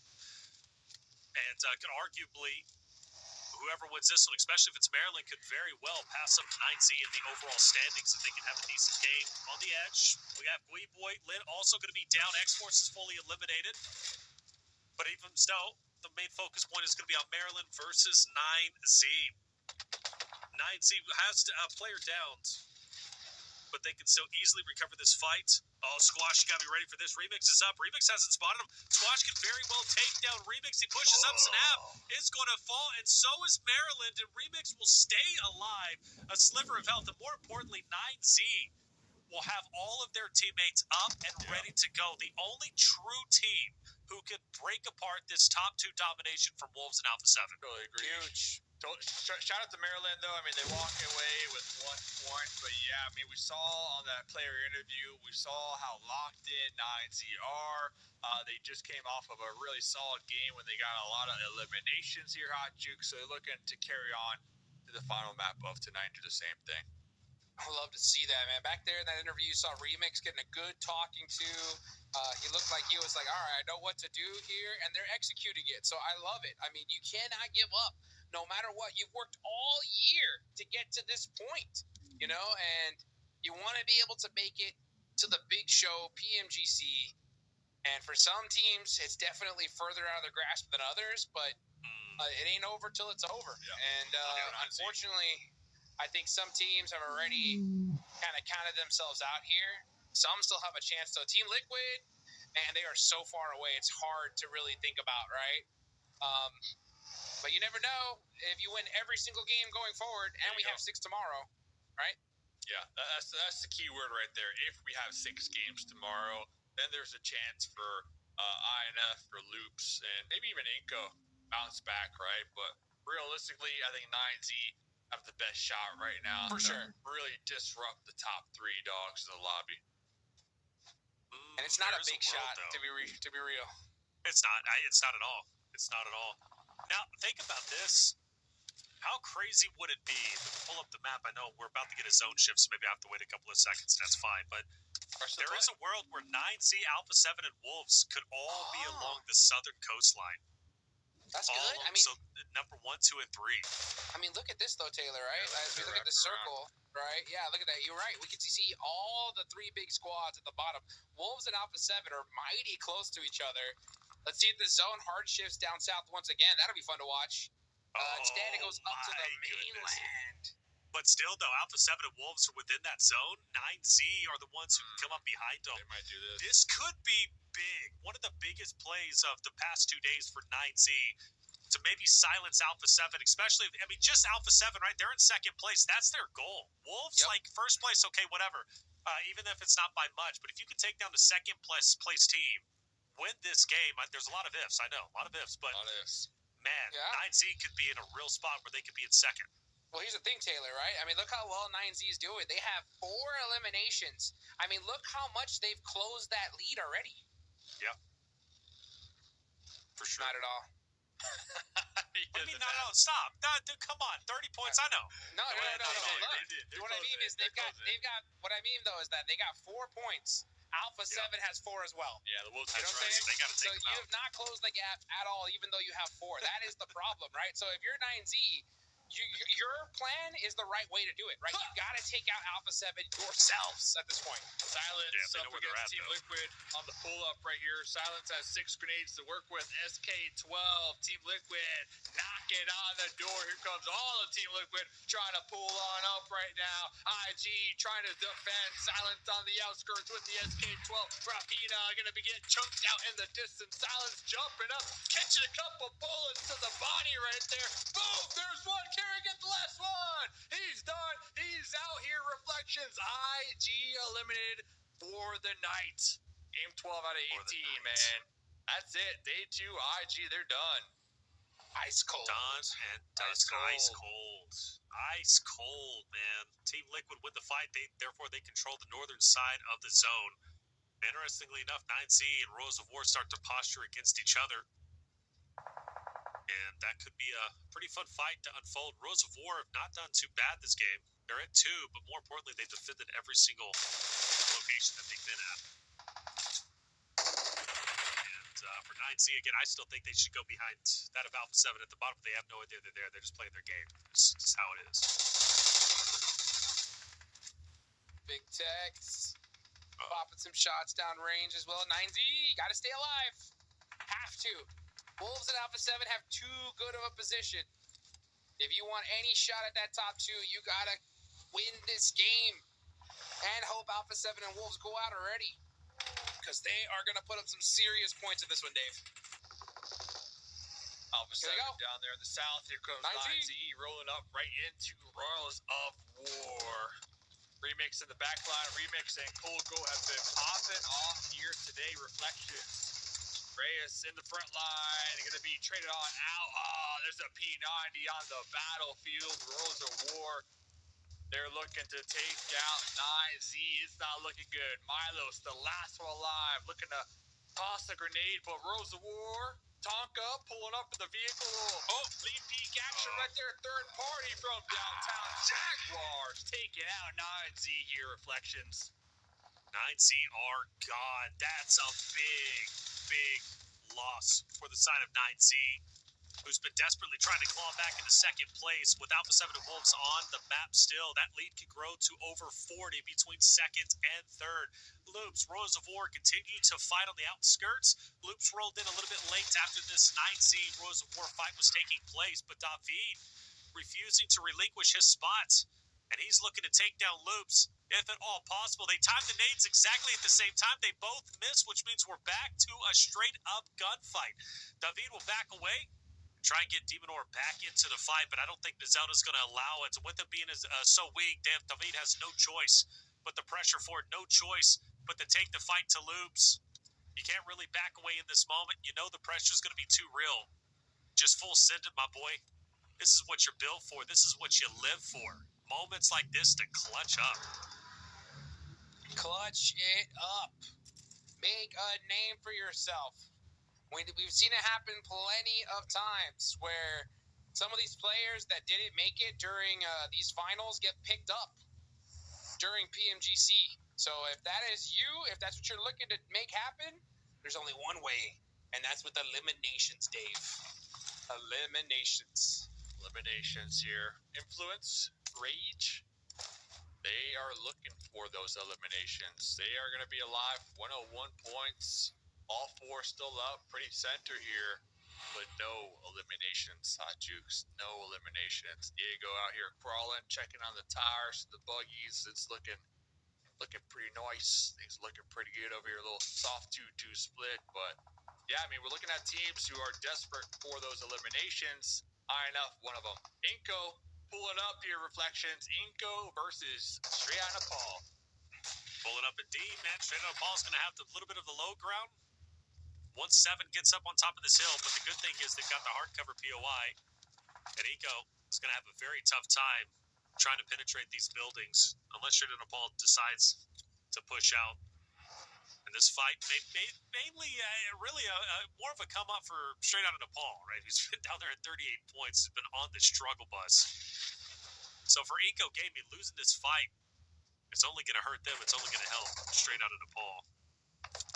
And I just don't know if Inko, especially with Team Liquid joining the mix, man, that just makes things very awkward for Inko Gaming, who is most likely on the way out. Oh boy, Wolf. Trying to make something happen here. Inko Gaming pushing up to Straight Out of Nepal. Having some fun here on the south side. Fortunately, not able to get those shots off. But oh, there goes Igor. The Wolves looking at third party to start getting active, get some more eliminations. That's something. I know they've been keeping an eye on that feed. They know Alpha 7 has 4. So if you're the Wolves, right now you're just trying to finish this game strong. But they've been playing it so well. Their fight timing has just been on point all tournament long. Yep. And they're looking to try to strengthen their gap too, right? In the overall leaderboards. They know Alpha 7 awfully close here. So any type of potential elimination points they can get, they're going to take it here. So the Wolves, Alpha 7, going to be down there in the south, still just playing this one nice and slow. Looks like they're both in their vehicles looking for the same rotation down here, just clearing out the south before moving forward. So these two teams, man, I'm telling you, the zone magnets here, just magnets. Here comes Wolves pulling up. Wolves popping out with the M4. Plenty of ammo. Level 3 gear right there. Couple grenades getting chucked out there. Revo's going to be down, Hot Jukes. One player up left. It's just Obscure. Got the needed hand. But it ain't going to be enough. Here comes the Wolves. Shutting down Alpha 7. 7 eliminations. And Wolves have put a stamp on the smash point. They're going to be the ones setting it, not Alpha 7. That's right. Huge plays from Wolves. Shocking that they rotate behind Alpha 7 to take that fight in such a clear and concise fashion that they did. I wasn't expecting that by any means. I thought they were going to continue to try and gatekeep Straight Out of Nepal, or maybe even crash into them. But choosing Alpha 7, that's a big boy play for sure. And now they might very well be going into day 2 with a 20-plus point lead. Plus, you got to add 10 points on top of that. That's going to make the job hard for Alpha 7 and 9Z. Influence, Rage, Lubes. And I think, like you said, that pretty much put the stamp of approval for Wolves to and guaranteed to finish off first or second place in tomorrow. Well done, man. North America looking strong. Wolves are looking incredible. Now, if they can just finish off this game with, who knows, 15 eliminations, geez, there's nothing stopping this team. Nope, not at all. What a way to finish off the day. I mean, Alpha 7, big kudos to this team, man. For them to close this gap this much with everything this squad has got going on, you got to give these guys the ultimate props. Wolves today have just been nuts all tournament long. Their positioning has been rock solid. Their fight timing, the time they actually choose to fight or stay back, has been on point as well. Let's just see how they finish this game off now that they know that Alpha 7 is out of there. Exactly. I mean, that was pretty much their only competition now. Oh, you said, who was that? Just eating it with the Bucky right there. That was so cinematic. But yeah, I think taking out Alpha 7, it does relieve some pressure when it comes to this final game of the evening for the Wolves. So now they can just look ahead. They can just look to try to capitalize on the opportunity, and that is get as many eliminations as possible. And if they get the win, that's just the cherry on top here. Already sitting at 10 eliminations. They did lose one of their squad mates, though, Reflection. So they're going to be sitting down a member. But regardless, they are feeling good here, the final map of the night. Yeah, feeling good for sure. How could you not be? You're already at 10. You took that Alpha 7. You know they no longer are going to be gaining points onto you. This is more of a celebration run, right, than anything else. Loops, though, continues to fight hard against Jaguar in this moment. They took down Milovan. You still got Portro and Carlingott, who's going to be off in the distance. But for Loops, a strong finish here could be huge for them. By the way, Smash points last season was 134. That's been blown out of the water. Oh, wow. Blown out of the water. I continue to say it. So I'll say it gone. once again. What are we holding on?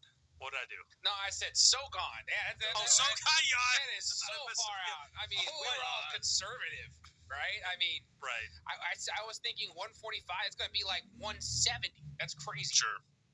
It is crazy. Well, Hodgins, I mean, come on, I've been saying it. America's region has just been continually improving each and every year. You know, Titan Series, obviously PMSL. The more support we've gotten for this region, the better the teams have gotten. I mean, who would have thought? Not a lot of people did, but I'll tell you what, man, I do attribute a lot of it to the Titan Series, and they had needed a big standing tournament for so long. The Titan Series was created. You know, the team behind it, everybody working behind it has really elevated the scene as a whole. And now we have the Wolves, I mean, performing at absolute peak efficiency. And they don't look like they're slowing down at all in this match. 10 eliminations, make it 11. And these guys are keeping up the heat. Keep it up. Let's see, this is their moment to really strengthen their gap here on the overall leaderboards.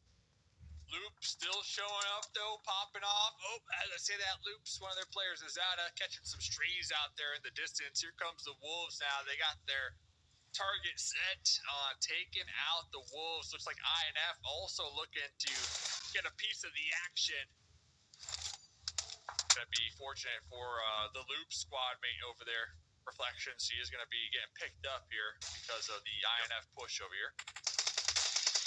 3 strong once again, baby. 3 strong once again. Good side of the map. Can overlook Influence Rage. I want to say, I kind of want Wolves to get spicy again like they did against Alpha 7 and push up onto the Loop side, take them down. If they can do that, that'll be pretty wonderful. Is it necessary? No, it's not, but I think they might try it. Why not? They're pushing in and pinning their will on every team that they possibly want to. And Loops need to be very ready and prepared for this, especially with Coops leading the charge up ahead. And Rattle Boy is going to try and be the tip of the spear in this engagement, but as he takes a little bit of damage, he's forced to back away. Wolves have successfully put Loops on high alert and successfully taken them down to just a minuscule amount of health. It's going to take a large effort for Loops to regain and turn this fight back in their favor, especially with the Zelda being down once again. Beautiful nades. Wolves doing everything right. Rattle Boy forced to skirt to the right hand side, but he has just enough of an off angle to fire onto Coops, but it's not enough as Coops is able to get even further up, get the finish onto the Zelda potentially. Loops, I mean, Objects, they've got to be feeling helpless. Oh my gosh, I was saying the Wolves need to calm down a little bit. They're getting a little bit too excited here. Absolutely, but with that nade push, baby. onto Neil Zada, they are going to push this even further. Look at that nade onto Rattle Boy. That's going to shut him down. Another one towards Rafina. It is just him. And now you got Team Liquid pushing him from the other side. See ya. Loops, see ya later. Goodbye. 13 eliminations onto the Wolves right now. They're looking for the pickup. Baton peeking his head up that ridge right there. Influence Rage with their 1 elimination point. They're going to be laying down a mini red zone right now, Reflections. There it is, mini red zone, as you said. That means the nades are going to start coming through. The fact that Coops is back on his feet along with Higor, or actually Higor is still there, excuse me, Coops on the run. We're moving. Lil Boy's going to fire some shots at Coops. He stays alive. I'm blown away. And now we've got a 1v1. Short-lived. Coops is falling down. We're down to our top 3 teams. Wolves are now gone. Make that top 2. It's a 4v3. I can't believe it, boys. Team Liquid could get their first win of the season. It's about time these teams start using their heads, though, when it comes to, like, looking at the elimination feed. They saw some of those members of Wolves. They knew exactly where they were, and it's about time the teams are like, hey, why don't we stop this squad? You know, like, why don't we actually focus on the team that is the biggest threat in this lobby? I know that, you know, both these teams are way too far to even catch them. But, yeah, I'm surprised they didn't do that a little earlier rather than later. Yala with the P90, though, he's looking to get the winner chicken dinner. It's going to be a 3v4. That P90, man, up close and personal. It could be clutch. Diego going for those last second heals. So Yala is going to be crawling up. There he is, man. Sees Federal popping up. Boom, there's one. Can we connect on to Diego? Diego has the DBS. Quick little confirmation right there from Ayala, that P90. You love to see it. Up close. Ayala, you got this, baby. You've been here before. You can do it. You can do it. Diego hits the shots needed. And Chief, last one up. The last chance for Team Liquid to finally get a win during PMSL America's fall season, but he'll fall short. And Influence Rage, just like they did yesterday, will close out day 2 with the win on the final map on Miramar. Give it up for Influence Rage. Way to go. Putting up a nice chicken dinner here. These guys got a few of them here in this tournament, and you love to see what this squad can do. I mean, they have done great. It's just unfortunate for them that, you know, Wolves and Alpha 7 have done astronomical. You know what I'm saying? That's right. You know, one thing is for certain, though, for Influence Rage, if they can somehow extend the tournament tomorrow to Map 6 Miramar, it might be able to win. Smash point. That's what it's going to take. Yeah, you're right. They're batting 100% on Map 6 Miramars over the past 2 days. So you gotta give the credit. My Robert De Niro right there. I see it, bro. You don't think it's going to happen, Hope? Nah, man. Wolves with 13 eliminations, 2,500 damage practically this last game. Alpha 7, only 4 eliminations, but they had 2 winner chicken dinners here today. So I'm thinking Alpha 7 coming into tomorrow's Rondo map, they're going to be dropping it hot here, Hot Dukes. They're going to be looking to get some early game eliminations on Rondo and get to that match point that the Wolves set here tonight. Well, I'll tell you what, man. If we want to see it go to Game 6 tomorrow, you're going to have to see what we saw at this match, right? That's 2 teams seeing the elimination feed, realizing exactly where the Wolves are, and doing everything they can to stop them. Because if you don't do that, I guarantee you they're going to pass Smash Point and win a game tomorrow. Yeah, I think they get it on Rondo. Obviously, Smash Point, they reach Smash Point threshold on Rondo. And then can they win from there? That's the question. I mean, they won 2 games today, their best performance yet, but they haven't won on Erangel yet. However, Alpha 7 has. And Alpha 7 has been known to get big games on Rondo. There is a real chance that Wolves, if they don't close it out, Alpha 7 are going to creep up. And I have to favor, if the tournament extends to multiple maps, I start favoring Alpha 7 in that regard over the Wolves. I really do. So I think Wolves need to close it out early, stop Alpha 7 in their tracks. But either way, you can't dispute it. Alpha 7, Wolves are in a great spot going in to tomorrow's maps, and a great spot to solidify their position over at PMGC. For this team right here before you, though, Influence Rage, hey, look, we love it. Back-to-back Game 6 wins on Miramar. Yesterday, they did it with 8 eliminations. Today, they're going to have to settle with 5, but they took it from Team Liquid, and they'll secure a valuable 15 points. Team Liquid will get 13. Wolves profit the most, however, even with third-place finish with 18 total points. Good on them, and Loop's still trying to catch up, but yeah, the focal point, obviously, Dave, has to be on Wolves and Alpha 7. Yes, I mean, sir. they are the closest ones to closing it out. Yes, sir. And you never know. There could be a big surprise, a huge upset tomorrow. Say one of these bottom teams, VIP, Resilience, they might just look to hunt down, right, the Wolves. They might look to hunt down Alpha 7 and try to extend the tournament. I mean, I know it sounds like it's far-fetched, but they got nothing to lose, right? So they can hunt them down, maybe try to take them out, really affect them early game. That way they have a less chance to get that winner winner chicken dinner, and that can open up the 6 games come tomorrow for teams like Influence Rage, for teams like 9Z. So you just never know. I mean, it's a battle royale. Nobody's friends out here unless they're on your squad. So you just don't know who you can trust. So tomorrow could be exciting in that aspect. Could be. Could definitely be exciting for sure. But from my experience watching PMSL, watching PMWC teams just do not like to challenge those on Smash Point because they don't want to risk their tournament life, or more importantly, where they currently stand, because there's money on the line. But I really do hope tomorrow we break that mold. And if Wolves Alpha 7 inevitably hit Smash Point, you start to challenge them and take them out to extend the tournament. We'll find out. Coops from Wolves finally getting our match MVP. Almost 1,000 damage, Hot Jukes. Crazy damage. I'm telling you, so much damage. He's got the grenade as the ring right there on his left hand. Crazy to see, man. Coops went nuts today. The Wolves in general are in such a crazy spot. And good on them, right? Good on the Wolves and Alpha 7 to create such a dominant lead that, I mean, tomorrow when it comes to Smash Point, they're going to be looking like the 2 teams that could possibly even cross that after this game. It's wild to watch.